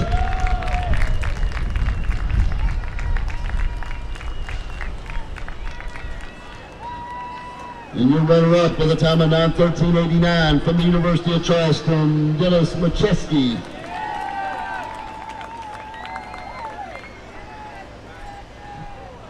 And your champion with a time of 9:01.62 from Davis and Elkins, John Taves.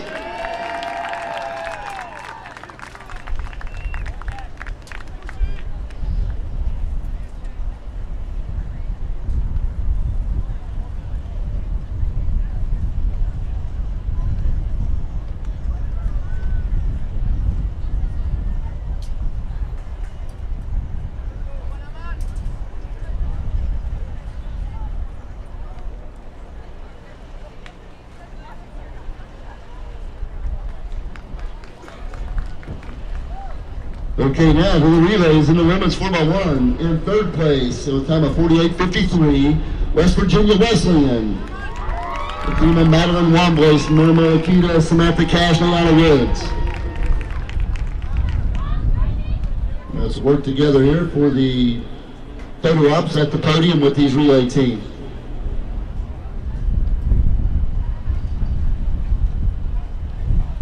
Second place with a time of 47.51, the team from West Liberty, Carol Ross, Andy Stockburn, Madison Cato, and Sierra Lanham.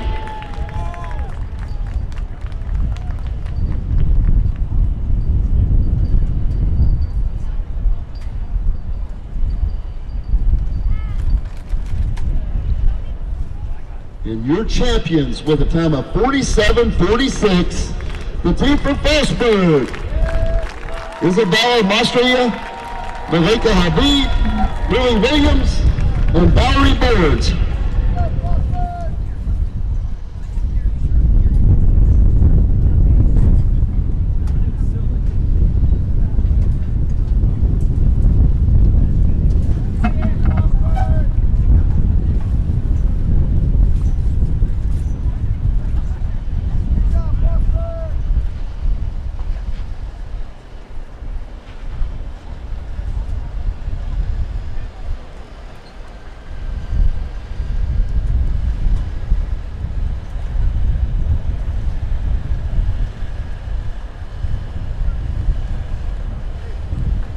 Okay, on to the men's 4x1.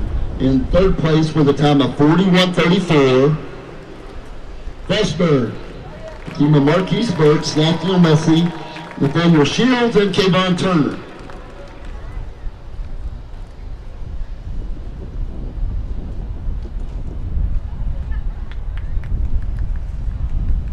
Okay, your runner-up team with a time of 41.34, the team from West Virginia State.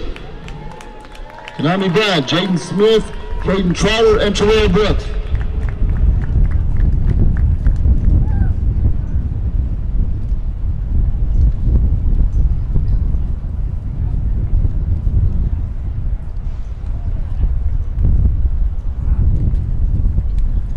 And your champions in the men's 4x1 with a time of 41:32, the team from the University of Charleston.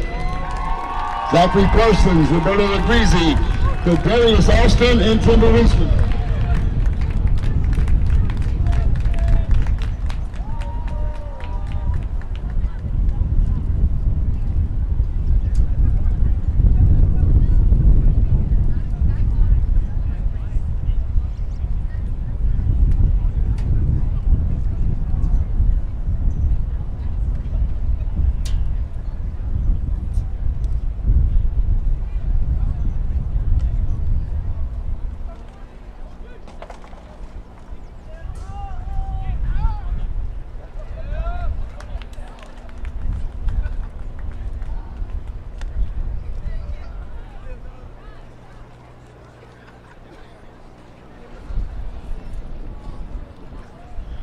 Okay, on to the 4x4 on the women's side.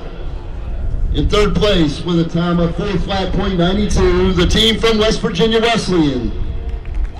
Aubrey Wiki, Yana Woods, Sophia Pankhurst, and Marmo Akita.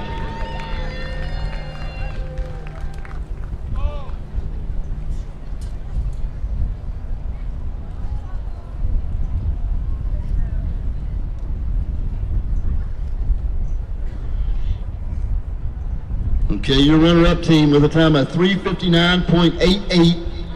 The team from the University of Charleston. Bailey DeStefano, Camilla Hoya, Maya Clark, and Sage McLaughlin.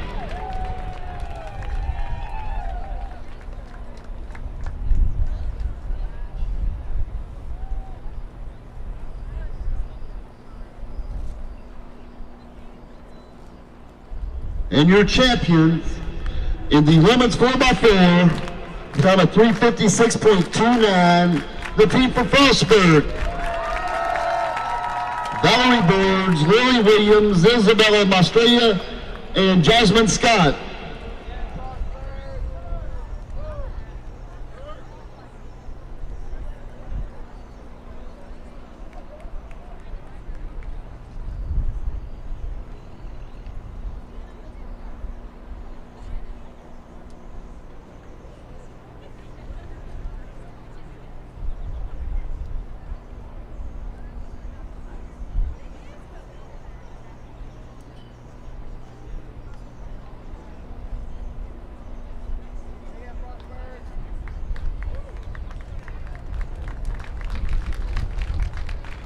Okay, on to the men's 4x4 in third place with a time of 3:16.96, the team from Frostburg.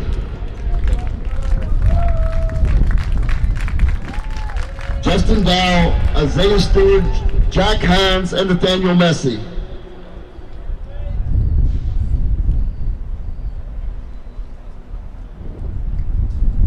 Your runner-up team with a time of 3:15.48, the team from Concord.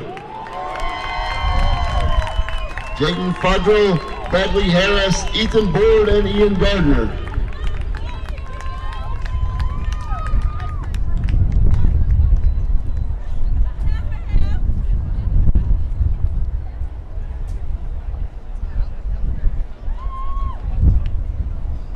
Champions in the men's 4x4, the time of 3:13.22, the University of Charleston. Colin Hookel, Alejandro Salgado, Damian Smith, and Joshua Stern.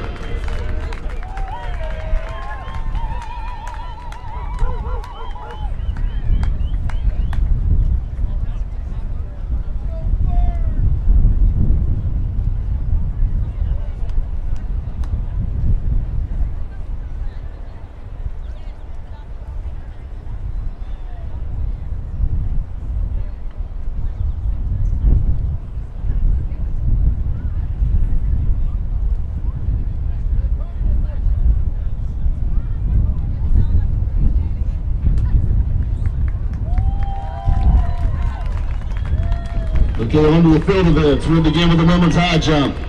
In third with a jump of 1.50 meters from Frostburg, Caddy Nadaye.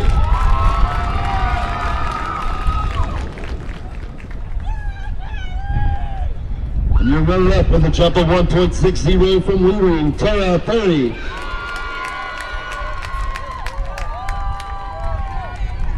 And your champion with a jump of 1.65 from West Virginia Wesleyan, Samantha Cash.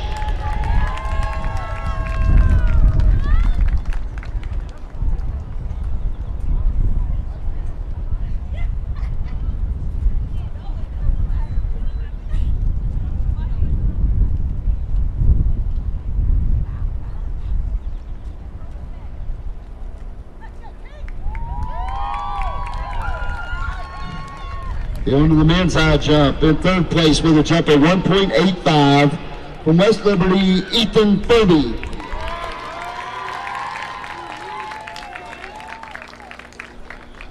And your runner-up with a jump of 1.95 from West Liberty, Damon Cunningham.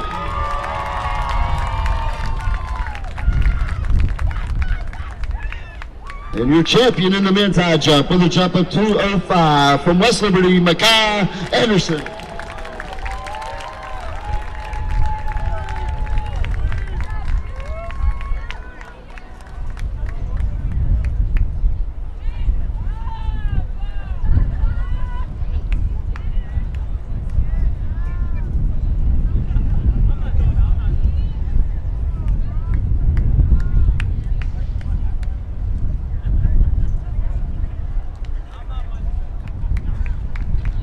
In the women's pole vault in third place with a jump of 3.35 meters from Wheeling, Jenna Smith.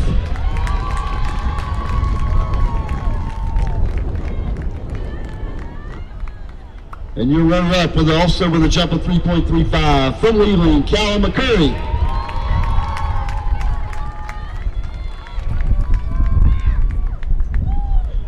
And your champion with a jump of 3.45 meters from Frostburg, Eva Morrison.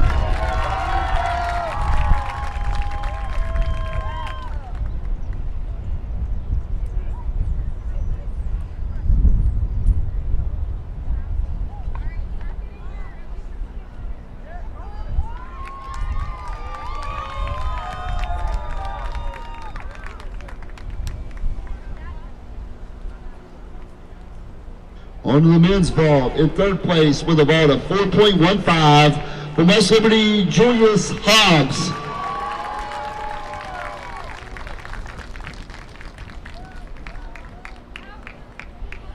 And your runner-up with a vault of 4.25 meters from Wheeling, Eli Young.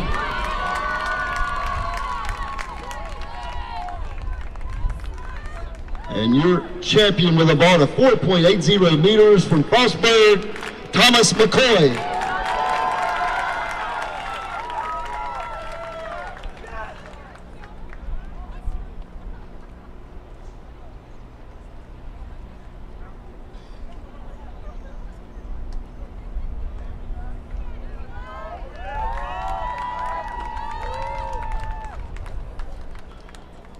On to the women's long jump.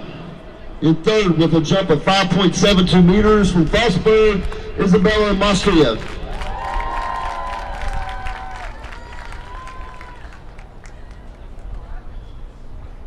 And your runner-up with a jump of 5.84 from West Liberty, Kiara Ross.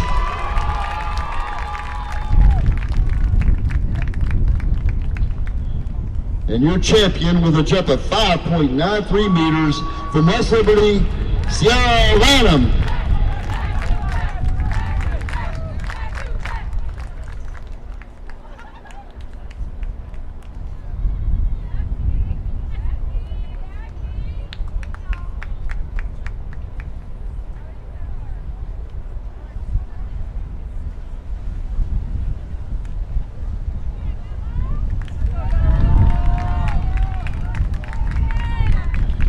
Okay, on to the men's long jump. In third place from West Virginia Wesleyan with a jump of 6.97 meters, Royale Salmon.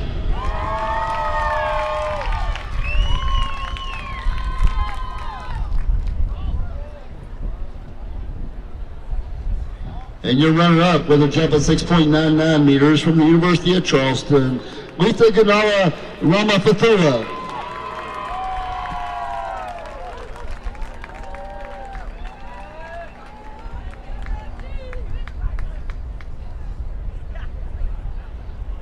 And your champion with a jump of 6.99 meters from Frostburg, Nathaniel Shields.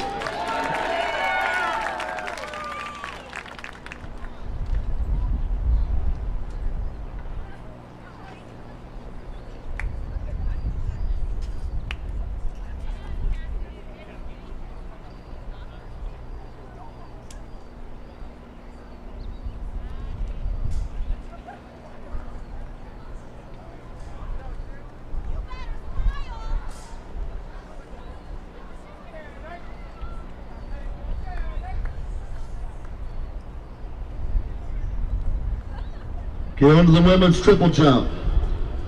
In third place with a jump of 11.48 meters from the University of Charleston, Laura Delgado de Torres.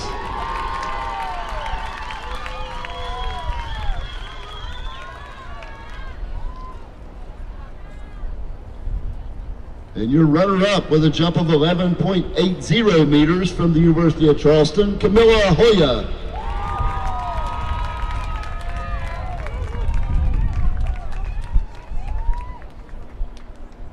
And your champion in the women's triple with a jump of 12.10 meters from West Virginia Wesleyan, Samantha Cash.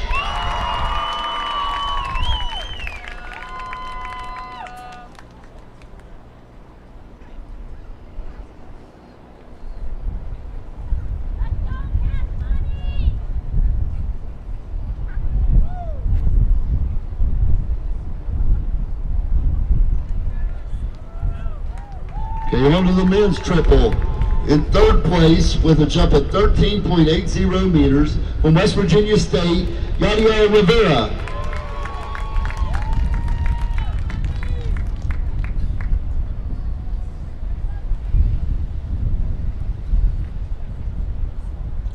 And your runner-up, also from West Virginia State, with a jump of 13.82, Leotis McNeil.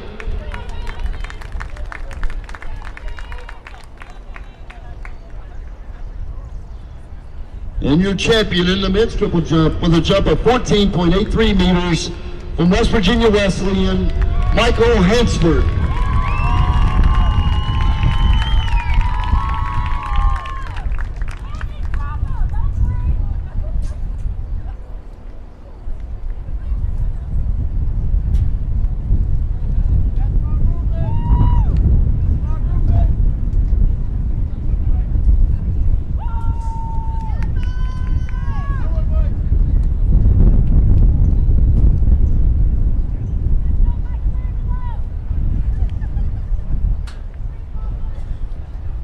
Okay, that concludes our jumps. We'll now go to the throws, beginning with the women's shot put.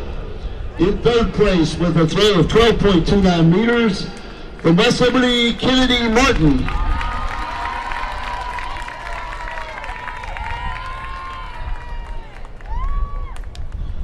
And your runner-up from the University of Charleston with a throw of 12.59 meters, Abby McKinney.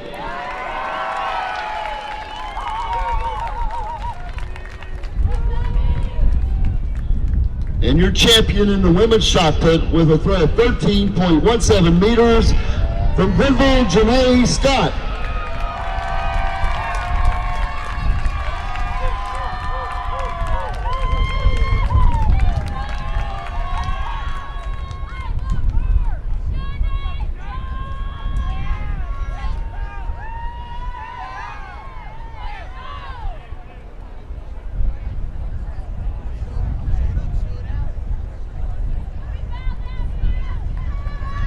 And on to the men's shot put in third place with a throw of 15.06 meters from Frostburg, Ben Treat.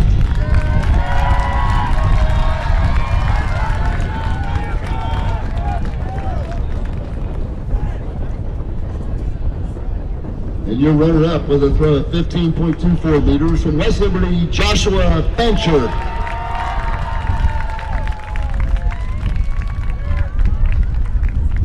And your champion in the men's shot with a throw of 15.87 meters from Charleston, Kellen Trepet.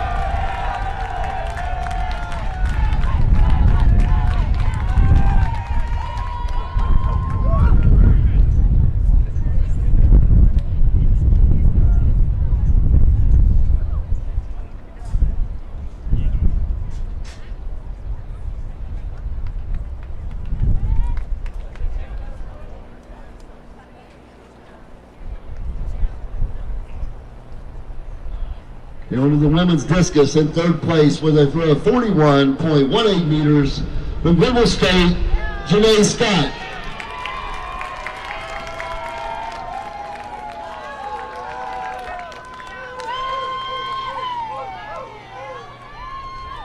And your runner-up with a throw of 42.43 meters from West Liberty, Kennedy Martin.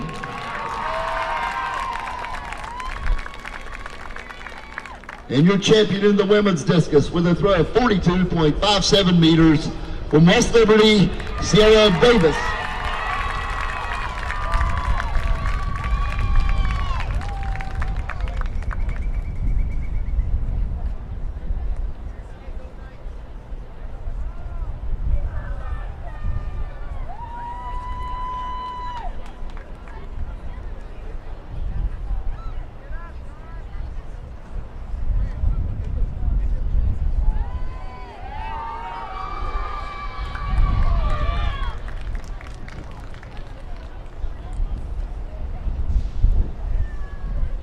On the men's discus in third place with a throw of 40.08 meters from West Virginia Wesleyan, Ronan Moore.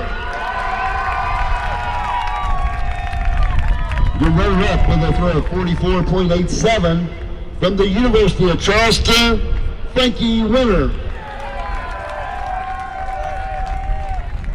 And your champion in the men's disc with a throw of 45.79 from the University of Charleston, Callan Tropek.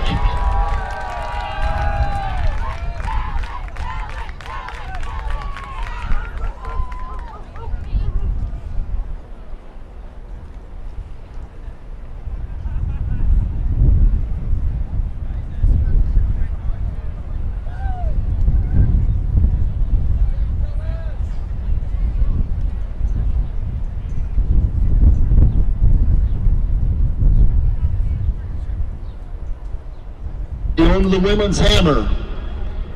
In third place with a throw of 42.00 meters from West Virginia Wesleyan, Jacqueline Lehman.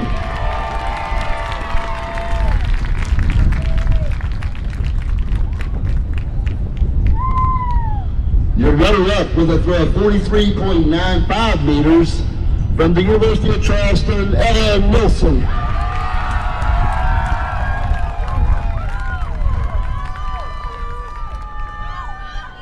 And your champion in the women's hammer with a throw of 44.81 meters from the University of Charleston, Abby McKinney.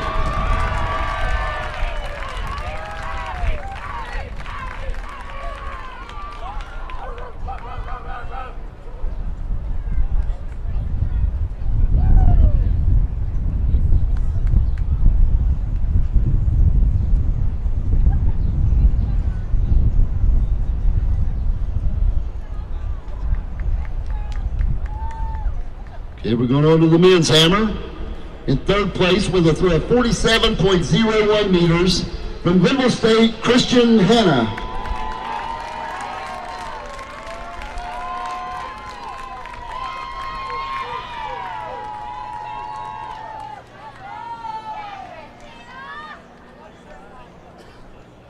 And your runner-up with a throw of 50.67 meters from West Liberty, John Brown.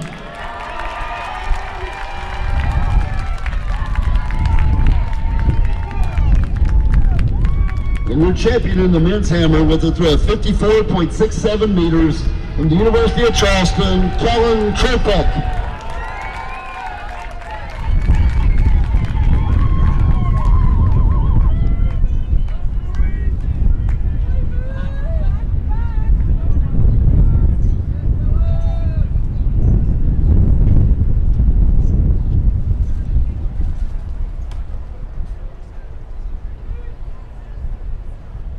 Okay, on to the women's javelin.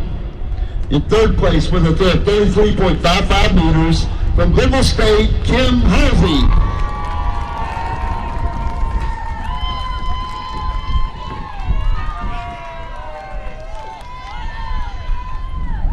And your runner-up with a throw of 34.11 from Wheeling, Trinity Ortiz.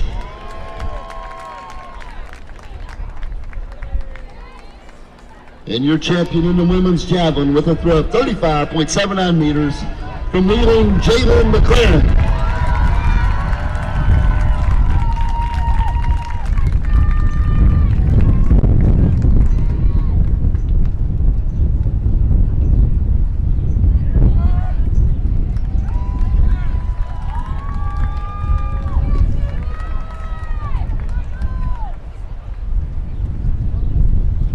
On to the men's javelin.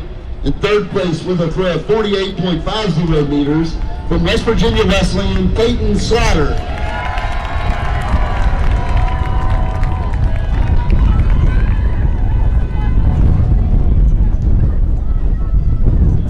And your runner-up in the men's javelin with a throw of 48.77 meters from Wheeling, Nick Sauer.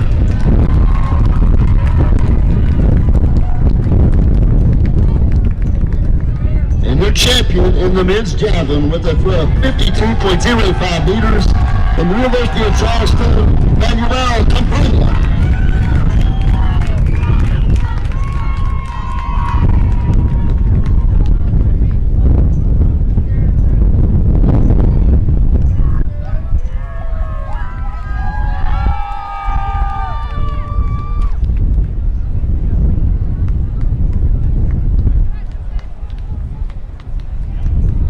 Going to the women's hip.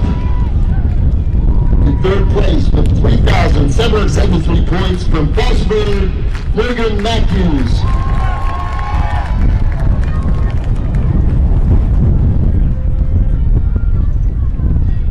And your runner-up with 3,895 points from West Liberty, Zane Burkell.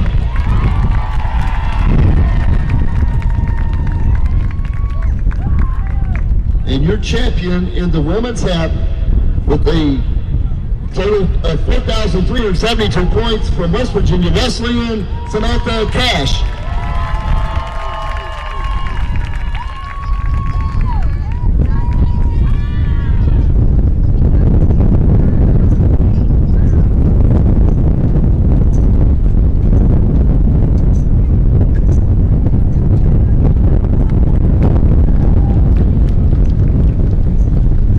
Decathlon in third place with 5,407 points from Frostburg, Mason Reed.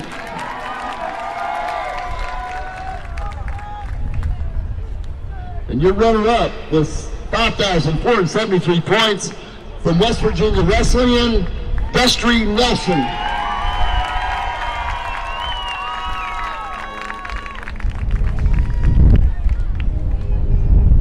Champion in the men's deck with 6,284 points from Frostburg, Marquise Burks.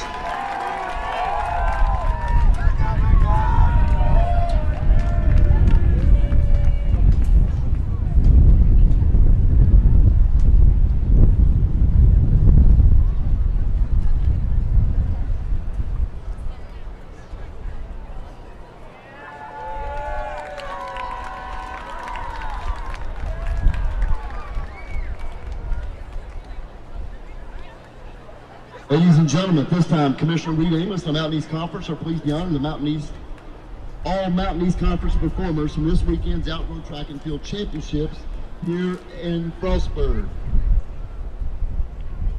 Our first individual award is to the most outstanding performer at this year's Outdoor Track and Field Championships as determined by total points scored at the championships. For the women, with 46.5 points, the award goes to Samantha Cash of West Virginia Wesleyan.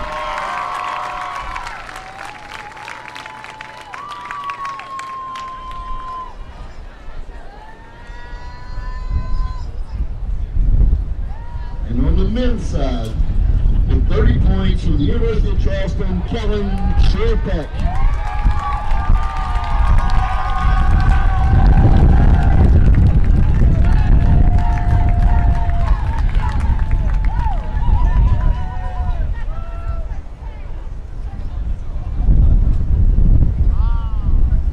Awards are determined by a vote of the league's coaches based on performances throughout the track season. The first award, MEC's Freshman of the Year, goes to Kiara Ross of West Liberty.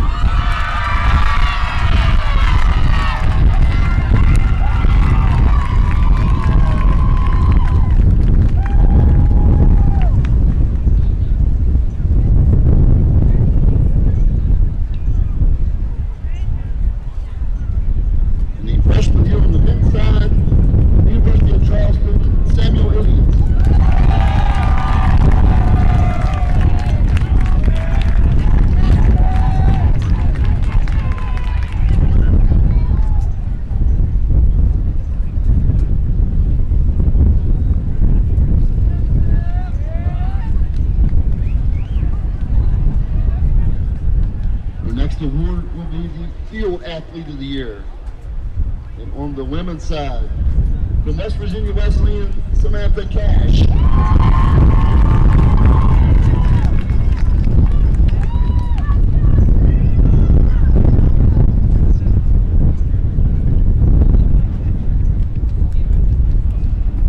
Athlete on the men's side, from the University of Charleston, Kellen Tropak.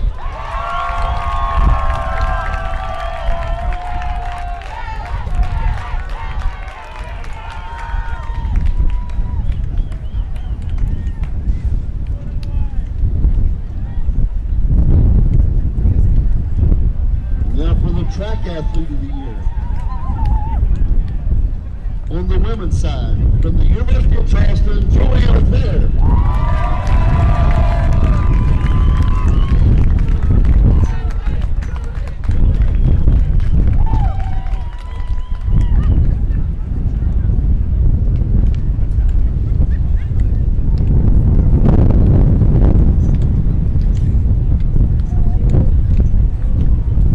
Back Athlete of the Year on the men's side, from the University of Charleston, Warren Field.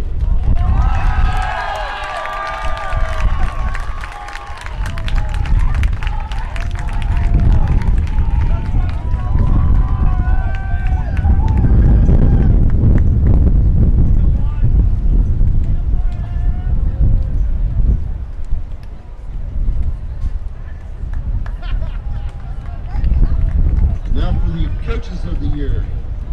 On the women's side, from West Virginia Wesleyan, Kelsey Chambers.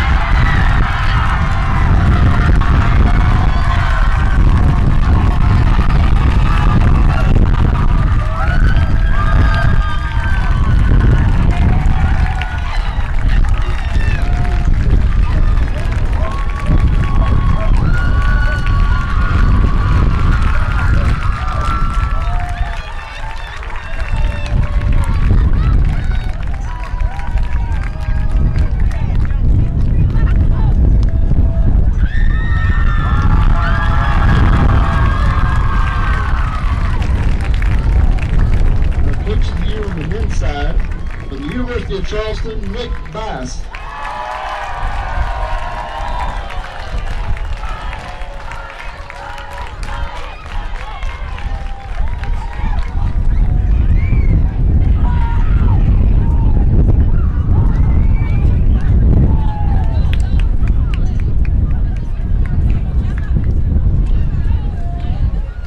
And now for the team awards. First, the female team scores. In 10th place, Notre Dame. In 9th place, between points, Concord. In 8th place, with 44 points, Davis and Elkins. In 7th place, with 55 points, West Virginia State.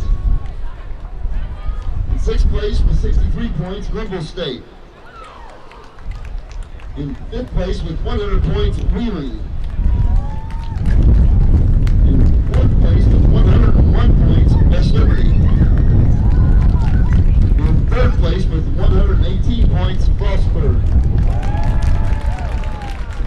Runner-up with 132 points, West Virginia Wesleyan. And the 2024 Mountain East Conference champions in outdoor track and field women's track, the University of Charleston, 173 points.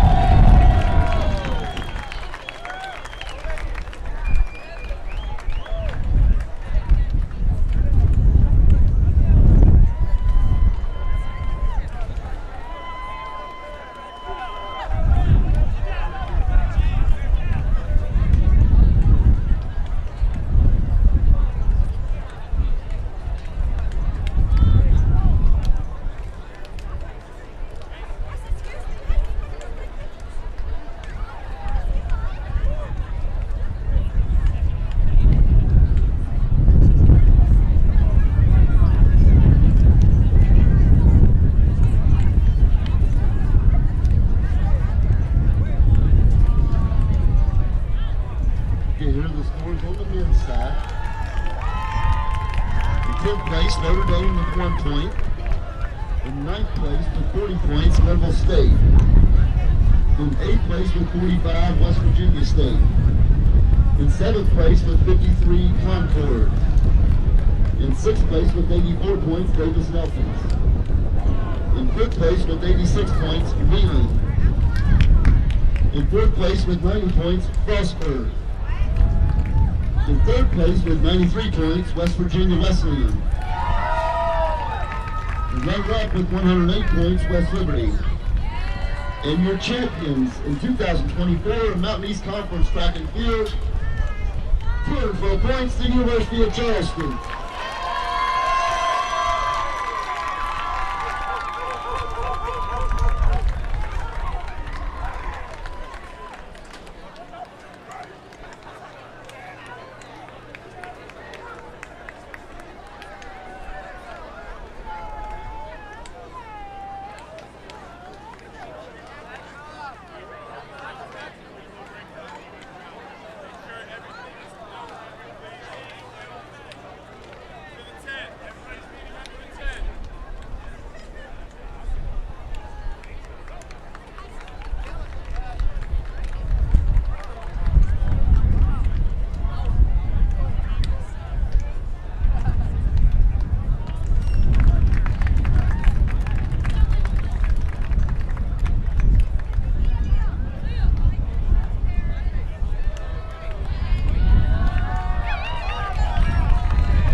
you all for attending the 2024 Mountain East Conference Championships here at Bobcat Stadium in Frostburg. We ask that you clean up your team areas and as soon as you can.